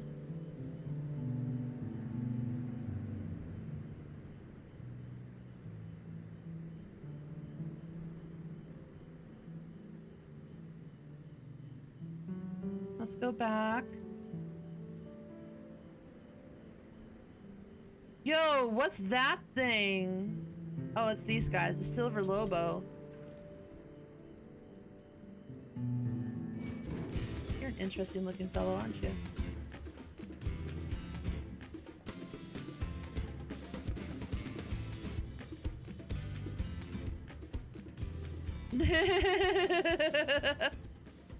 I found what the maps are made of.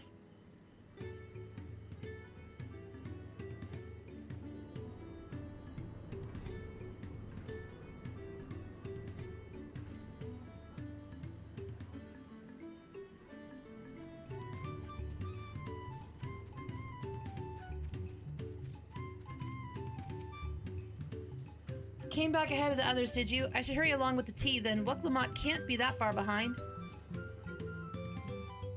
Alright, let's see what we got going.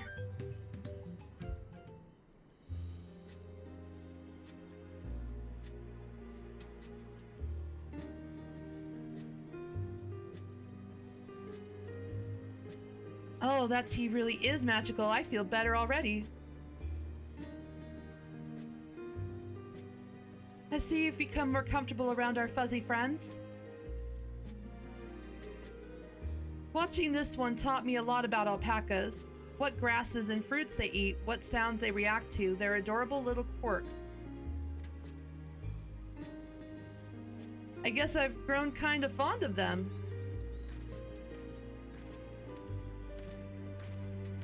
Welcome back, Third Promise. Accomplished the feat of gold, have you?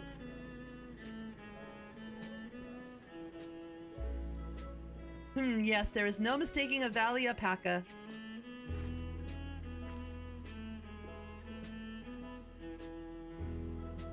I commend you on your success. Well done. Yes, we did it!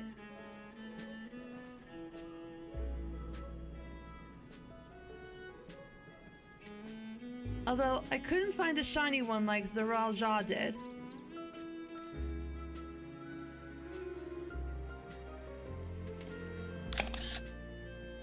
I'd be surprised if you had. Golden alpacas are born but once every few decades. They are elusive, solitary creatures that are rarely seen, much less captured, thanks to their innate physical and magical gifts. Only a single other person is known to have caught one before, that being Galul Jaja himself. Papa was chasing alpacas too. So my grandfather's stories say. It was before the founding of Tuliolal, in a time when the mountain giants, the Yakoi, held our people in thrall. Compelled by their overlords, our forebears would ride their alpaca mounts to the highlands to deliver gifts of food and other tributes. Those were wretched days to hear grandfather tell of it. Then along came the young Galul Jaja, yet unburdened by the mantle of Dawn Servant.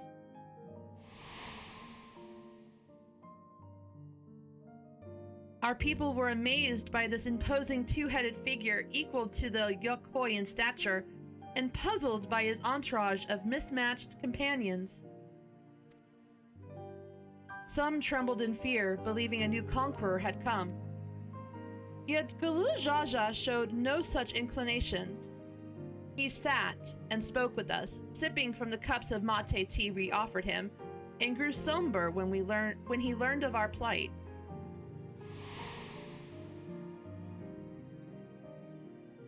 None could have anticipated what their visitor decided to do next. Galul Jaja ascended the cliffs to face the giants and freed the Pelu Pelu from the Yokoi's subjugation.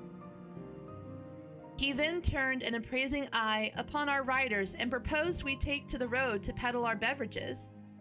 The suggestion seemed obvious for one who traveled as he did, intent on fostering amity between clans.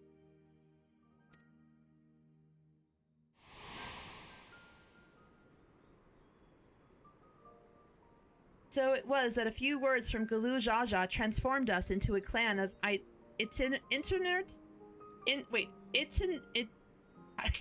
can't English. Itinerant merchants. There we go. There's a lot of vowels in that one. I've never heard the bond Papa forged with the Pelu Pelu spoken of that in that way before. The saga is not so detailed. Then you may not know that Gulu Jaja sought a sure-footed guide for his trek up into the highlands. Thus did he capture a golden alpaca. So both my brother and my father caught the rarest of creatures. While an ordinary one was the best I could manage. The feat required no more than that, Third Promise, and you brought back a perfectly wonderful beast. Mablu's right. You're a perfectly wonderful beast. If anyone's ordinary, it's me.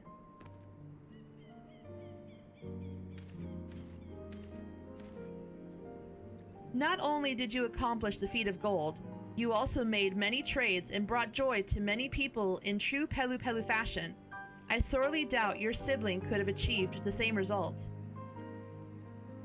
You should be proud of the accomplishments which earned you your keystone.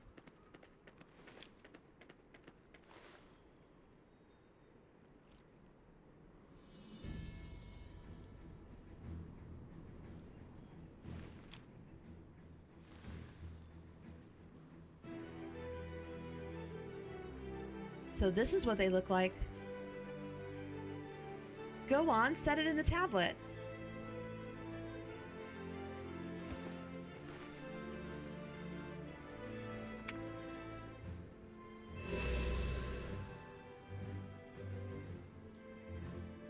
A perfect fit. That leaves 6 more.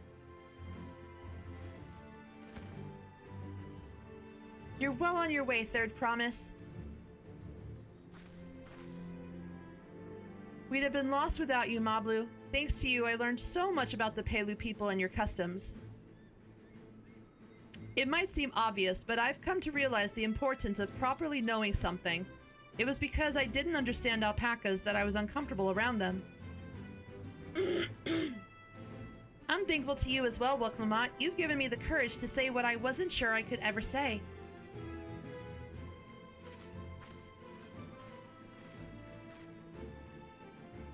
Tobli, I want to leave the ranch and become a merchant.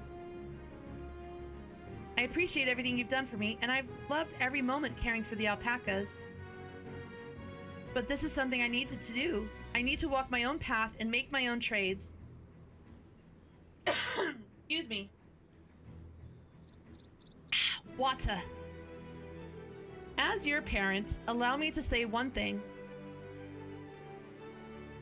I've always tried to give my wards lives filled with as much happiness as I could provide. Yet never once have I wanted that to be the only happiness you knew. You have my blessing to walk any path you choose, Mablu. It gladdens me to hear you found a calling you wish to pursue with such passion. You will make an exceptional peddler, I'm sure of it.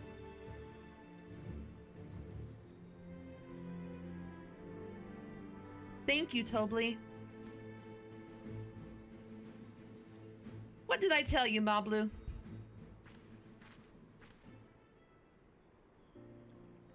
There's one last thing I can help you with, Third Promise. You need to find the Golden City, right? That's the end goal. Then I suggest you talk to the Yokoi.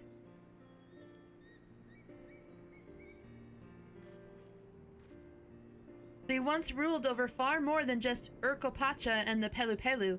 1,000 years ago, they were the overlords of Yoktural and all its peoples. During that era, the Pelu Pelu were commanded to search for a city of gold.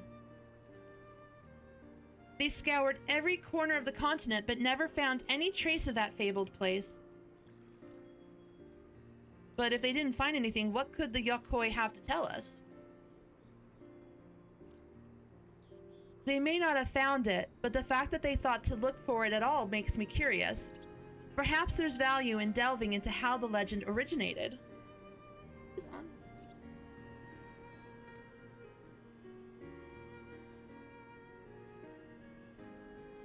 We lose nothing from asking the question. Besides, if we're determined to follow the path of the saga,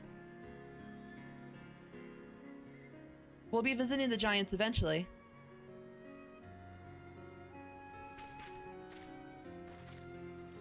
More candy. Couldn't find any more candy. We have all the candy on this side. Ooh. Oh, Kryle, I have a question I'd been meaning to ask, and since we finished with the feet, where did you acquire that earring? Do you recognize it? Yes! Pieces just like it first became fashionable in Yogg-Toroil around 20 years ago. Since then, it's become common to wear one as a charm for safe travel. 20 years ago, right around the time my grandfather made his journey.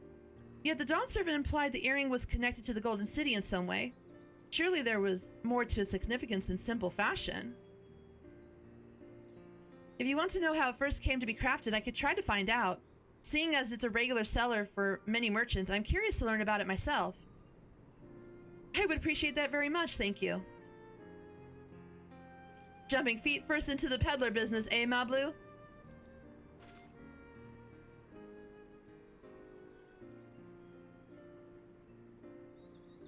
Right then, let's head back to Tuliolal and get ready to search for the next elector.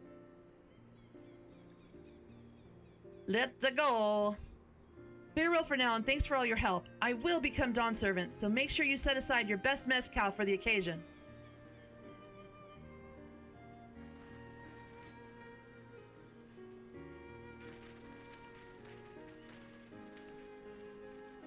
She has a fearsome opponent in that brother of hers.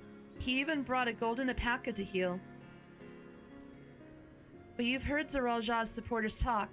They might see opportunity in his expansionist ambitions, but they find the man himself intimidating, terrifying even. Whereas I've grown to love Wuk-Lamat. Everyone she meets will come to love her too, and that's why she'll win the throne. You might be right, Mablu. You might be right.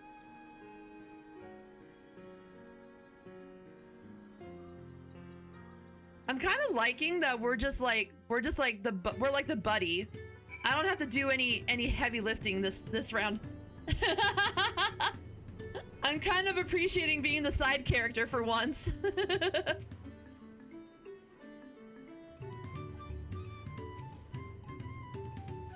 Wuk-Lamat completed the feat and earned a keystone. That's all that matters. The Yokoi once ruled the entirety of Yogg-Toroil. I'm curious to see what has become of them. I expected as much from the moment I saw him, but winning the contest against Zoral Jaw will not be easy. It feels good to have the feet of gold safely under our belt, even if my victory pales beside Zoral Jaw and his shiny golden alpaca. I know I shouldn't let it bother me, and gods know you've all been so supportive, but I want to be strong, or wise like my brothers, to be a promise that people respect. Which is not likely if I stand here carrying on and on about things. Let's move on. Back to Shabalyev ties with us. The contest has hardly begun. Ooh! Side quest, baby! Let's go!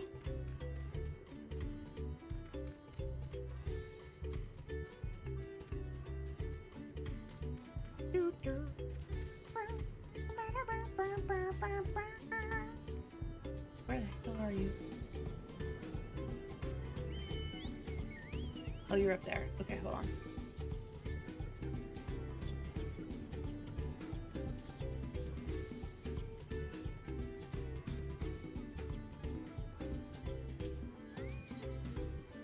Mivli has a request which involves more than a little danger. Say, you look like an intrepid individual. I could really use your help with something. A short ways from here, Chabameki, an exceptionally large, shall we say, overgrown Megamegui are known to appear. Whoa? Whoa, what?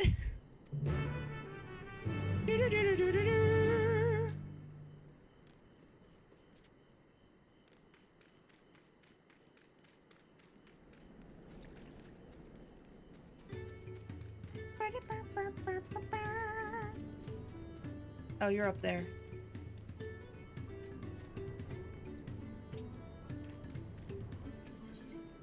Ah, here we go. A the current quest, let's go. Hey, I recognize you. You're Cal, yes? I've heard about you, companion to the Third Promise, a most dependable individual. The name's Nopley, and I'll have you know I'm a merchant blessed by fortune, if I do say so myself. Indeed, I believe our meeting today is no chance encounter, but the hands of fate guiding us for one singular purpose, the exchange of invaluable items at an unbelievable price. If I could direct your attention over here for just a moment. Corrupted crystals? They were extracted from remote regions of Eorzea and shine a brilliant orange hue, quite unlike your run-of-the-mill crystals, no? Of one pel in the millionth column, it's nigh highway robbery.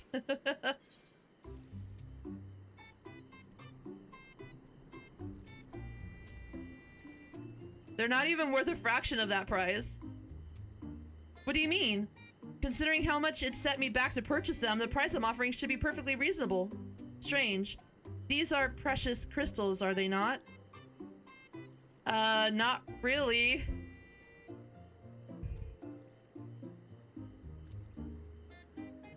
Just to be certain, these crystals are considered priceless treasures in Eorzea, right?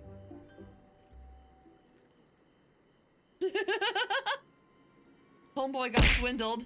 Ah! Water. Hey, Gwydion. Not only are corrupted crystals commonplace across the salt, but they're also highly volatile. And in the past, you used such crystals together with an elemental converter to do battle with a powerful entity you call primals. What's more, you kept them in a warded container at all times to protect against their deleterious effects. All of which is to say, no practical use for such crystals has been discovered, meaning no one with sense would ever bother to mine them.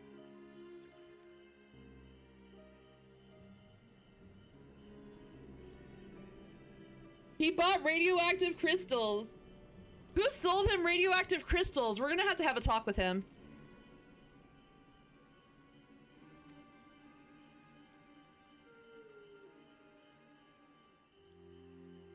I've been swindled?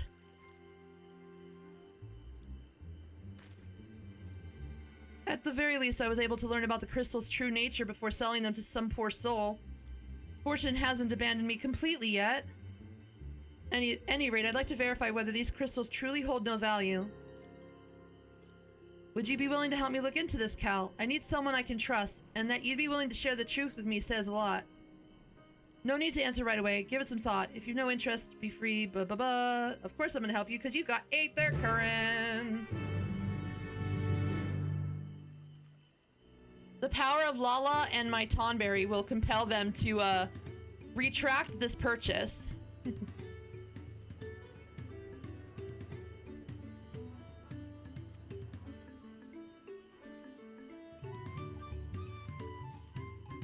Spellcaster, I'd like you to speak with them about the crystals and gauge their interest in purchasing them. I'll see about procuring a container to ward off the crystal's harmful effects. Per your explanation, preparing an elemental converter with my skills is likely impossible, but finding the requisite materials for a warding vessel should be well within my abilities. The mage you're looking for is an individual of the Boonwa tribe. If you happen upon someone wielding a staff, chances are you found him. Okay. Got to make crafting dailies. Alright, Falcon.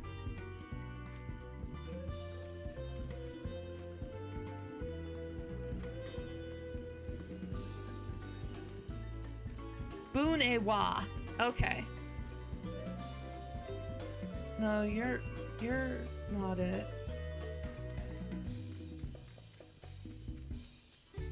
That would be you.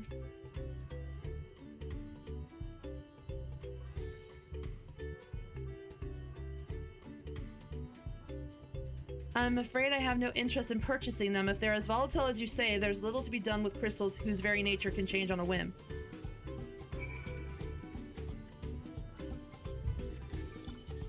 Channel your inner potato? Okay, I'll try my best.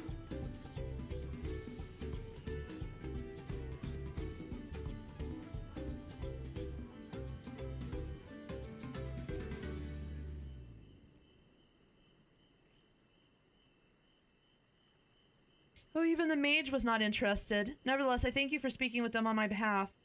It seems you were right. These crystals really are worthless. I may be unable to make back what I've lost, but there's still one thing I can do. I wish to stop that pernicious peddler from continuing his crooked ways. Will you help me? Allow me to offer you a small token. When you have a moment, please come see me again. Let's go. We're about to catch an asshole. Let's go.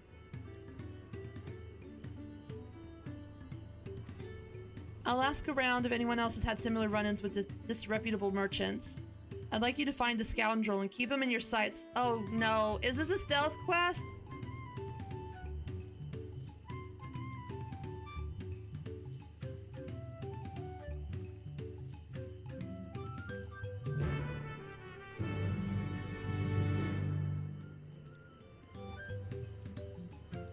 I legit hate stealth quests. I wish they would get rid of those.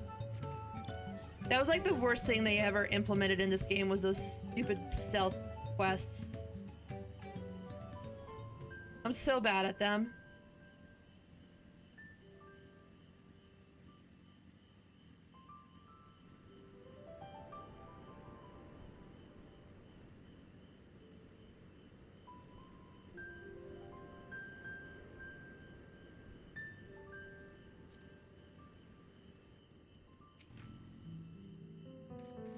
Oh, well, this is a pleasant surprise. To think we would meet again here of all places.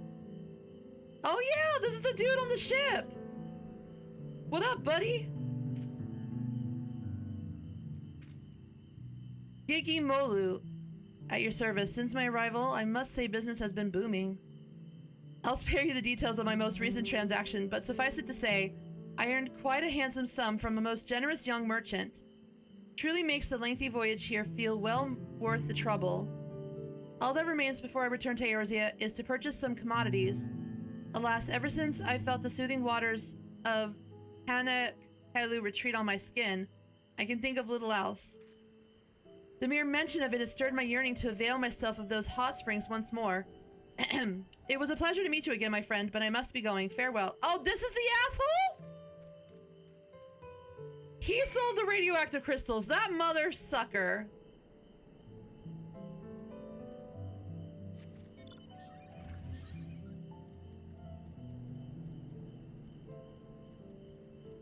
How dare.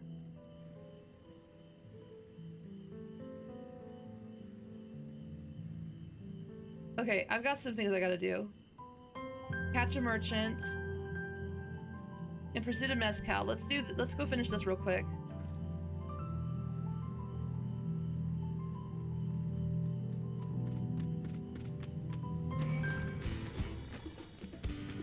Can't catch me!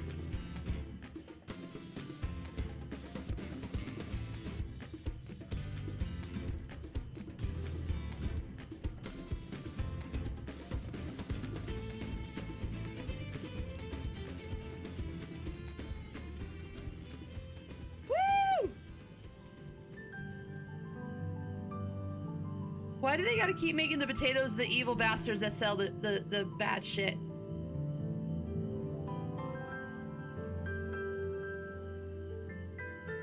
Where are you? Here we go.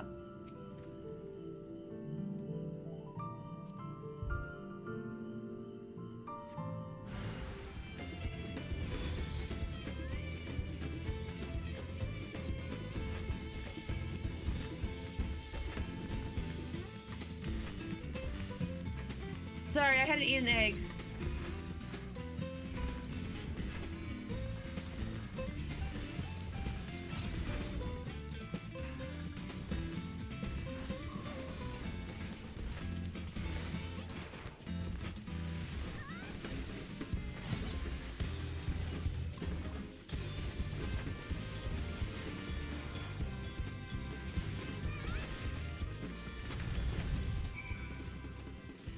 Alright, took care of that.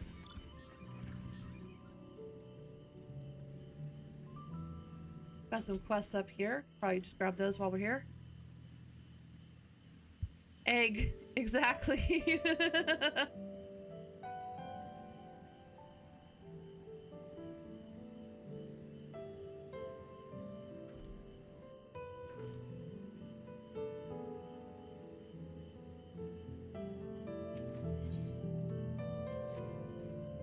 Interesting, my darling Alpy didn't spit at your approach, which only can mean she trusts you. If she does, then so do I. As such, I ask a favor. A sack of premium coffee beans was stolen from our storehouse. The thieves came in the dead of night, but I was wide awake to catch them in the act. A band of Hubijo mercenaries. My brave Alpy spat on their leader square in the face, and thanks to her distinct smell, I was able to track them down. Okay. I'm gonna beat up some coffee thieves.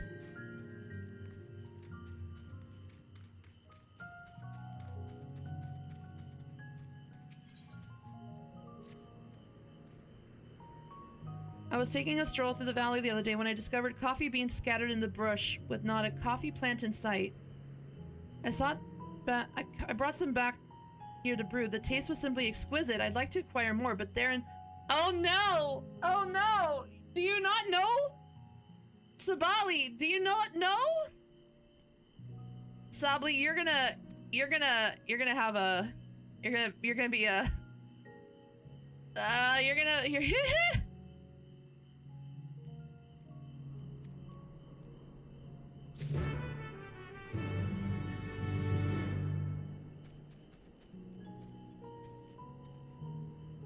Nah, Jojo.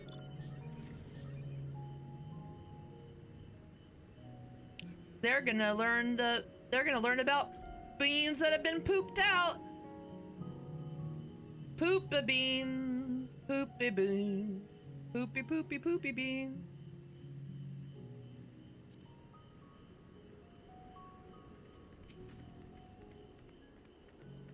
I can't get rid of the smell. Ah, I've had it up to here today. Boys, get her.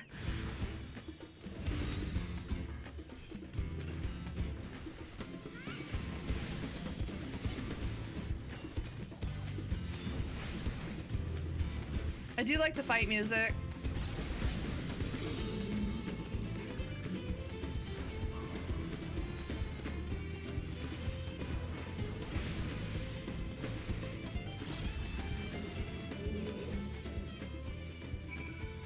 What is my chocobo at? That's not what I wanted. What's my chocobo at? 14. Oh, I can give you a...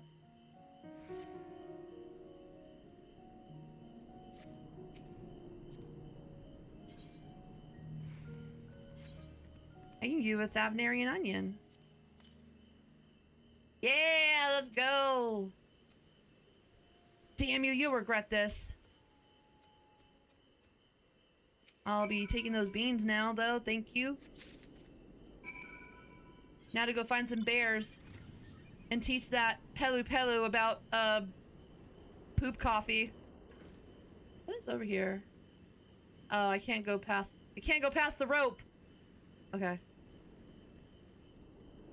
Oh. Okay. I know it is. That's why when as soon as they said that they saw coffee beans and no, but it wasn't a coffee plant, and then that the taste was exquisite, I knew they were talking about poop coffee.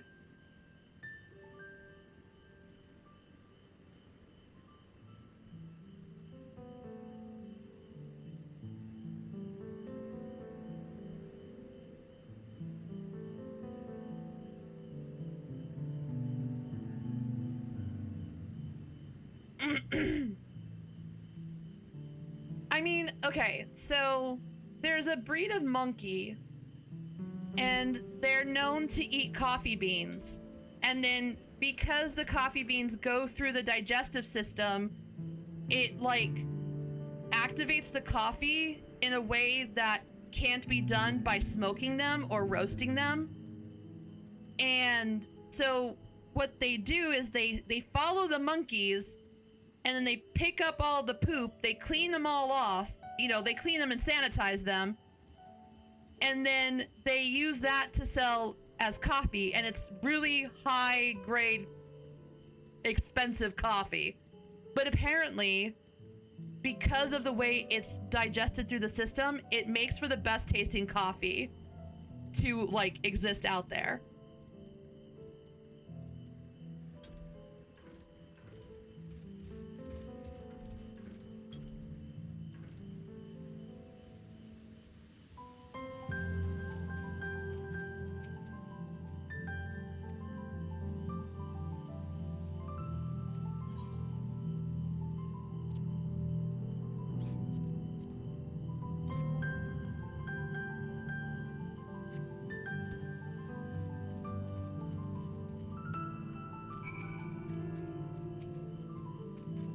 I am not a coffee drinker. Like, I'm not a coffee connoisseur. Can't believe I'm putting my hands through poop. This is disgusting.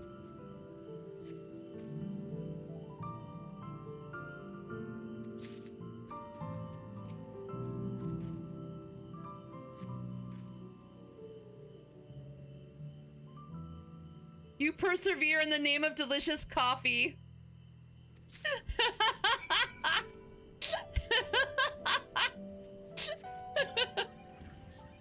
For the sake of coffee.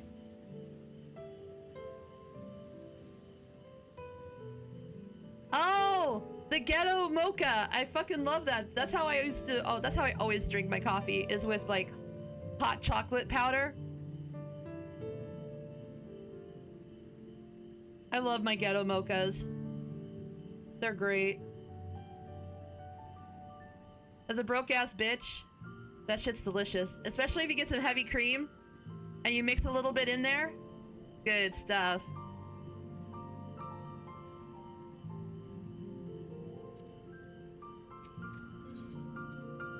I am like that song from Beastie Boys. I like my sugar with coffee and cream. That's how I drink coffee.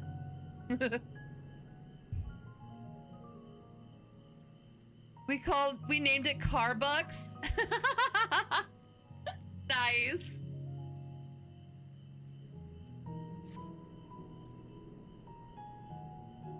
Might you a moment of your time. I'm a merchant from Tuliolal here on business, but I've felt sick as a dog ever since I arrived. The Pelu Pelu boy I hired as a guide to show me around these parts gave me one look before suddenly heading north, muttering something as he left. He was speaking too quickly for me to catch what he said, but I feared the mere sight of me upset him somehow. Would you go offer him apology on my behalf? He ran off toward the tea field north of here, but if there's no sign of him, I'm sure someone nearby would have seen where he went. I can't believe you're sick. I'm running away.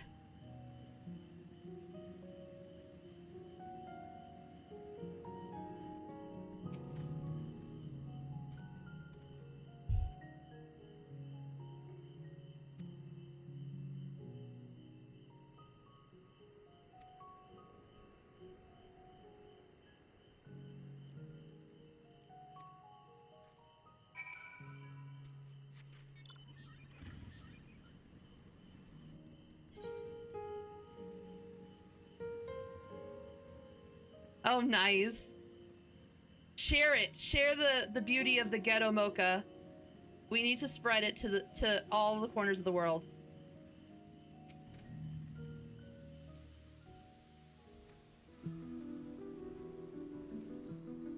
Upset me? Why would he? Oh, I was speaking too fast again. An unfortunate misunderstanding. That merchant has a clear case of altitude sickness. It's not uncommon in those traveling to Urkopacha for the first time. The best cure for it and most things is mate tea, which is why I was collecting tea leaves earlier. But just as I'd finished packing them into my bag, this wild alpaca came and snatched it. Now that I have it back, it's time to get brewing. And that alpaca just walked off with side-eye. Ooh, look at the bee rink. Magway.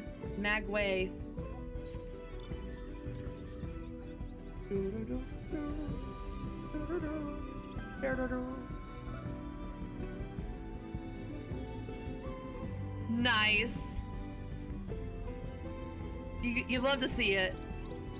That's the good shit right there, Gwydion. It seems I mistakenly sent you on a wild alpaca chase. Thanks to his tea, I'm feeling much better.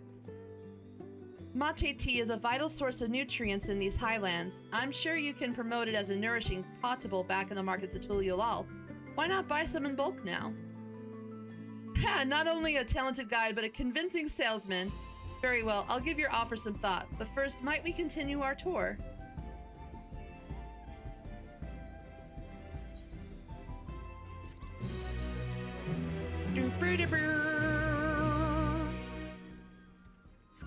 I need to find the dungeon. I'm sure it comes after the Vanu. Or not the Vanu, the Hanu.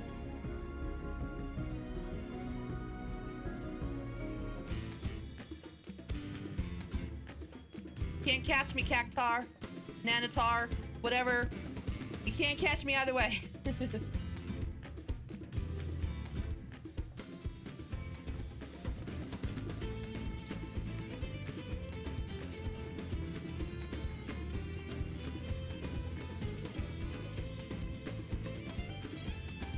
Here's your stolen coffee beans.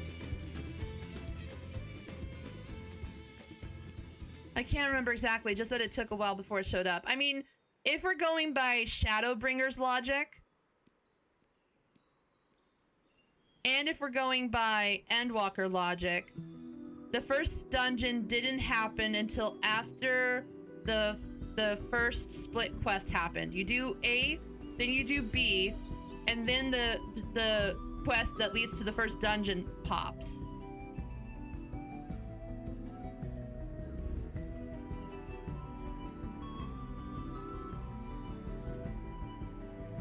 Everyone's been pouring their hearts into this to make the most delicious coffee possible and give the Mate tea farms a run for their money. And yet those thieves tried to steal the very fruit of our labors. Bad apples, the lot of them. And you know how a bad apple when you see one, don't you, Alpy? They deserve to be spat on. Patooey! Oh, sorry about that. Got a little carried away. But I've taken up enough of your time. Here, a little something for your troubles and the spittle.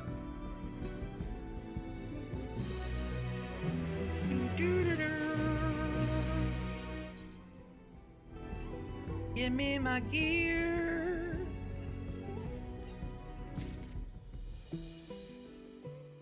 A ginseng earring.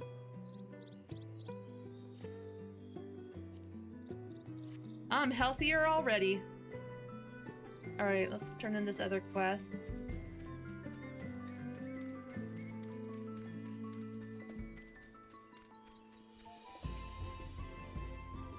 Wonderful, you're returned. I'm glad to see you still have all your appendages. Ah, but tell me, were you able to find more of those wondrous coffee beans? These coffee beans are covered in putrid-smelling soil.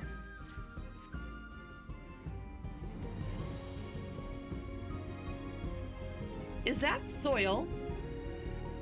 Well, this appears to be dung. That would explain. Aha! As omnivores, mountain bears feed upon flora and fauna alike. Unbeknownst to us, however, it seems they've developed a liking for our coffee plants and have been snacking on them in secret. But because because the beans are difficult to digest, they remain whole in the bears' leavings. I suspect that while inside their stomachs, the flavors and fragrance of the plants and fruits the bears normally eat permeate the beans, diminishing their bitterness and resulting in coffee beans with a fruity, sweet flavor. This is the monkey poop coffee that I'm talking about. I dare say we have a new premium blend of coffee on our hands. You're welcome.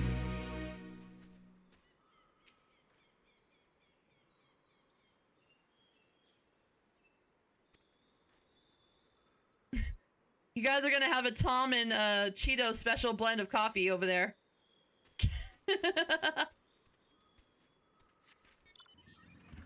All right.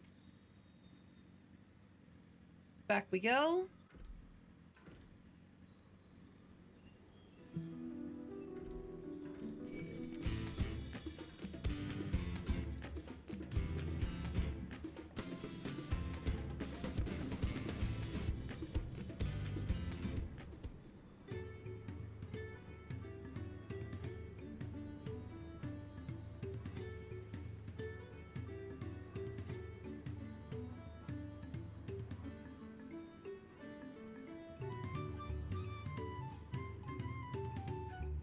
Oh wait, no, we gotta go over here.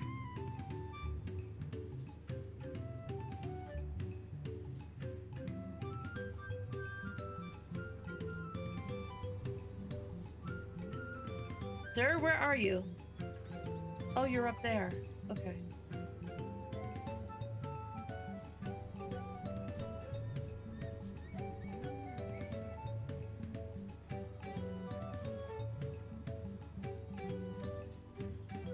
Tonberry coffee, so sharp tasting it kills.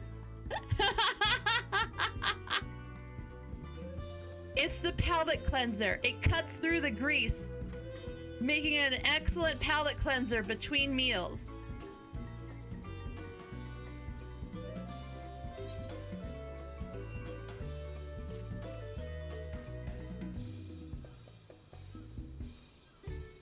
Were you aware that it was actually the peoples of Tural who taught we Pelu Pelu how to make mezcal?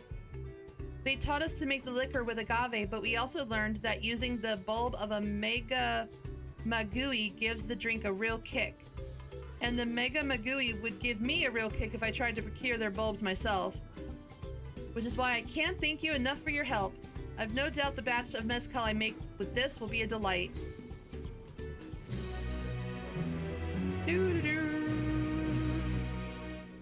Alright, the next dude is down here somewhere. And then we gotta go over there to work on the catch a merchant.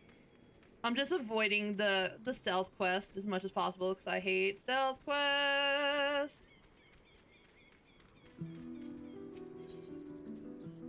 The flustered merchant appears desperate for help.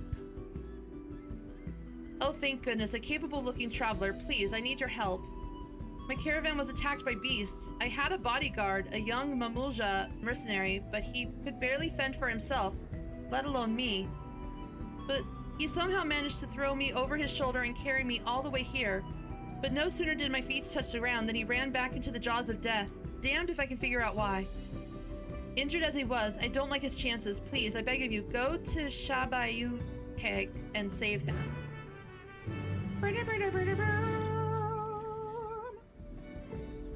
Time to go save a Mamulju. I know they're called Mamuljas, but I like Mamulju because it's cuter.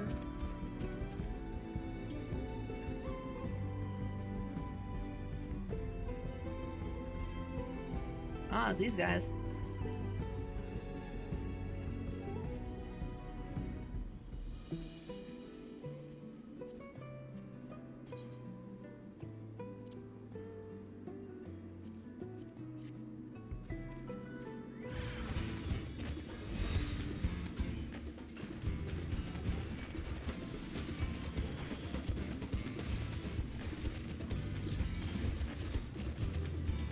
I need to figure out what these do.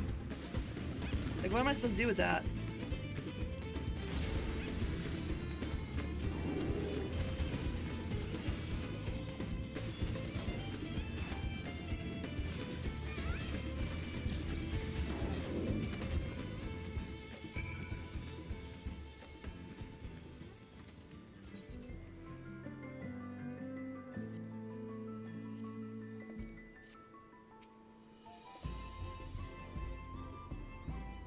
Not like what is the knife thingies do? Does anybody know? I can hardly believe my eyes. You felled those bloodthirsty beasts with such ease. But I'm getting ahead of myself. Thank you for saving me. As a mercenary for hire, I'm ashamed such help was even necessary.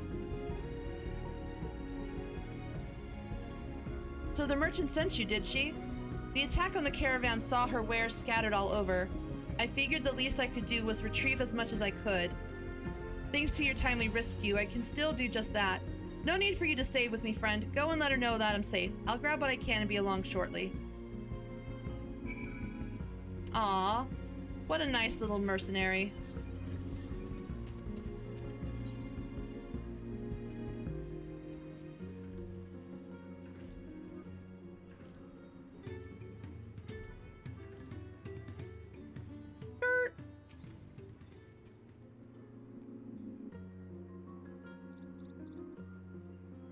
Oh, I'm so relieved to hear he's safe.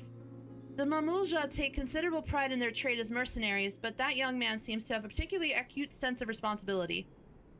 I've heard tell that some Mamulja travel across the salt to make a name for themselves.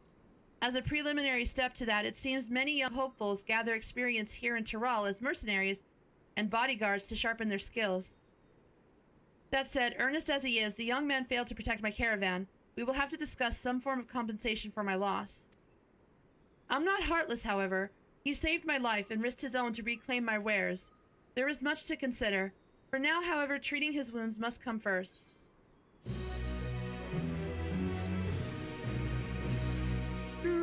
Alright, let's go deal with this damn stealth quest.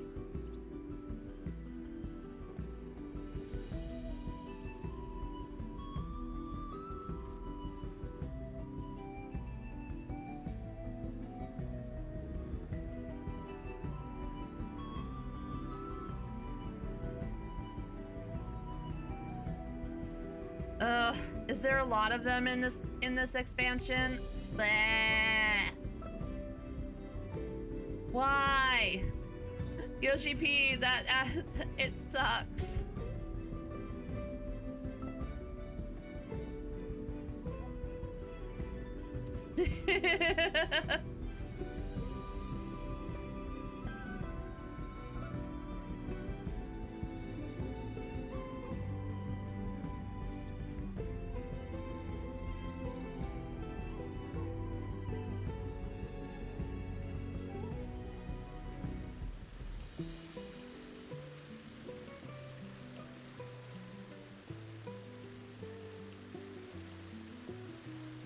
The water's the perfect temperature and the view ravishing. All my worries seem to just melt away. Though I suppose I also have Kavli to thank for that. He's the perfect attendant, taking care of my every need. I'm surprised you're still listening to me ramble on. If I didn't know better, I might think you came not to enjoy these hot springs, but to speak with me. Well, I would have speaked with Kavli, but it wouldn't let me.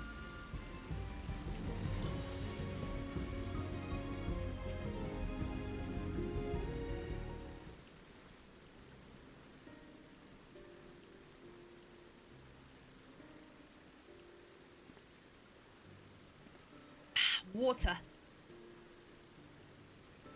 Gigimolu did truly such an awful thing. I had no idea.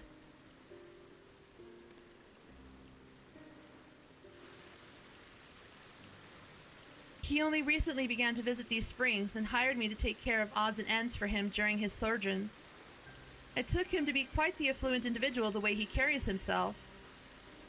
My heart goes out to poor Nopli, but as a Pelu, I am quite intrigued by Gigimolu's trading practices.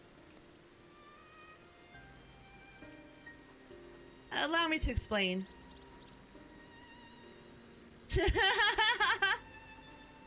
Many years ago, we Pelu were looked down upon by the other peoples of Tyrol, both figuratively and literally due to our diminutive stature. Chargend, it is said that our ancestors decided to start wearing masks made of the image of the most powerful Tyrol Vidral, Baligarmanda. Ooh, thank you for the posture check. In order to strike fear into the hearts of all who looked upon them.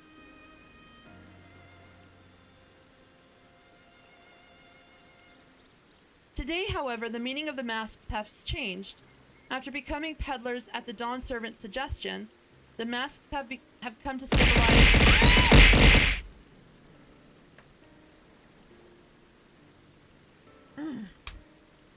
Water.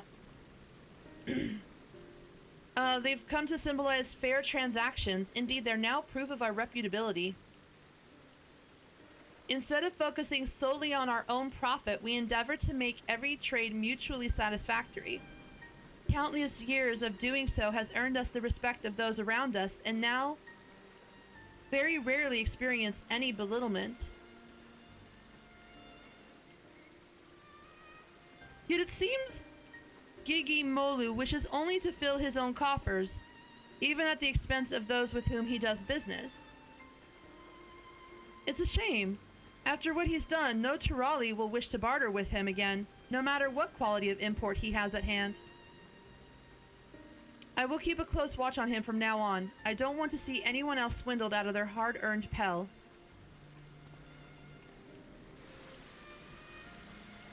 Though, given his present euphoria, I doubt he'll be doing anything of the sort anytime soon. That said, I'm sure Nopli must be anxious to hear from you. I have matters here well in hand. Why don't you return to him? Well, at least I don't have to stealth watch this dude. I won't let him out of my sight. Okay, cool. Does he say anything if you talk to him? How selfish of me. You piece of shit. You give us potatoes a bad name. How dare. Woo! That was fun.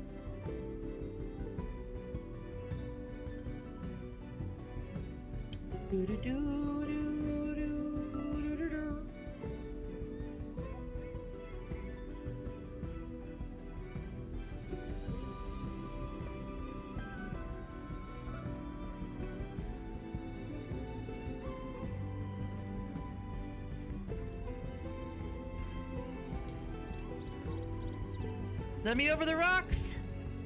Let me do my jumpy jumpies.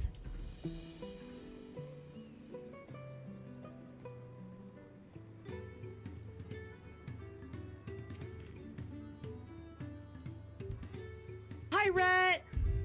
How are you? What? You met Gigi Molu during your voyage to Tyrol? What a small world. In any case, thank you for lending your assistance once again, Cal. It's reassuring to know Kavli will be keeping careful watch of him.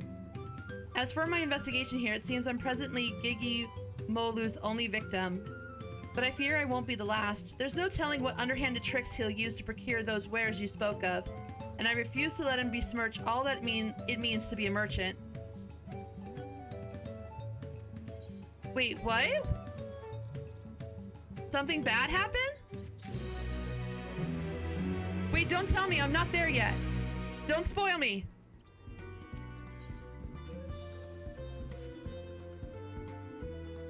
Should word spread of Gigi Molu's underhanded practices, it won't be long before there's not a soul in all Tyrol willing to deal with him. How do you feel about that? Serves him right.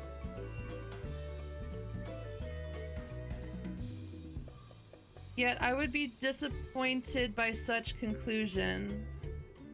After all, we'd lose one of the few merchants willing to voyage across the seas to do business with us. If he is to remain a potential trading partner in the years to come, he needs to be made to see the error of his ways. Hi, Bunny! I suspect a few words of warning will do little, however. He needs to be taught a proper lesson, to feel the sting of being swindled for himself. And we shall make sure that he does the Pelu Pelu way. First, we'll need an alluring piece of merchandise to serve as bait. Hailing from across the salt yourself, I can think of none better suited to finding something that might garner his interest. Have a look and see what the specialties we have to offer. Okay.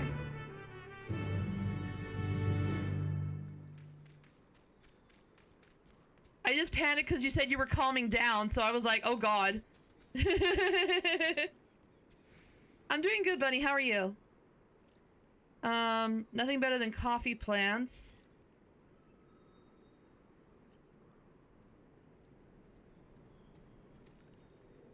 Okay, so mezcal maybe? Alcohol, you can never go wrong with alcohol.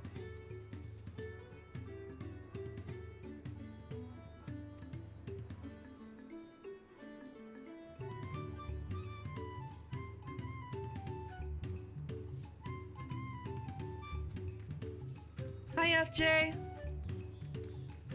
Oh, I see. Gotcha. I'm currently on... hold on a sec.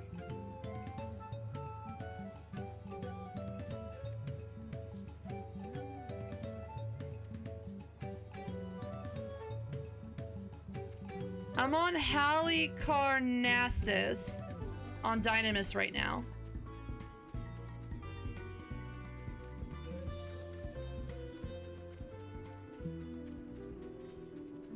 Oh, I gotta I gotta sneeze. Maybe. My nose can't decide.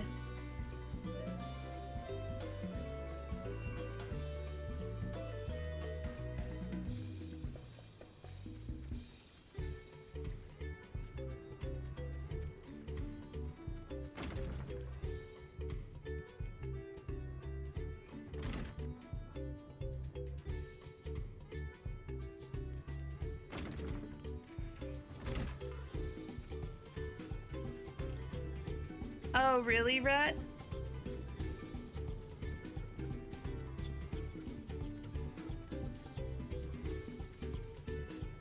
I was on Golem, I think? And then I was on Seraph before that.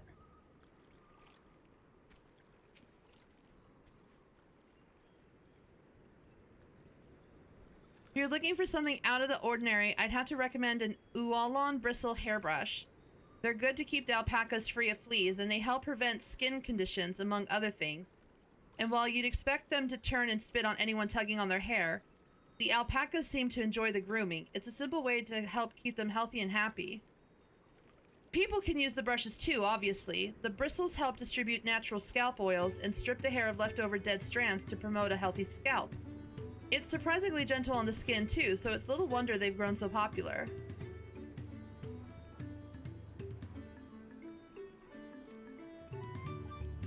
Doll and a hairbrush, baby. I'll probably clear out this region, go back into Tuliolal, turn it in, and then stop there so that tomorrow we can do the Hanu.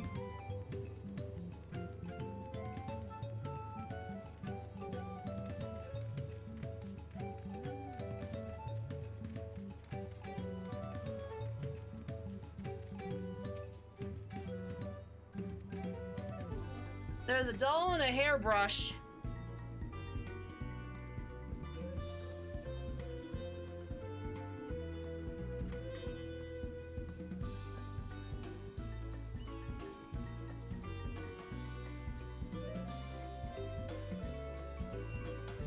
They go for 1 pel in the 10,000s column. But to teach our pernicious peddler a lesson, I'll offer him one for 1 pel in the 100,000s column. Lest you worry, I won't actually sell it to him. I'm just giving him a taste of his own medicine so he can come to understand why a fair and honest deal is so important to we Pelu. More importantly, I wish to convey something to him, merchant to merchant. So what do you say? Will you lend me your aid? Hell yeah, let's go.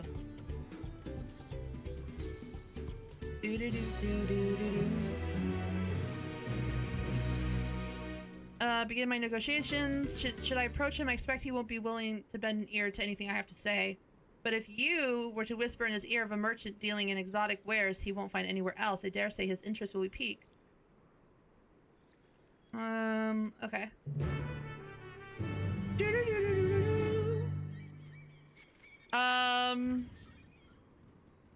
I have no idea. Hold on.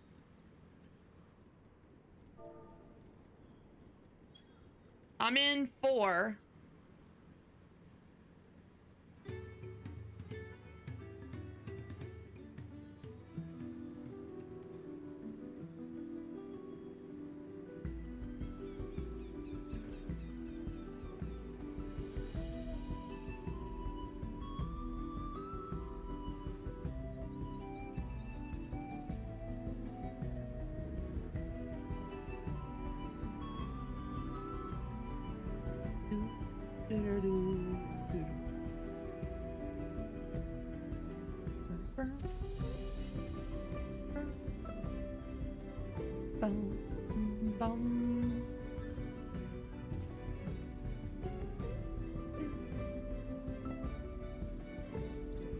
This is why I love this motorbike. It already has +1 movement speed, so I can zoom everywhere.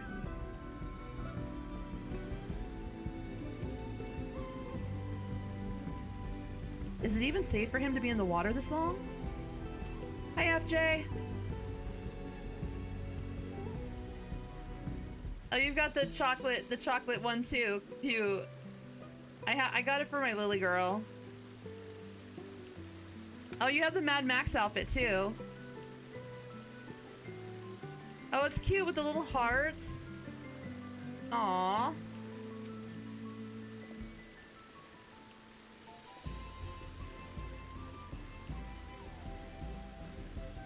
I see, and you wish to introduce me to this merchant of exotic wares. How thoughtful of you. I'm honestly surprised you remembered that I've yet to find suitable goods to take back to Eorzea. Very well, I shall meet this merchant, but I can hardly sit at the negotiation table in little more than a bathing towel. Wait for me below while I make myself presentable.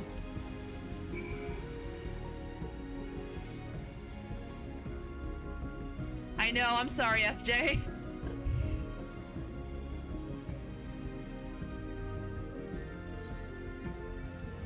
I have to help with the negotiations? Wait, what? Oh no, oh god, I'm so bad at these.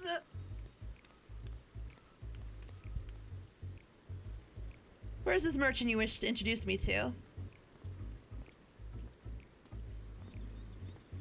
Time to bullshit. Nobly, I see. So you two were in cahoots. If you've come to return the corrupted crystals, I'm afraid I do not accept refunds. Didn't Cal tell you? I'm here to make you an offer. Make me an offer?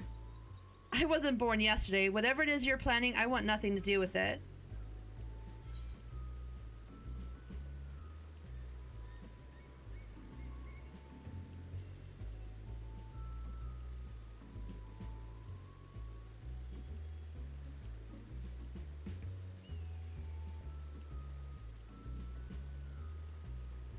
You really expect me to believe I could benefit from another deal with him?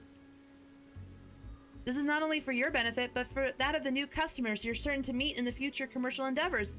Upon my mask, I swear it. You can swear upon whatever you like, I still won't believe you. The only thing I trust less than your word is your meager eye for quality. Any product selected by your hand is one unworthy of my stalls.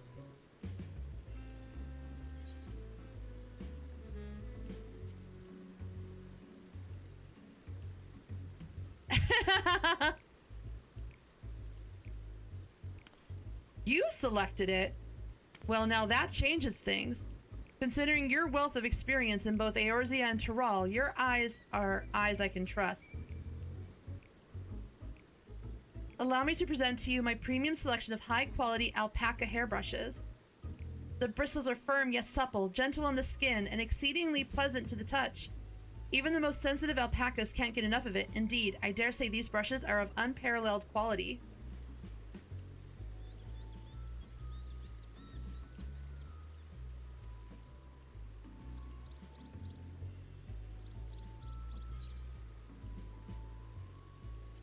What if you use it on your own hair? I must admit, as a merchant, it's important to always make oneself as personable as possible, yet I'm confused as to why you would ask.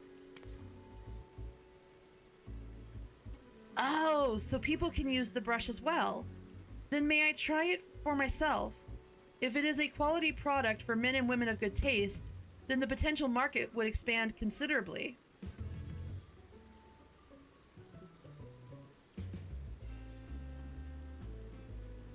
Is his hair gonna be glowing? Oh my, this is quite lovely. The way the bristles gently caressed my scalp, each stroke gliding through my hair like a gentle breeze, and somehow every strand falls perfectly into place. My hair has never felt so soft and smooth. Yes, consider me interested. I dare say the brushes will sell themselves to those with a like-minded taste for elegance. Let us discuss payment. By my estimation, a single brush would be worth roughly 10,000 pel, give or take. Oh, speaking of worth, I forgot to mention one terribly important detail. The brushes are made with the hair of a creature indigenous to Tyrol, the Uolon. Specimens are painstakingly chosen for each brush by a master craftsman, paying close attention to the beast's age as well as the texture, thickness, and strength of their hair. I'd say a single brush is worth no less than 2 pel in the 100,000s column. Luke, hey, what's up? 200,000 pel per brush. You must be out of your mind. I'll take my business elsewhere.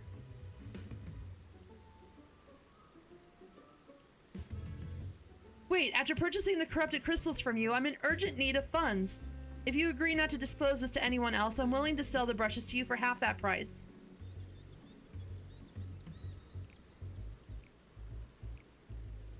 You'd go so far as to offer them at half the market price, and it certainly comes as no surprise that you lack capital. I may not find a more opportune bargain.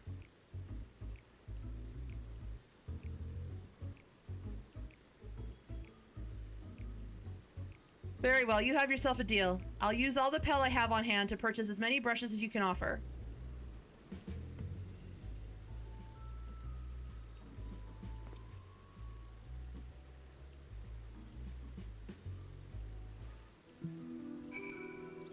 Hey Equestria, I'm doing the side quests in this zone.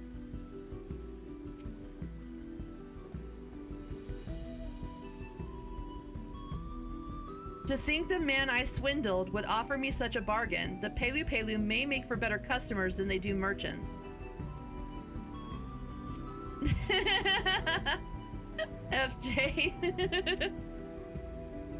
Let us return to my storehouse in Wachupelo to finalize our transaction. I trust that's fine with you, Gigi Molu? Indeed, I shall make a short detour to Ikuvlo's Inn to gather my things before joining you. Excuse me. It's my aura.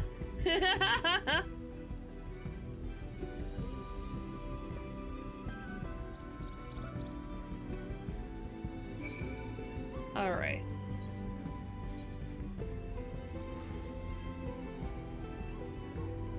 Too lazy to I'm just gonna teleport. My goal is to get as much, like, to clear out the zone before I go back. I'm sure more side quests will pop up later, but I want to clear out the ones that are here now.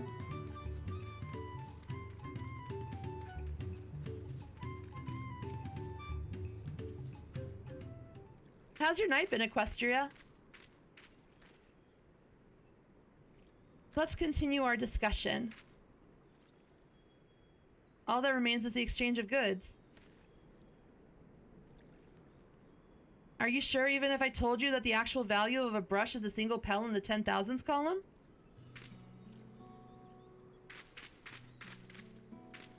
You deceived me. Nothing of the sort. I followed your example.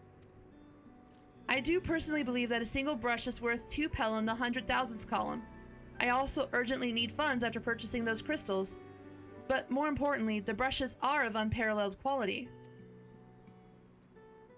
To think I would be outfoxed by the man I took for a fool. Yet why tell me its true value now? Had you remained silent, you would have made back all the money you lost.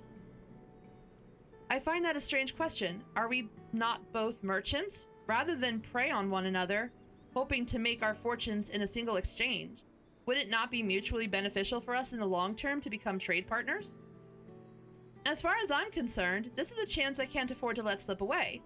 Foreign merchants willing to sail all the way to Tyrol are few and far between, and I certainly won't have the wherewithal to travel to Eorzea myself anytime soon. After all I've done, you would ask to be my trade partner. I ply my trade in a city called Ul'dah, where the unspoken rule of business is to deceive or be deceived. To seize what opportunities you can and quickly move on. Long-term profits have ever been the furthest thing from my mind.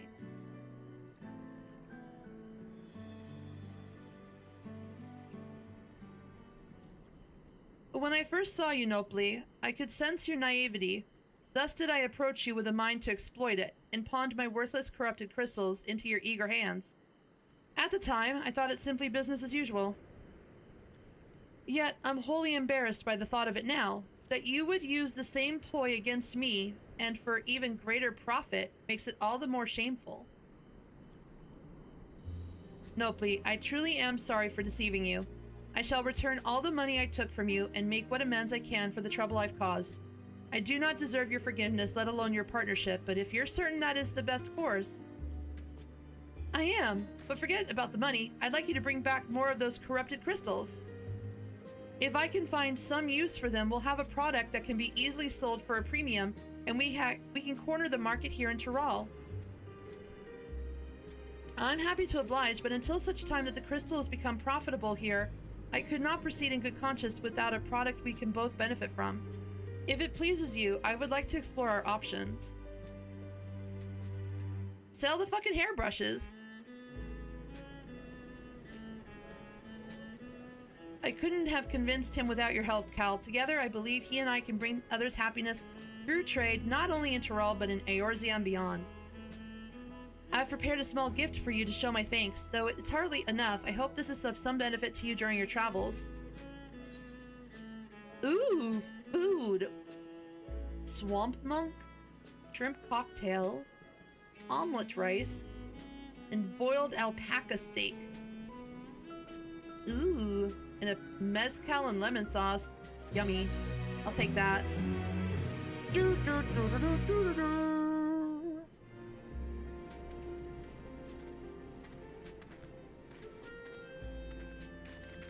Water.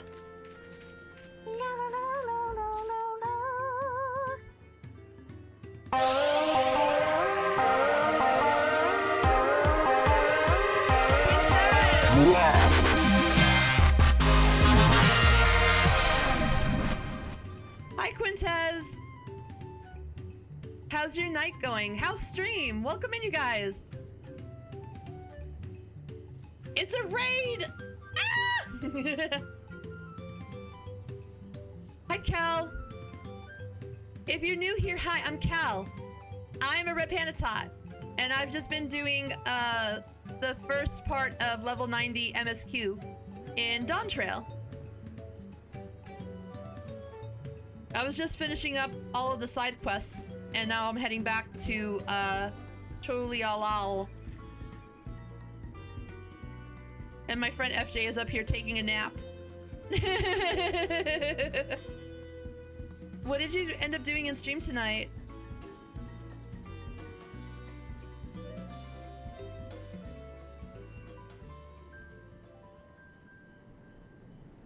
Oh, nice, FJ.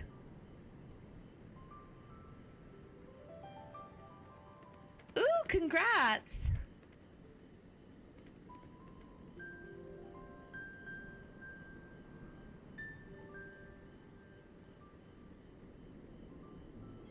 If you haven't done Dawntrail yet, or you're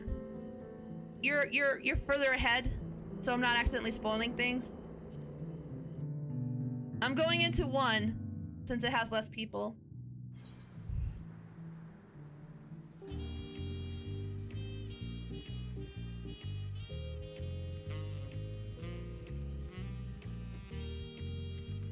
I'm liking it. It's good.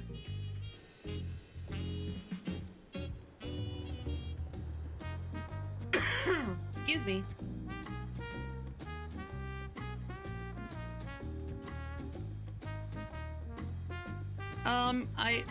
Hold on.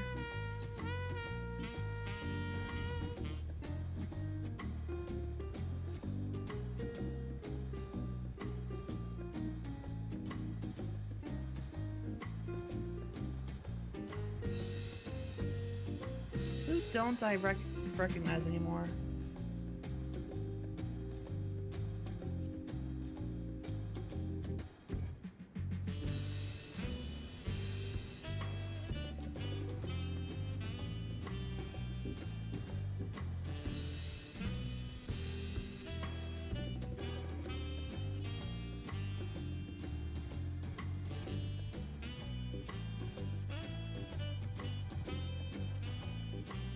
I know. I need them to give me...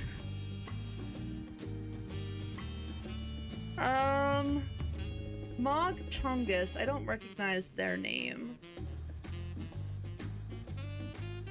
Lawyer, was Mog Chungus somebody from the FC? Is Lawyer still here?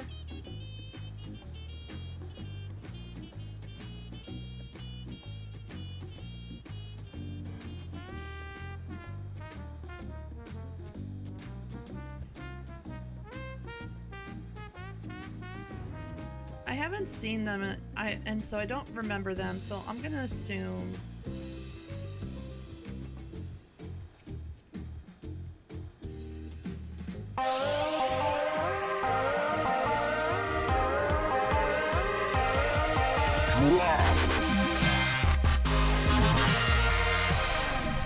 Thank you for the raid, FJ. Alright, I gotta get back to... Alright, FJ.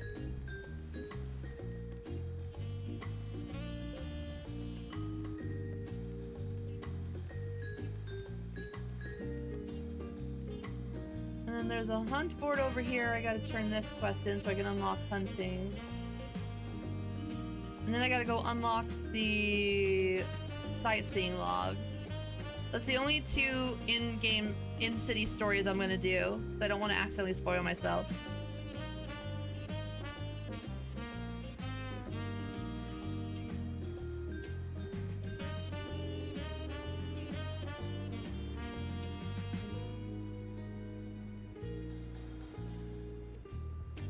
Oh, Kawana in... The lore is that Kawana introduced the hunting board. Okay.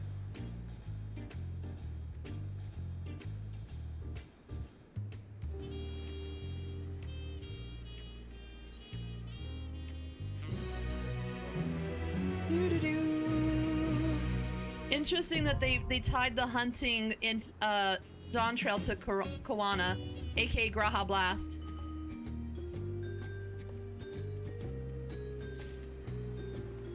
Alright, so now I need to go unlock...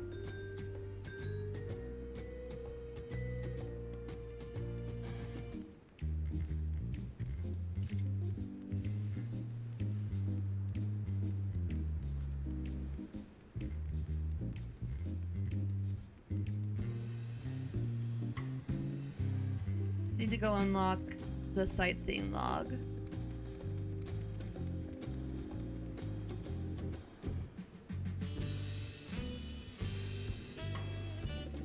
Probably just going up the easiest way.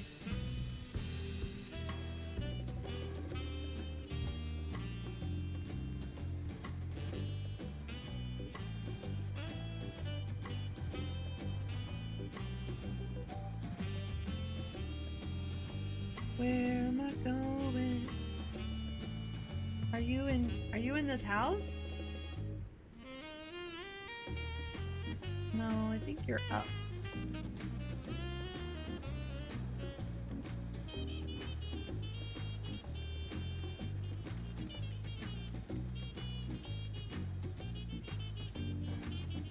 You are the sightseeing log. I thought I knew that name.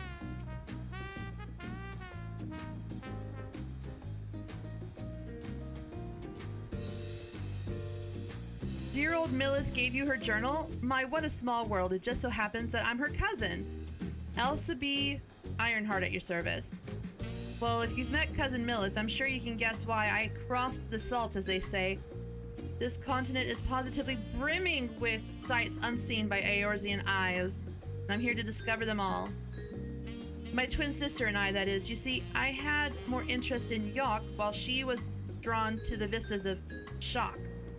So it was that we parted ways at the bridge, each of us touring half of Tyrol.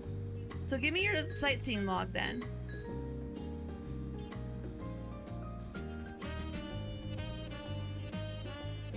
Oh, how beautiful. I should like to see these places myself someday. Sorry, I was going to scribble down.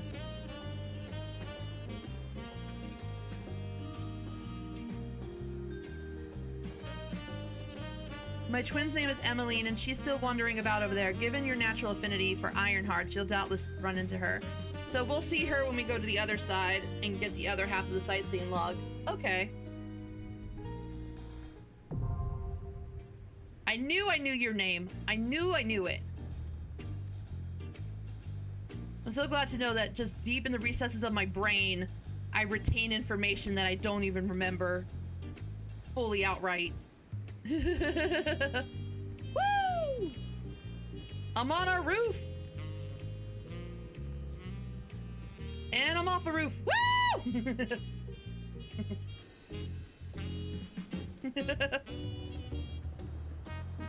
Just absolute chaos. The Officer Jenny of sightseeing.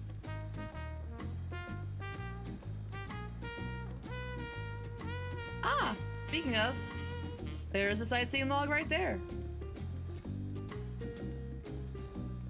Hell yeah. Ah, let me through.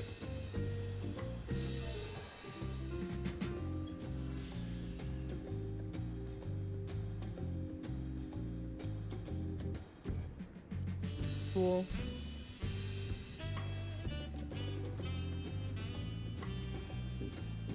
The Paley remind me of Lalafell, never letting their size slow them down or hold them back. They move at their own pace, making their textiles and mezcal and raise alpacas to bear them to market. I'm not talking... There we go. Neither Kawana nor Bakul Jaja appeared to be in Wachinpelo. I imagine they're around somewhere, making progress even as we are. I've heard there are hot springs in Urkopacha, mayhap time permitting. Of course Tom is with me.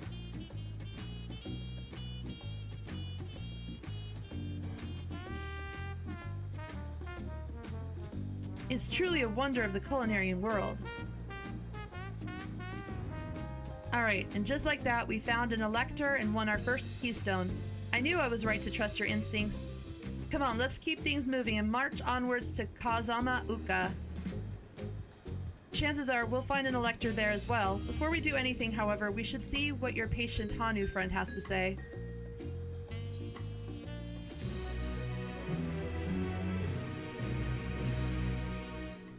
All right.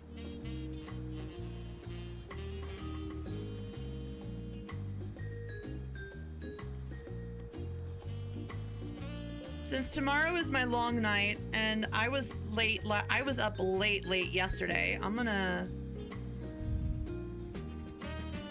call it tonight.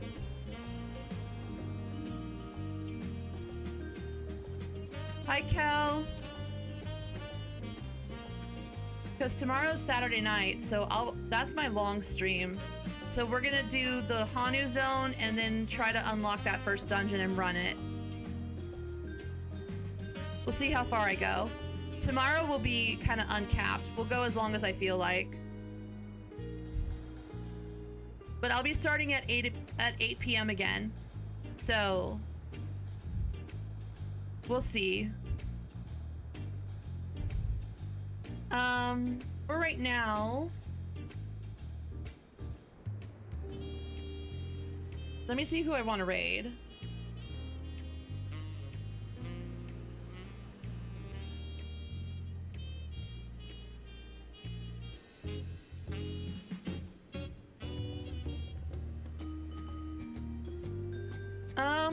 We'll go raid Quan, because Quan's just doing